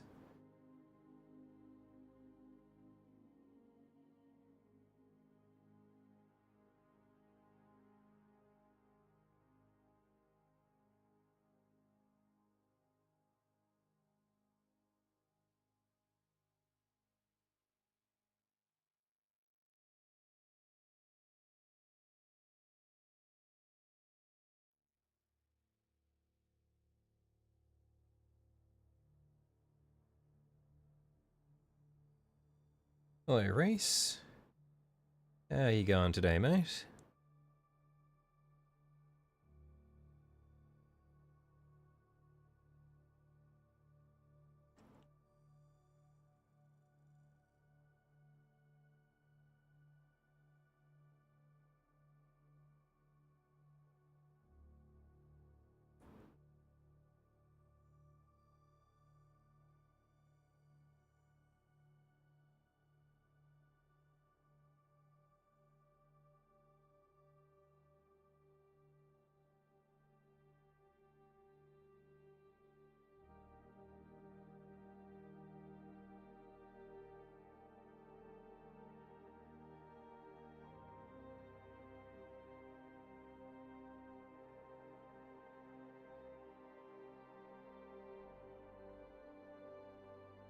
Black and white scheme with 4 sections. Looks cool but painful.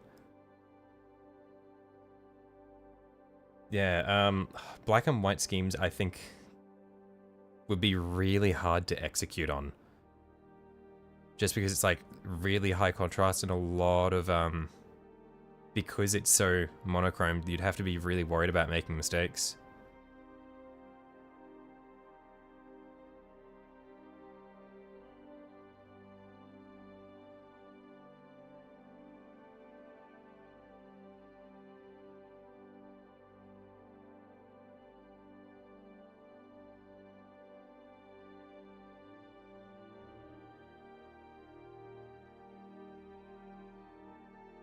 I'm not sure if I've gone a little bit too dark with this additional layer on the back here. I think it's fine. I think we've managed to preserve a lot of the underlying color.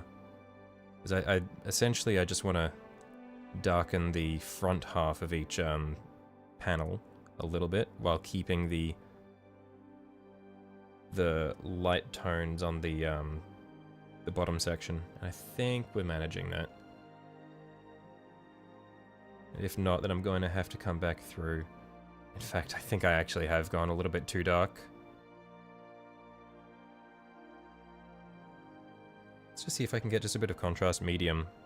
See if I can just thin out these sections near the back edge of it. Also, chat convinced me to get 6 zoanthropes for Frank to make use of. I was thinking 18 zoanthropes for Frank to make use of. Yeah. I was thinking that 18 seems like a more comfortable number.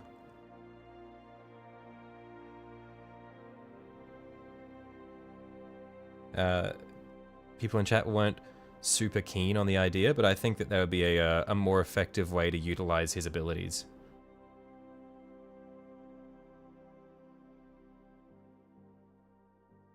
Then you'd need 3 Franks.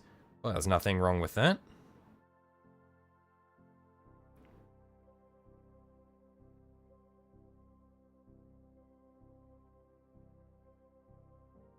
The army would be Frank and the Floaters. Maybe calling them the Floaters isn't the most flattering name for a bunch of Neurotyrants and Zoanthropes. I think it fits.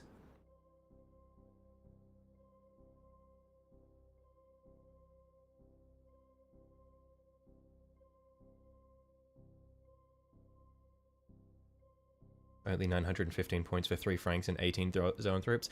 Why are Tyranid point costs so fucked?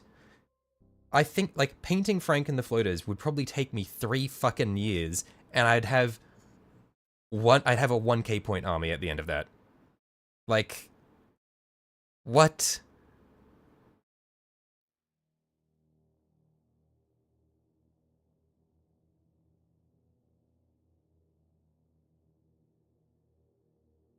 Still over 1,000 points left to field 120 Neurogants. True.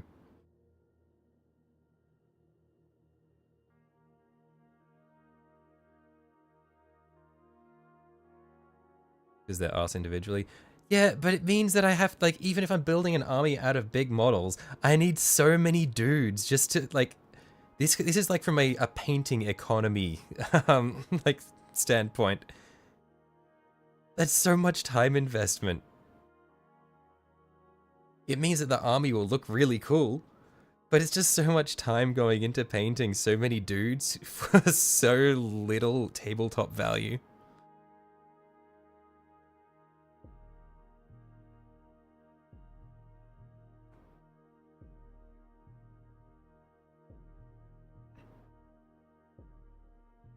That big ass spider, the Biovore, 50 points, you can field 9 of them. The Biovore costs less than an Eldar Spirit Seer. Costs less than, like... it's crazy. And the Spirit Seer is shit.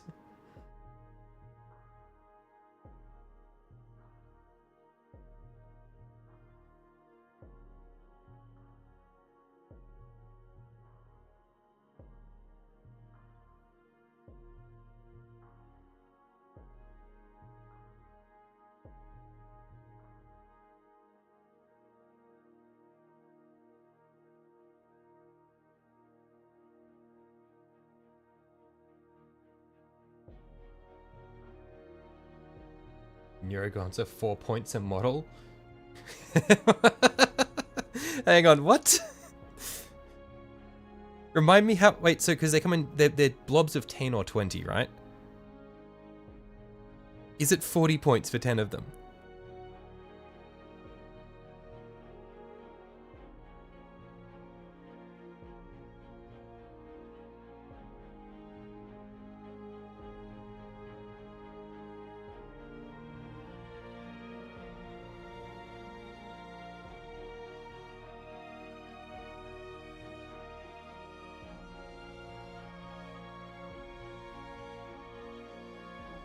Here we go to 45, there are 11.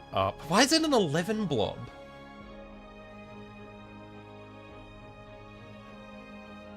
What?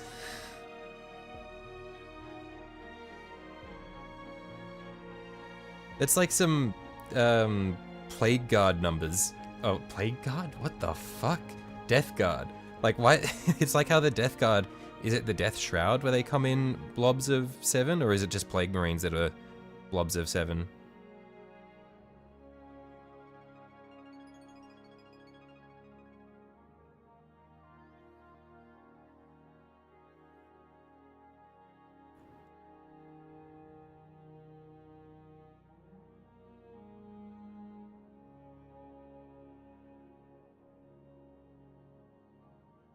There's 10 little guys, 1 brain guy.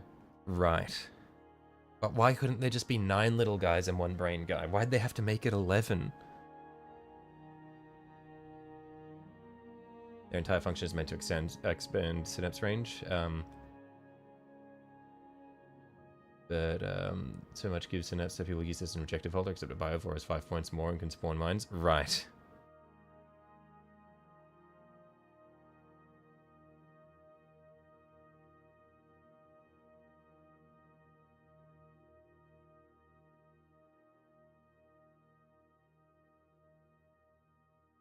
Yeah, I had looked at the datasheet of Neurogaunt's somewhat recently and been astonished by how useless their stat spread was.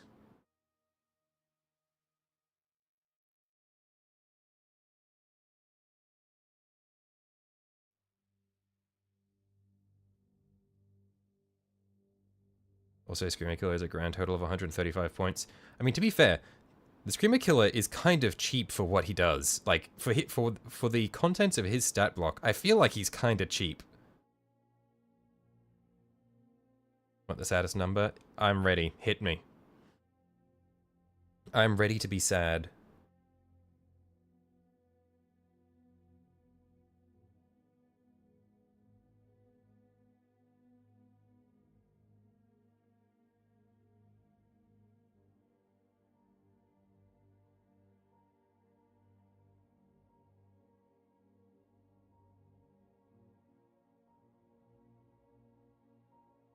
My 30 Termagants. They're 20. It's a blob of 20, not 30. 180 points. I see.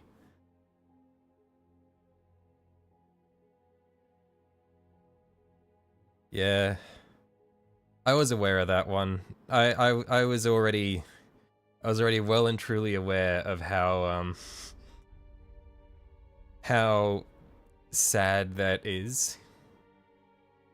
And that is also the reason why I have no intention of adding any more large blobs of tyranids to my army. It's all big models from here. The smallest, the biggest squads I'm going to have will be Carnifexes and maybe Warriors.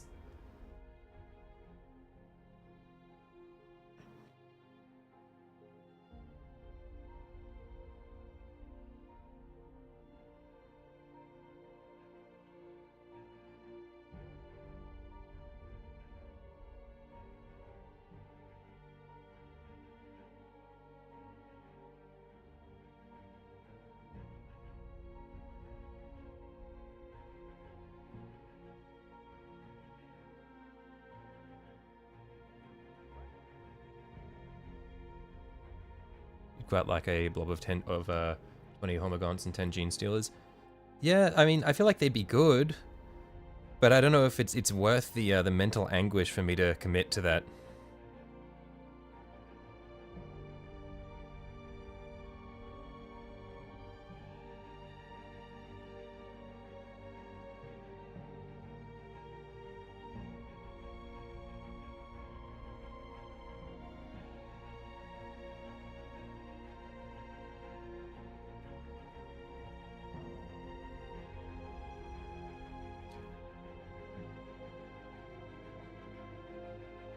Warriors need to refresh before you buy them. You really want to Carnifexes, but the kit is apparently wank to build, and also on the list of the next NID model to be online for refresh. Right, okay. Yeah.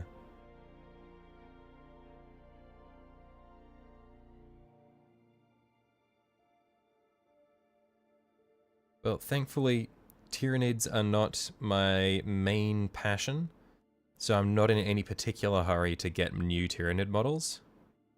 So I can afford to wait and see what gets refreshed.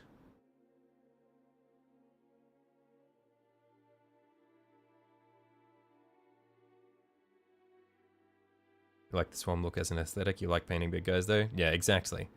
Like, I can vibe with the idea of having 20,000 units on the board. But those 20,000 units on the board also make the game take like 2 hours longer.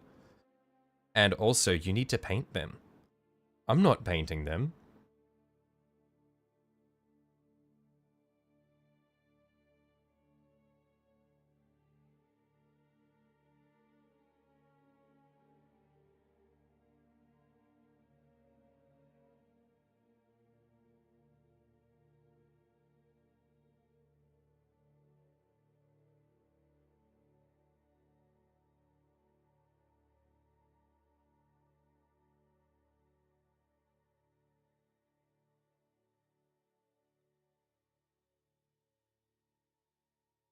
Two 2005 Carnifex. They're from 2005? Really?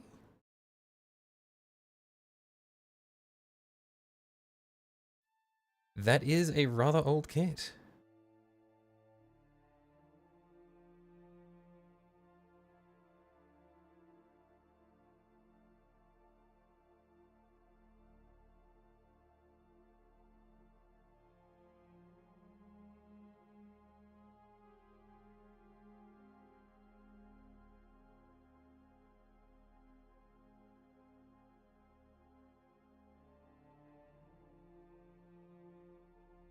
Okay, I think that's probably good for our chitin for the time being. Oh, actually, just this top finger here might need a little bit of love. Just pull this back a little bit.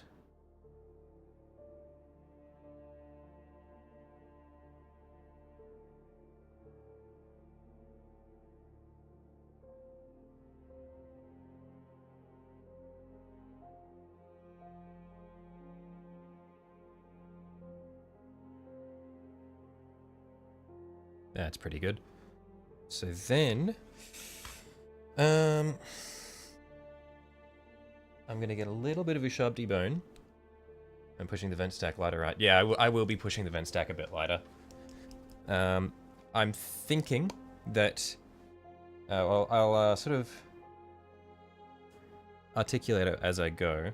Because I'm thinking, first of all, I'm going to I'm gonna, in just solid bone paint, I'm gonna re-pick out the top ridge there, so that's gonna be really fleshy. Then I'm thinking of, I'm not sure if Carberg Crimson's gonna push the vents lighter itself, but I might go over it with a slightly lighter contrast to make it look wet and see how we go, because Carberg Crimson does have a decent bit of pigment to it. So I might be able to get away with just using it to push it fleshier. But first thing I'm going to be doing in any case will be just with the Ushabti bone, I'm going to pick out that top lip of the vent. And I'm also going to just clean up the edges of the claws because I'm going to be coming back through. And I'm going to go over the claws with Agrax Earthshade and then a little bit of Carberg Crimson near the ends just to sort of stain them and make them look more like bone. And then we'll revisit the fleshy bits.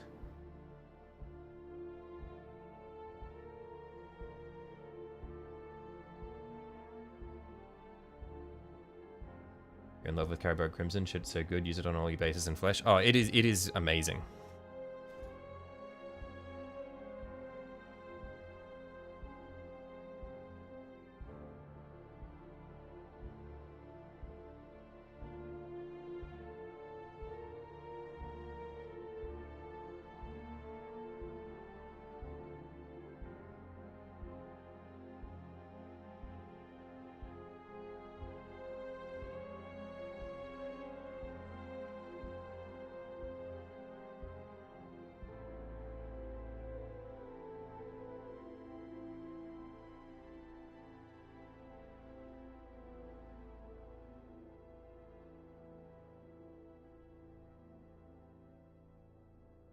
First shade besides Null Oil you've ever had to buy another one of?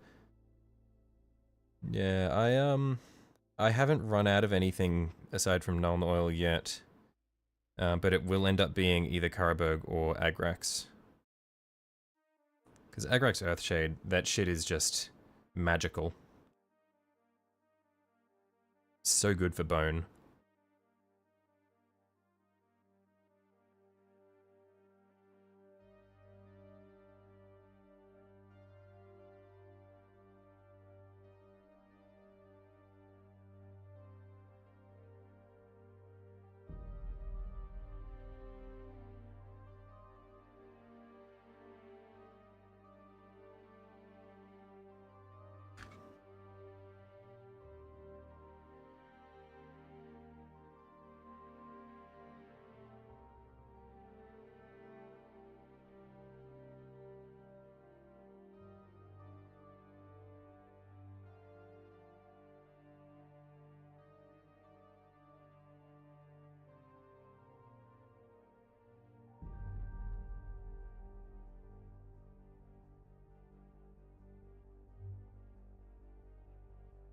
Honestly, since a lot of the claws are mostly done in Screaming Skull and our white, having this little bit of Ushabti bone coming in around the finger as a little bit of a recess highlight, I think will be quite nice as well. Like, I'm mainly doing this just to clean up the sections where I got a bit of the black wash or the black contrast onto the claw. But I think having this little bit of bone in there will also make it pop quite nicely.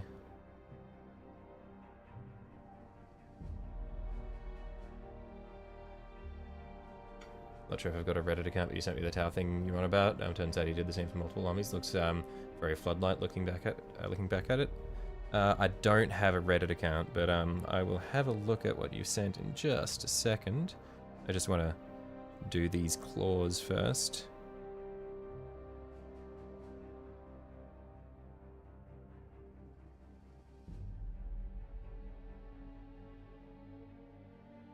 I still also haven't figured out what I'm going to do with his toes. Like, if I'm just going to do them in the same sort of bone that I'm doing the claws in, or what?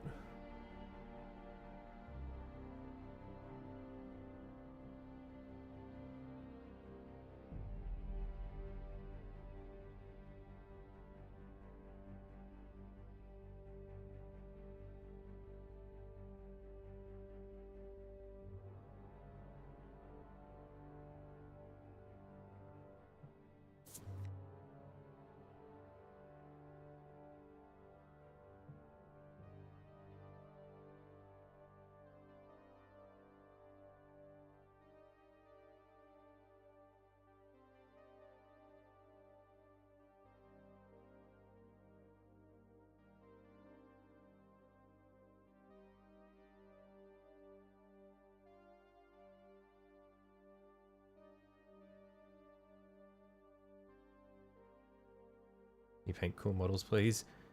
Quiet you. I don't need to hear this from the Emperor's Children fan. They're just space marines. They're just horny space marines.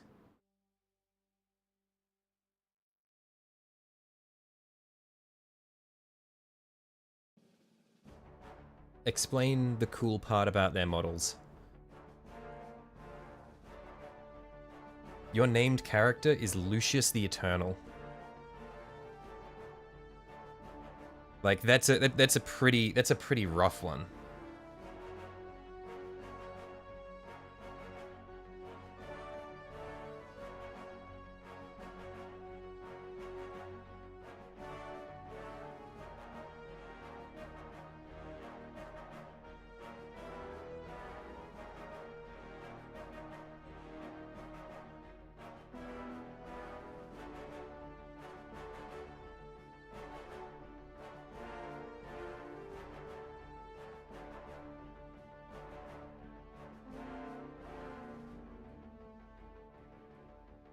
It's Fulgrim, actually.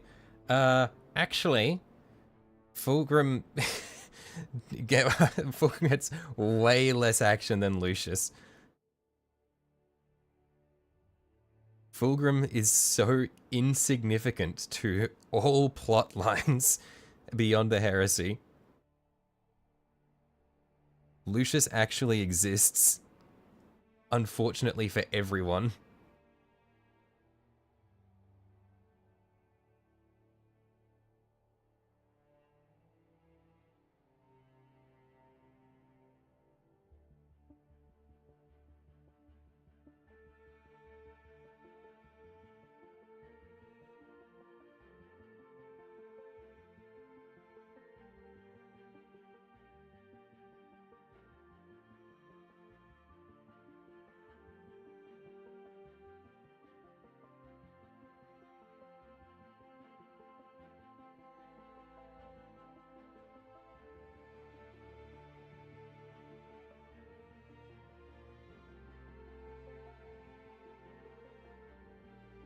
If you misses a hint nudges to which minis you may be out of your anniversary. I see.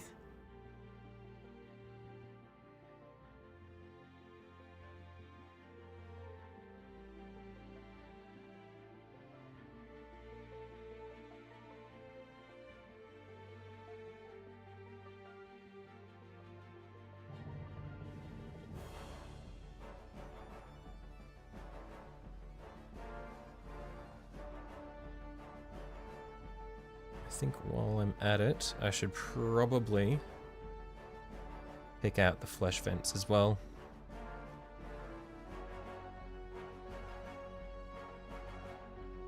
I really should be using a better brush for this bit, because this brush is, like, the bristles are super split on the end there, so any fine detail work is almost guaranteed to make a mess. Like that.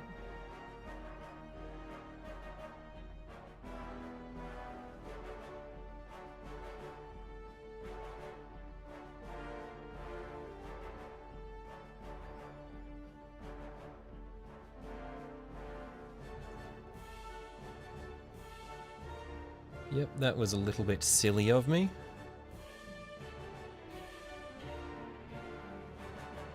At least I did it on a hard to see spot. Yeah, I think I will do the rest of that when I have taken out a better brush. All right, let's see the thing you sent me, Sanji.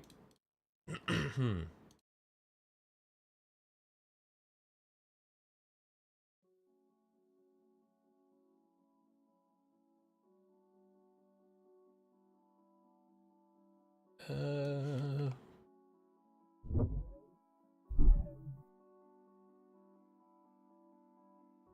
Hopefully, Diluvian.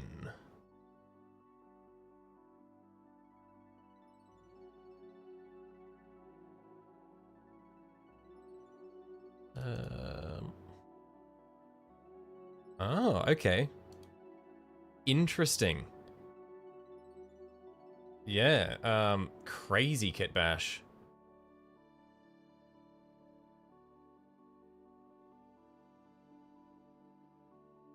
Yeah, I could never.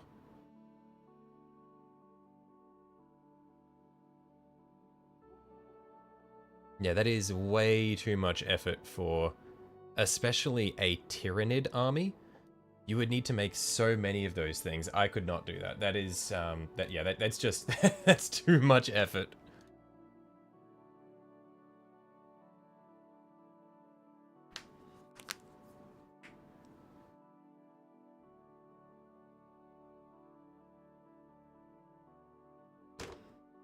You'll say painting the tiny veiny bits of the carton is the most painful part of painting nudes, besides the eyes. Yeah, the eyes on this guy is going to be a pain to reach. Yeah. Yeah, for sure.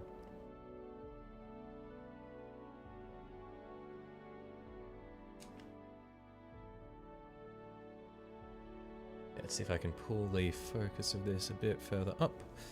Our goal is now we're gonna just do the...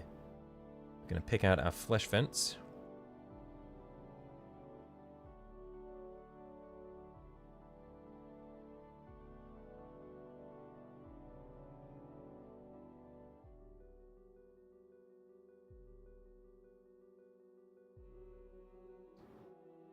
Haven't thinned this particularly well, so I'll just dunk the brush in water.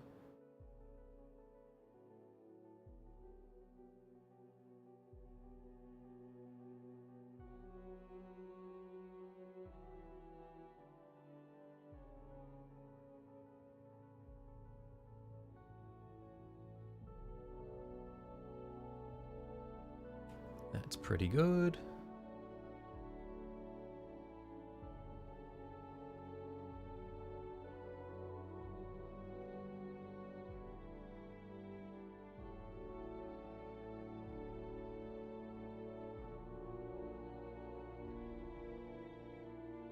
But yeah, I must say, Ushabti Bone has got to be one of my favorite paints.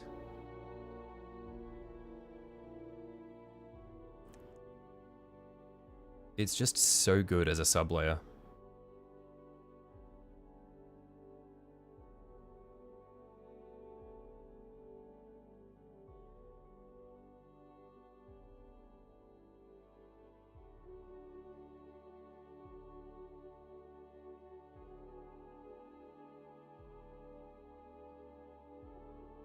Also, has this guy been splitting apart while I've been painting him? I swear that seam was not there earlier.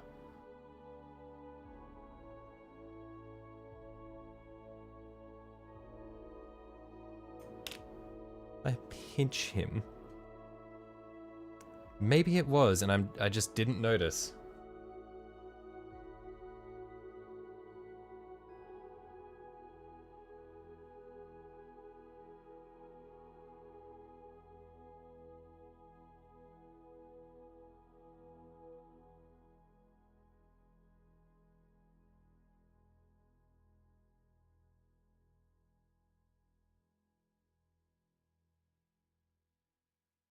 Surely not as I gluten primed this guy months ago. Yeah, that's what that's what I mean.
Yeah, I am pretty certain that I am going to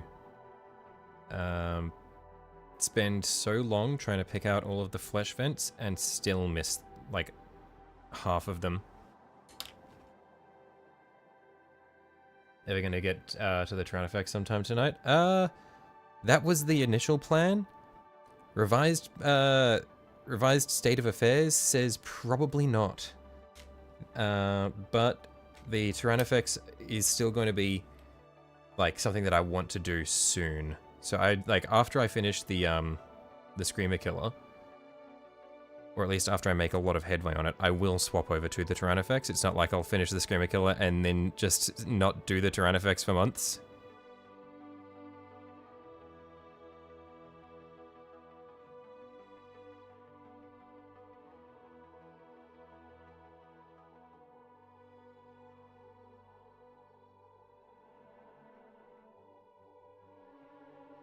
Also, can you see my Tyrannifex?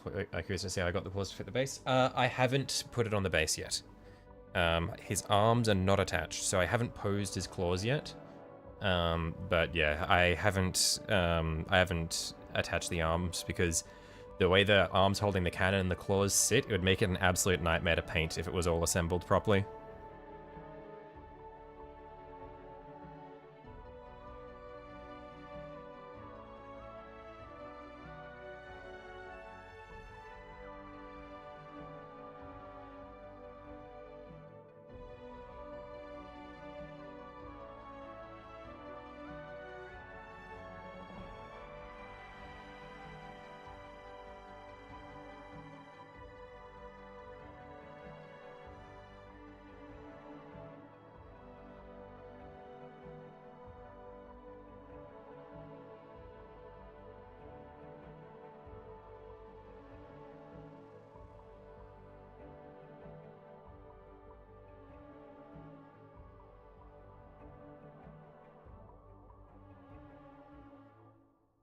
Got it fully assembled but not glued to the base. May snap the leg that's over the gun off to make it, or off it to make if it makes it too hard. Right, yeah.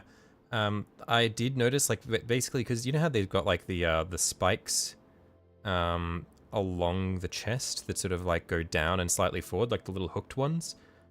The way I assembled them, the two at the front kind of obstruct the angle of the gun. So I might need to snap and then bend one of them into a different angle, depending on how it goes when we get towards assembly.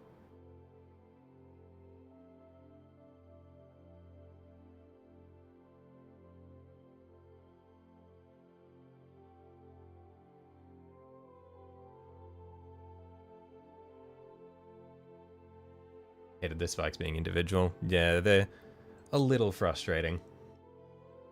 They're cool though. They're just frustrating.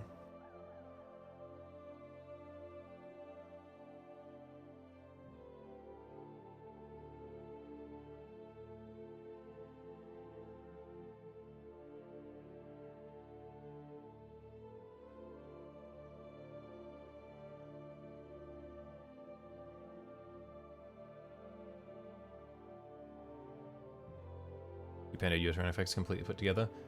Think you'll be able to paint it all together? We painted just after your barbs and Swarmlord, don't you think? Yeah, it's just because of the way like all of the stuff hangs down below to just make it an absolute pain in the ass for me, I think, to like reach up onto his belly. So yeah, I decided not to put the arms and the gun on.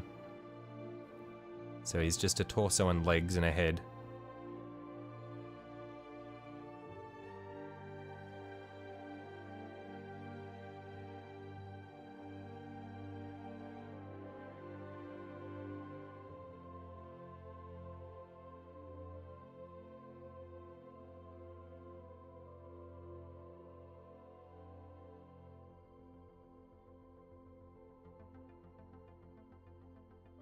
And I'm thinking I'll probably dab a tiny... I think maybe what I'll do is I'll do these in like pinkish red sort of stuff, and then maybe dab a tiny bit of white ink on top of them. Just see how that turns out. That might be really nice for these little flesh vents. We will see.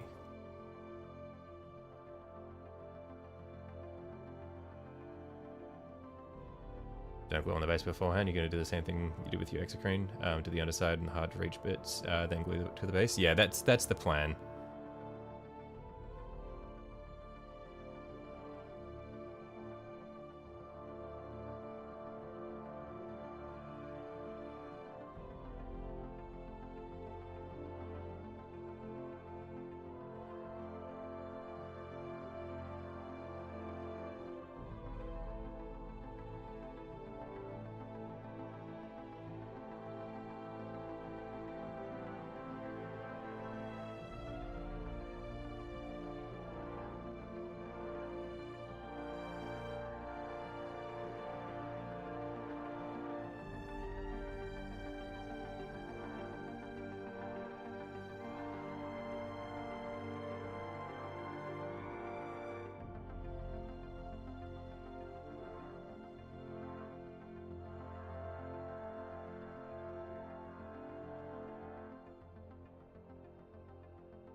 I'll probably have to do these flush vents absolute last because I'm going to be doing lots of sweeping coats over those bits. So I won't pick out the highlights on them yet.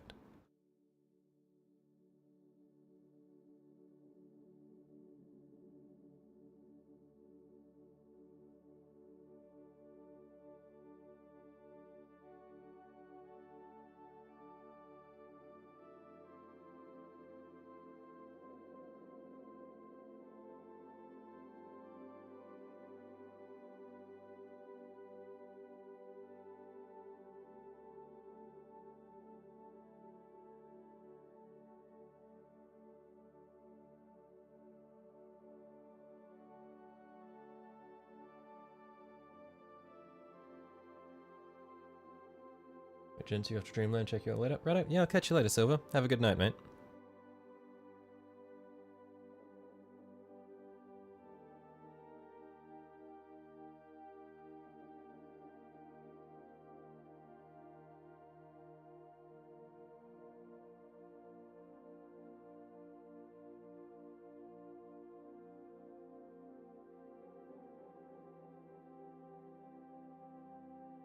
Funny way to do those flesh vents is such a good feeling. Ignore them on your first few models.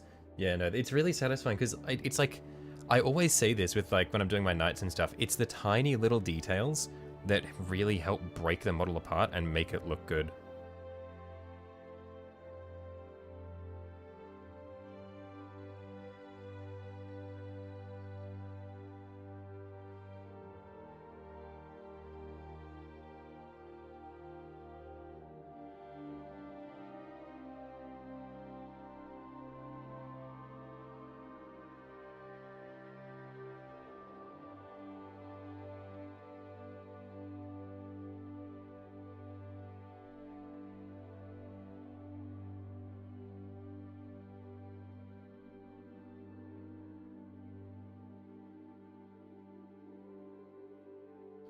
Color to paint the brain on the Neuro again, trying to imagine what the Zoanthropes would look like with my scheme.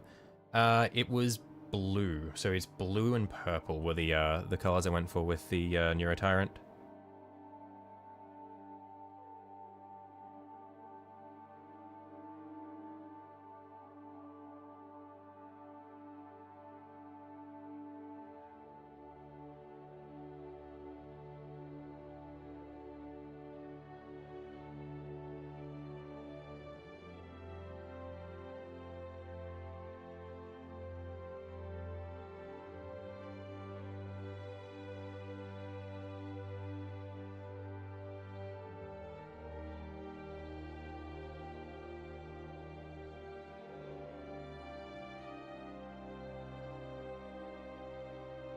But I keep the water floaty theme for the base. I think for the base, I do like the idea of them being in like toxic swamp.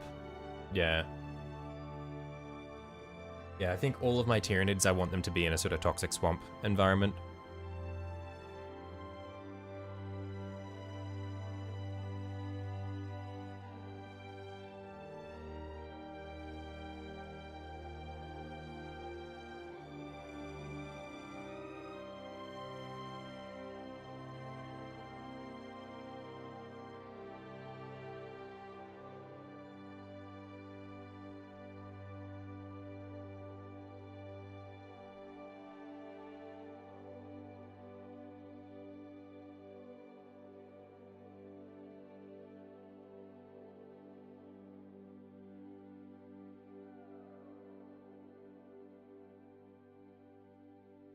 Too lazy for bases. Never a fan of doing them besides night bases. I mean, your night bases are really cool though.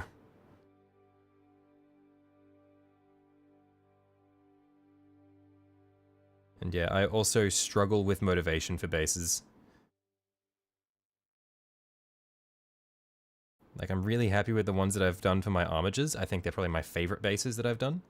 The snow ones. But yeah, beyond that, I do struggle.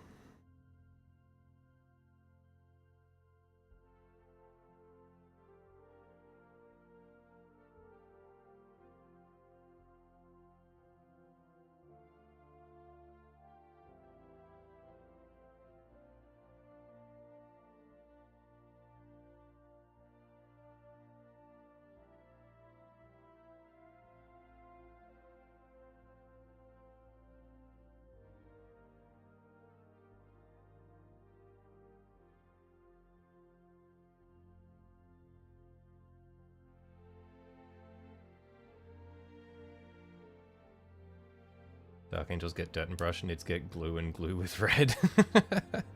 I mean, if it works.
Back, homework time. Welcome back. Glad the bug community came out with an easy way to spam bases, or you'd actually go insane. Yeah, I need to find a more efficient way to do my bases. What are we painting here? This is a Tyranid Screamer Killer. So, big version of a Carnifex. Renowned for his ability to go Rah!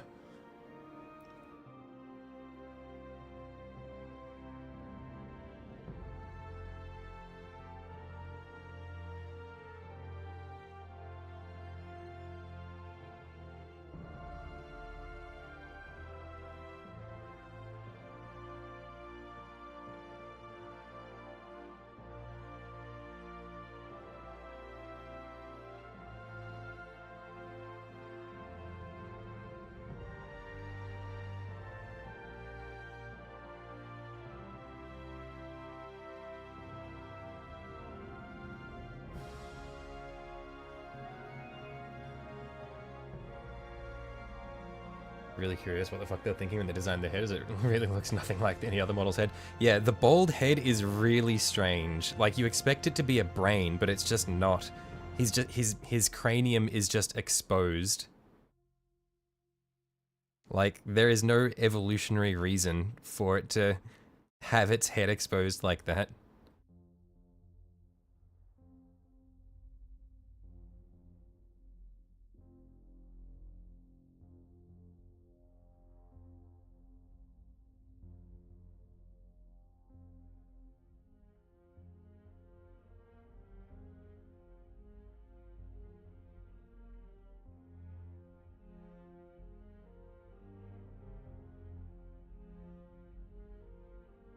It's a choice. Original Screamer Killer doesn't look like that either. Oh, I see.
Had more of a Gene Stealer look. Long head is interesting. The side things from the OG though.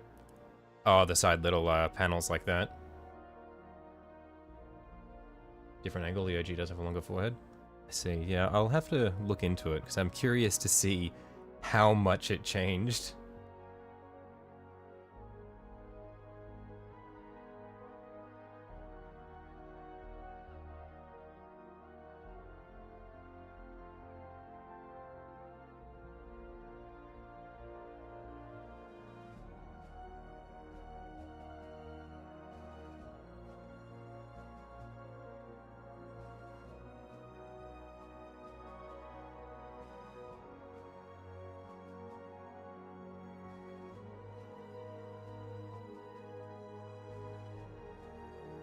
Oh, I missed these little holes here.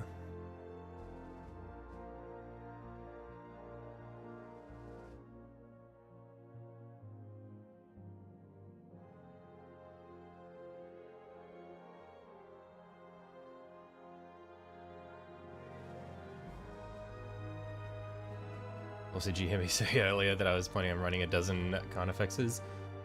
Last the max is 7. Oh, because they come in 2s, and then you can run Old One Eye as a leader. Is that what you mean? Because you could run 3 squads of 2, Old One Eye, 3 Screamer Killers. There you've got 10.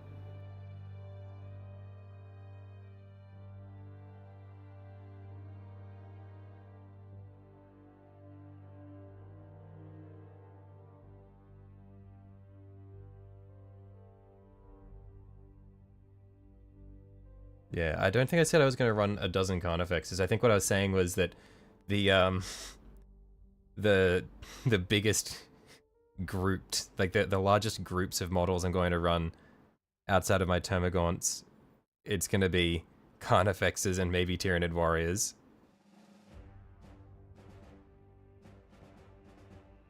And I also said I was going to run 18, well actually, yeah, I was also said I was going to run 18 Zoanthropes. And I'm not giving up on that dream. Squads of 2 is such a weird thing. Then again, Carnies were the OG scary shit. I mean, they're still pretty scary. I guess it's just other factions have their own version of scary shit now.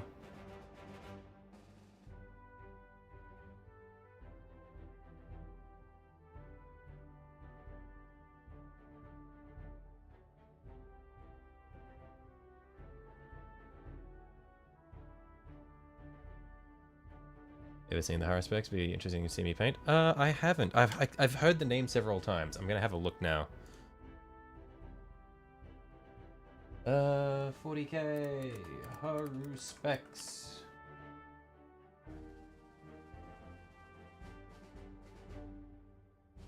Oh, I have seen that one. Yeah, that one's freaky as hell.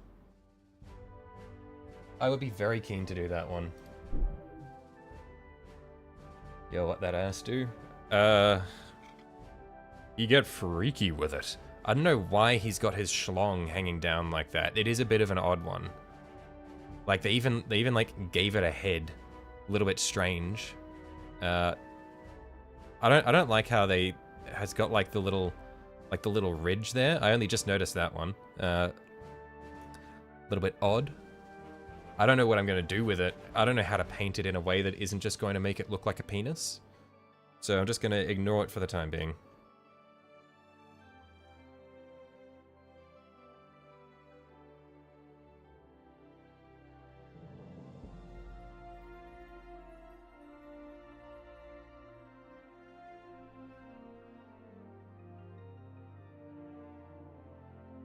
Talon, I had the worst parts of this mini in your opinion. Foreskin bump is so bad. It's pretty bad.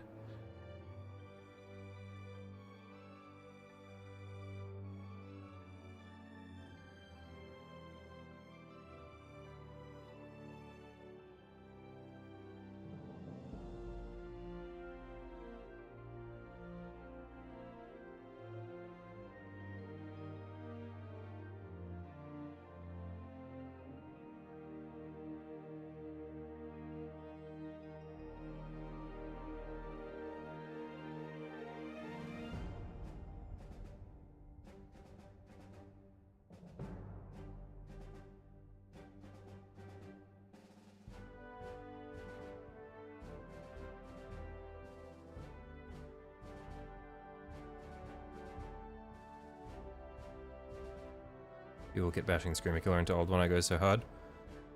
How old is the old One Eye model? People are kit bashing a Screamer Killer into it. That makes me think that old One Eye is smaller than a regular, or is smaller than a Screamer Killer.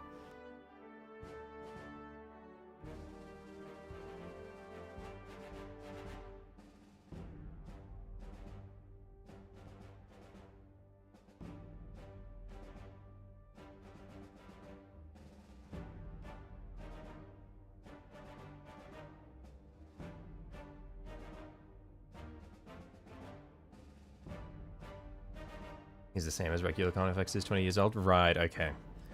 Where the new Screamer Killer was Leviathan, so 2023?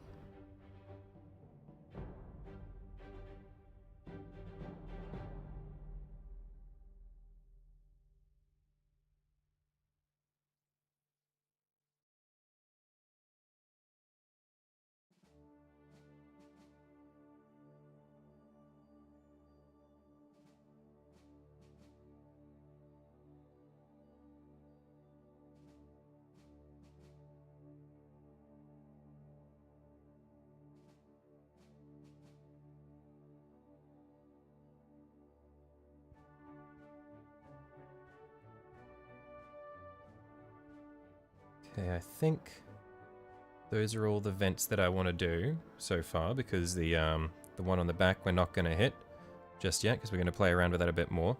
Actually, I might just pick out the tongue while we're at it.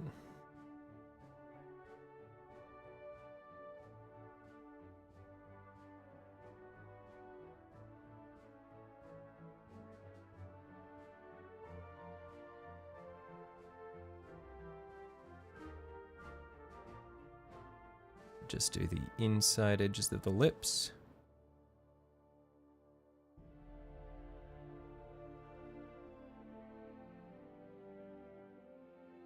And maybe just pick out the points of his eyes. Although I'll probably come back and do the points of his eyes in a pure white rather than a bone anyway. That never hurts.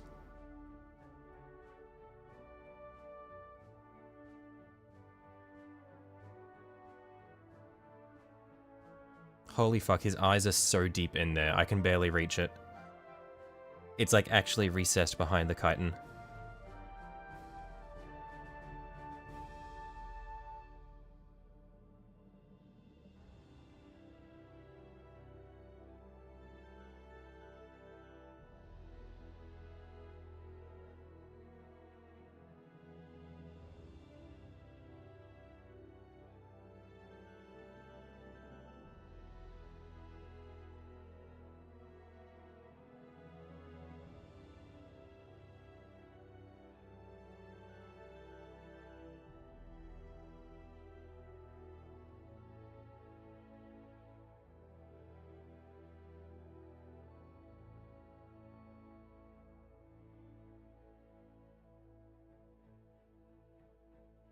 There we are.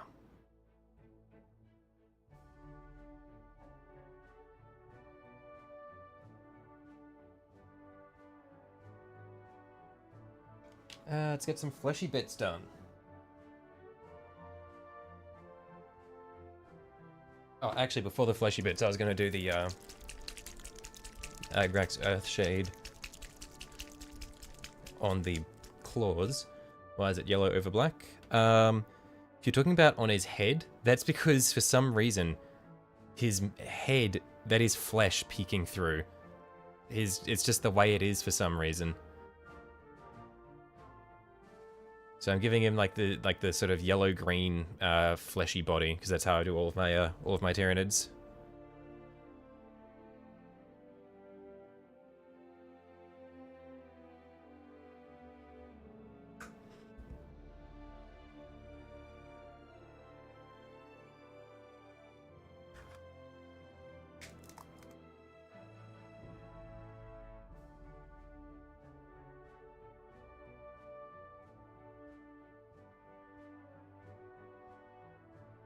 That makes him look like grubs. And that's icky.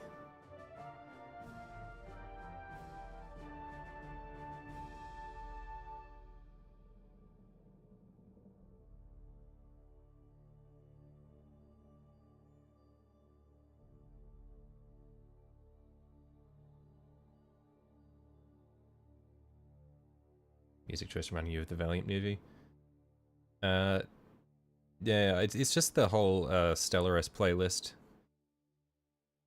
There's a few good ones on there. Some that are a little bit weird in tone for Warhammer painting, I would say, but I'd say for the most part, I like the playlist for the most part.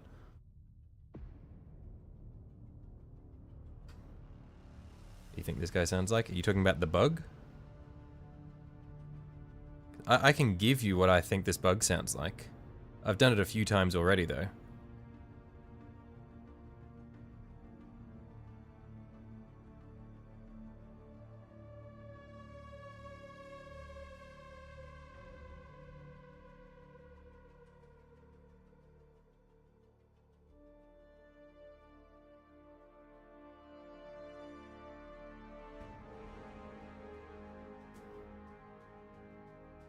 Yeah, the bug squeaker from Xbox 360 cock lobbies.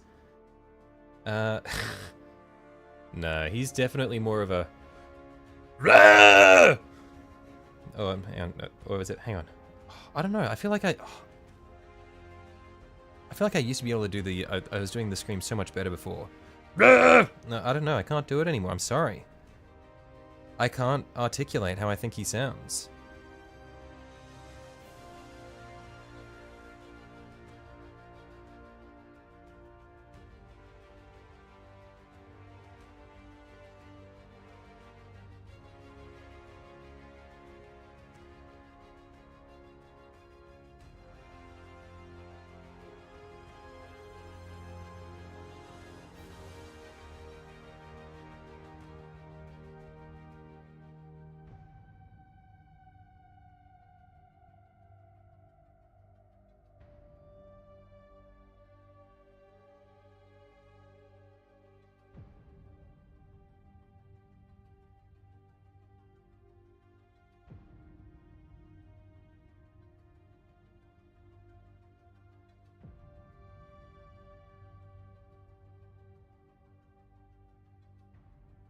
Needs more high-pitched notes, maybe more clicking. Nah, he definitely just sounds like a guy.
Man, yeah, Agrak's Earthshade is so good. Like, you just put it on top of a bone color, and it's amazing. It just does all the work for you. Because, like, bone colors on their own don't really make shit look like bone, but the second you add Earthshade on top of it, it's just so good.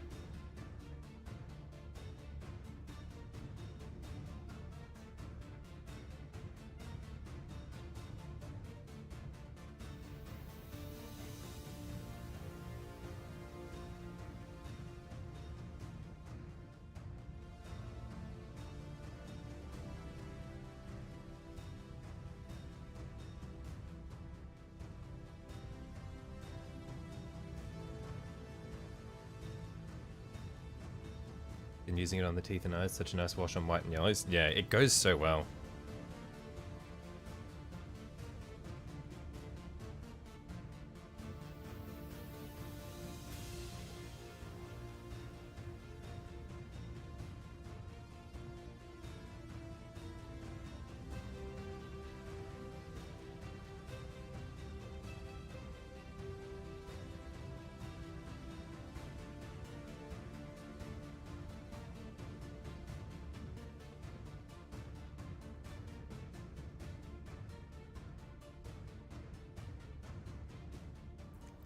I'm probably going to need to repaint his toes in bone so that I can make this work, because that just doesn't quite look right. I think this one on top might be okay, but the one on the bottom definitely is too dark for it to really work.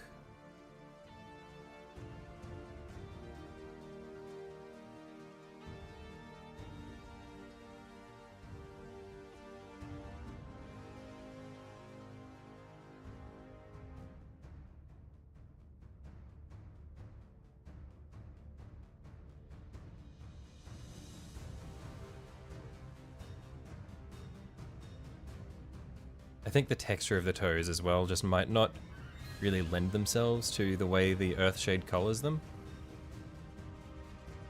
Like, it's okay, but I don't know if it's quite what I'm going for.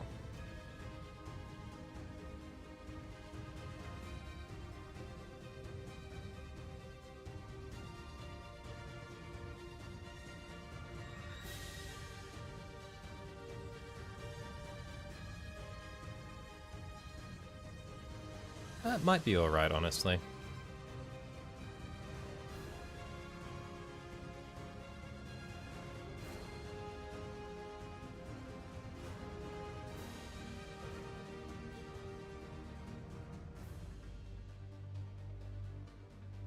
Let's just get some Agrak's Earthshade on his waistband there. Make sure his pants don't fall down.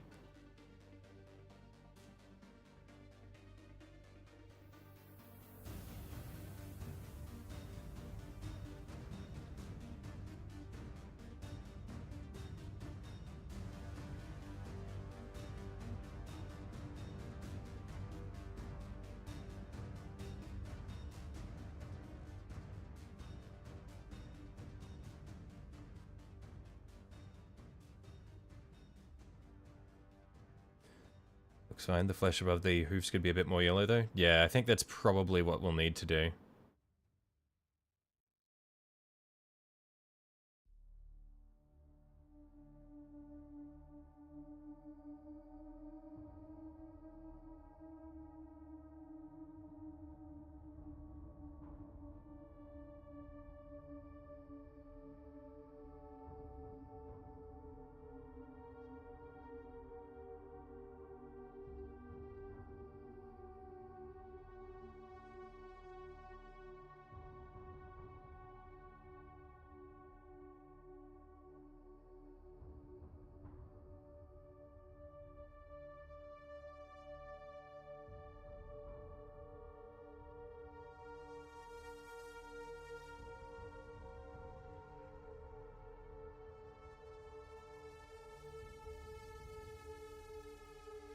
Need to pick his top teeth out a bit better.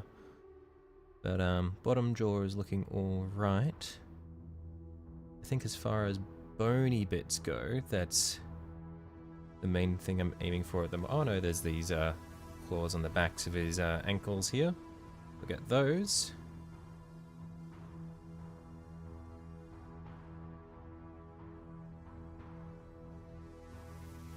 I think I'll do that top section, that top little ring, is a little fleshy bit. Maybe might do that in a something lighter, like a red or a pink.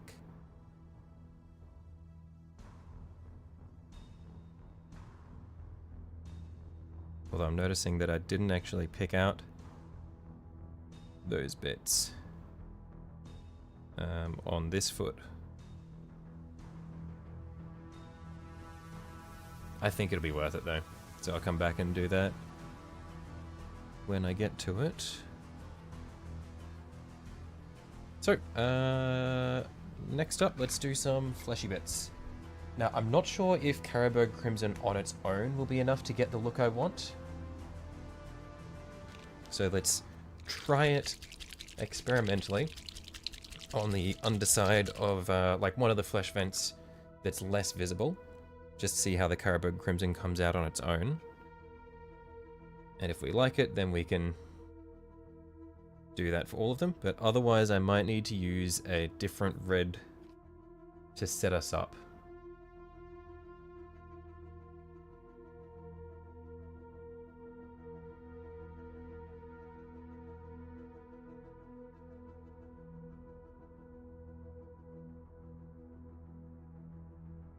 Yeah, I think we'll want to use a different red to get us started, and then come back with the Carroburg.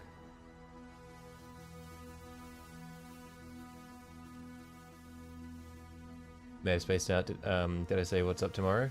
No, I haven't made any plans for what we're going to be doing tomorrow. Might do more tyranids. It's either going to be more tyranids, back to the Skaven Knight, or back to the Fire Prism. Not sure which of those I'm going to commit to though.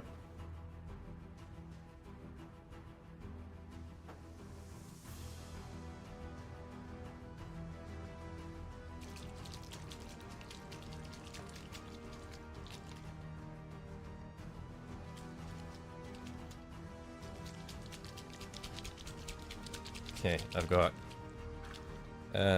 2 options I'm thinking for the fleshy bits. Doomfire Magenta or Blood Angels Red. I think the Doomfire Magenta might be a good way to go, and then we can knock it back with the Carroburg Crimson. I think that'll be a good one.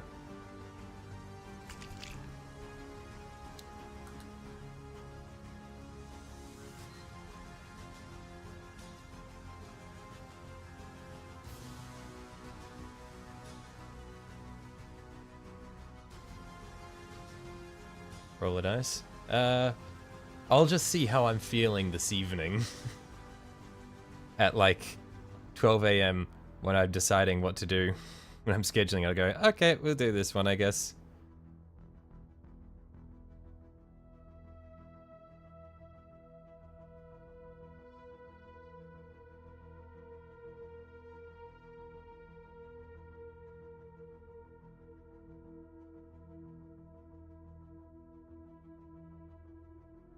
Okay, so the pure Doomfire Magenta is very, very strong.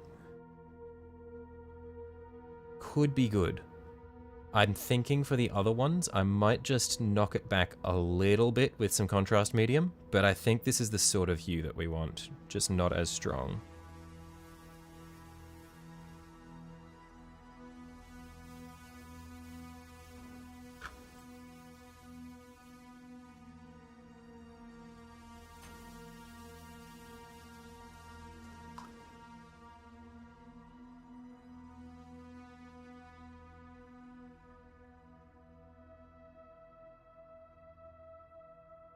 Let's get some contrast medium in here, like that.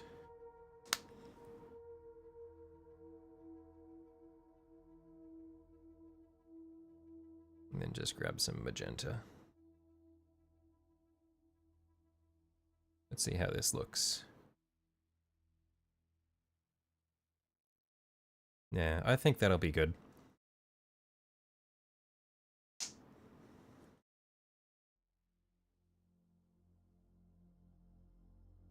It's more medium than magenta there, so should have plenty of room to build it up. Because that way, at least, we'll get some of the bone color showing through with the subtones.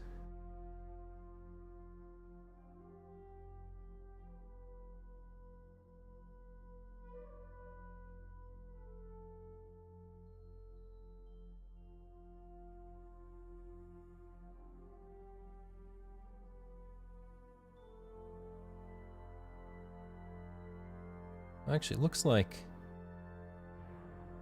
the more we thin it, the more pink it goes. So perhaps we do want it to be more towards the thicker version where it goes more red.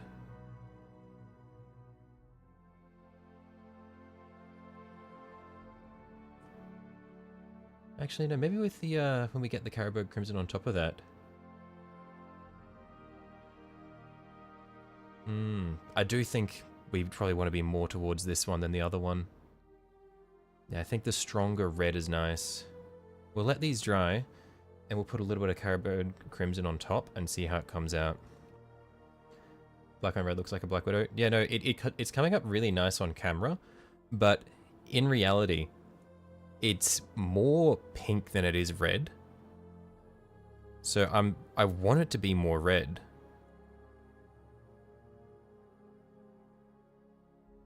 So we'll let it dry, and then I'll try put a bit of Caribou Crimson on it and see how it comes out. Actually, you know, while we're waiting, let's do a different one in Blood Angels Red and see which one we prefer. Because this is going to be this is more red-brown.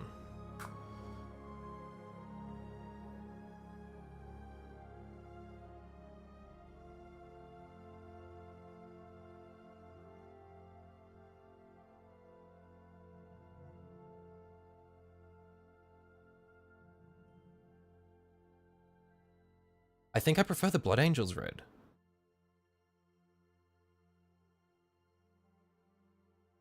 I think I prefer this one over here. Yeah, it's just better.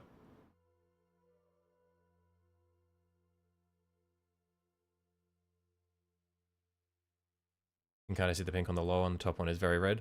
Yeah, in person, this top one here is aggressively pink. Like, I don't know if I put my hand under it. There, you can kind of see the pink tones coming through on camera. There.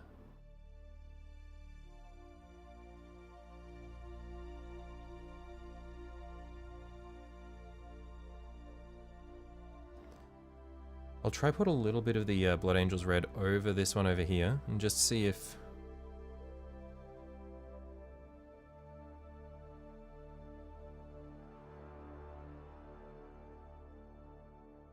Yeah, I think I just prefer the Blood Angels Red as opposed to the Doomfire Magenta. It's worth a try.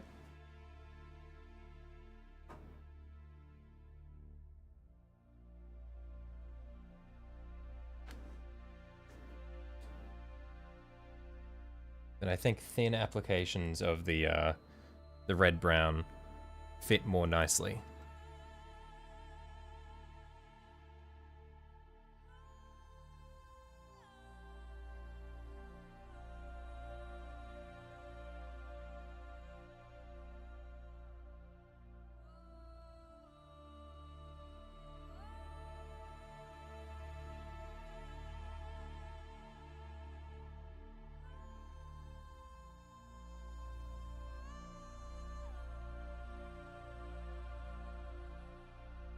Yeah, I like that.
Yeah, I think we'll definitely need something to assist the Blood Angels red, because it's a nice base color.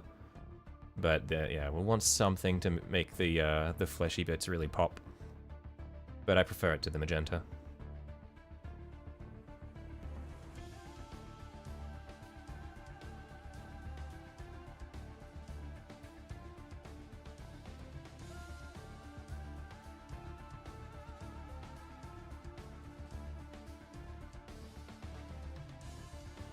More depth, yeah. I think the Blood Angels red on its own is pretty underwhelming, because it's just kind of like a red-brown. But having the warmth from the bone underneath really helps it out.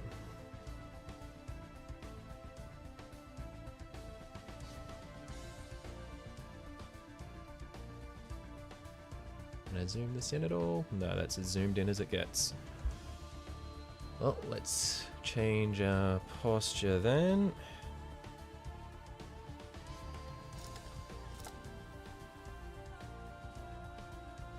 Can I move my cat or my light back a little bit? Change our angle. Get that in focus.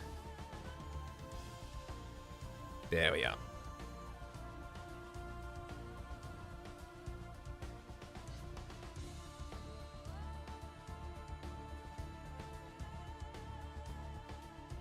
Bright red highlighter on top bits could be good. Yeah, we'll see how we go with yeah, I think it'll be easier to tell what we need once we get all of the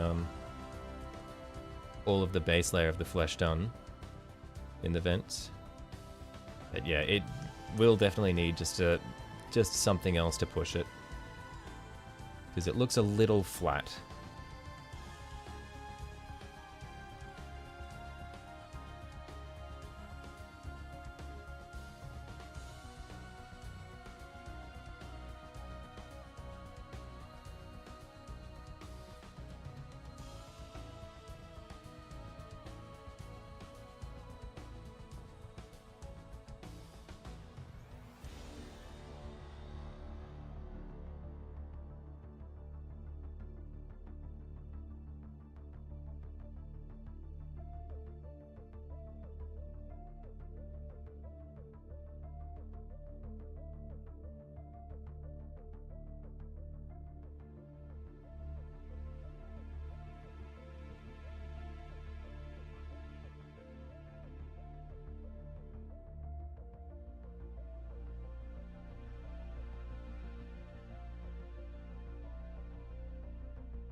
Angelic music. Yeah, no, Stellaris soundtrack goes hard. I mean, it was specifically made for a game where all you do is sit there and stare at the screen for many hours on end.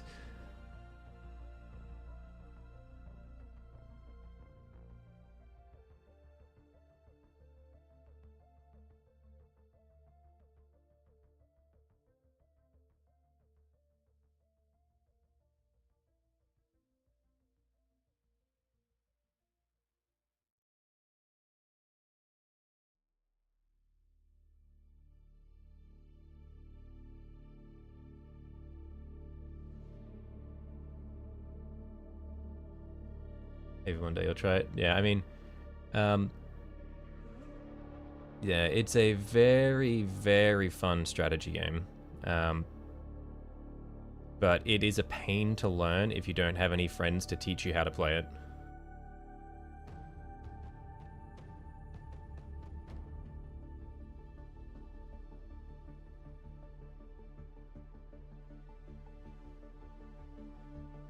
Because there's just like systems on top of systems on top of systems.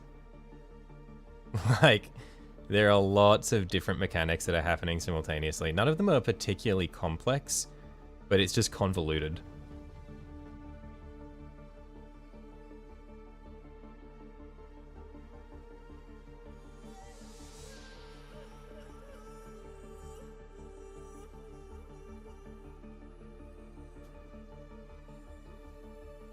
You have the same issue with any Civ type game. The learning curves are insane. Oh, mate, when you say any Civ type game, if you mean like specifically like Sid Meier's Civilization, Sid Meier's Civilization is so easy compared to Stellaris. I'd say Civ 5, Civ 6, pretty damn easy. Stellaris is just like, you're looking at the screen and you're like, where do I start? And it's real time, not turn-based, so you're not sure whether you're performing well within the timeline or not. Because at least with Civ, you have the turn to sort of go through and make sure you've done everything you can before the next turn rolls over. Stellaris is like, while you are trying to figure out what the fuck is going on, all of the other empires are building ships.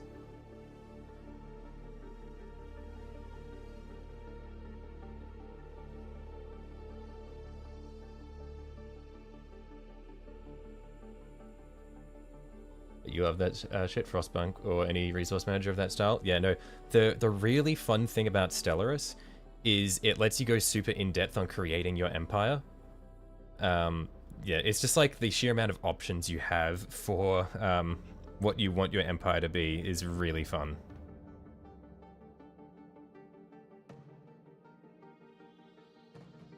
Like, you can hardcore roleplay as like a slaving warmonger or just like a pacifist who just makes friends with everybody, and the game has like so many systems that enable you to do whatever you want.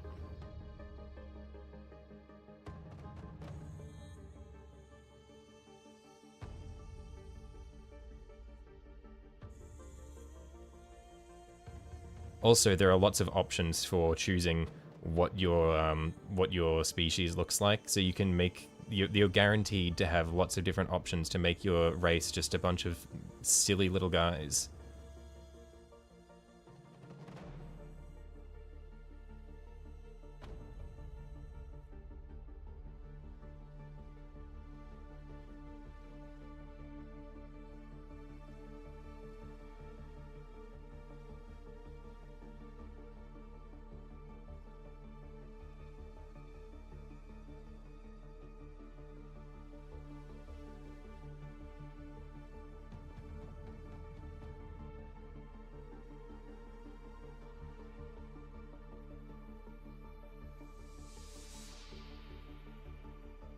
Whatever lets you kill the most aliens.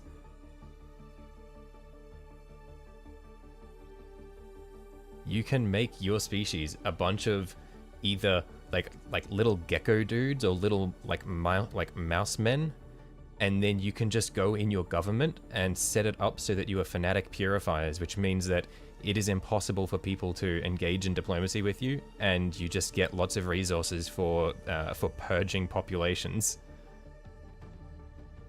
Like, there is that option.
And I am starting to get a little bit tired, I think. So I reckon what I'm going to do is I'm going to finish doing one side of him. Like one side of him for his fleshy bits.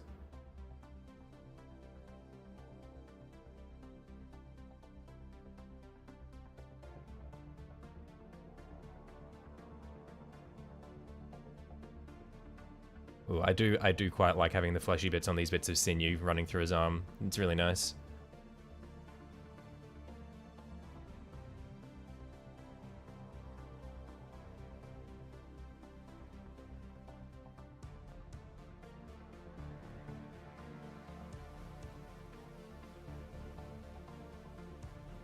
Get that template ready for him next time I paint him, only to forget what paint I used. Exactly.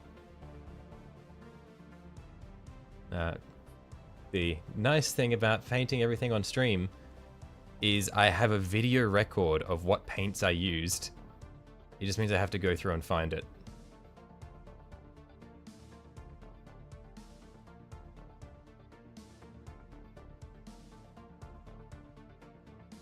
The official paint scheme does his armor so weirdly. I am interested in having a look at how they did that, because the shape of his arm, it had me confused for a little bit, but this is what I settled on, and I think this makes sense. But I'm interested to see what they decided to do.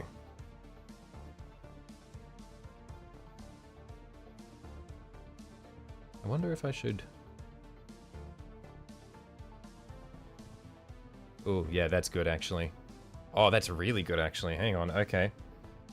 Hold up. Before I forget, this is a nice little dash of color to get in there.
Okay.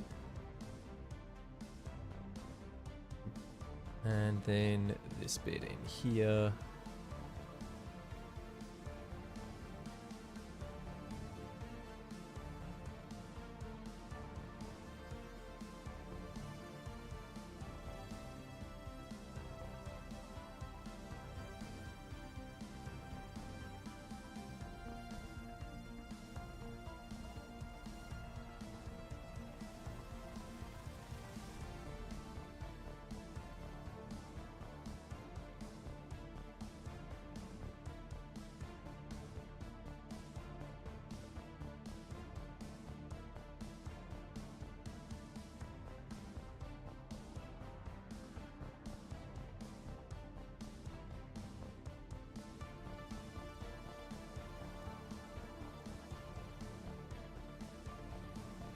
Hey, yeah, I like that. I like how it's sort of peeking through like that.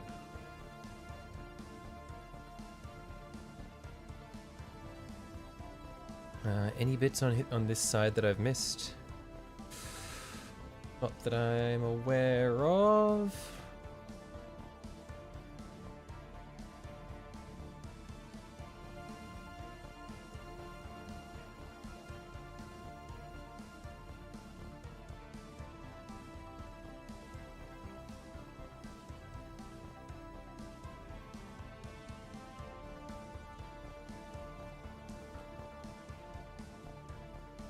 Okay.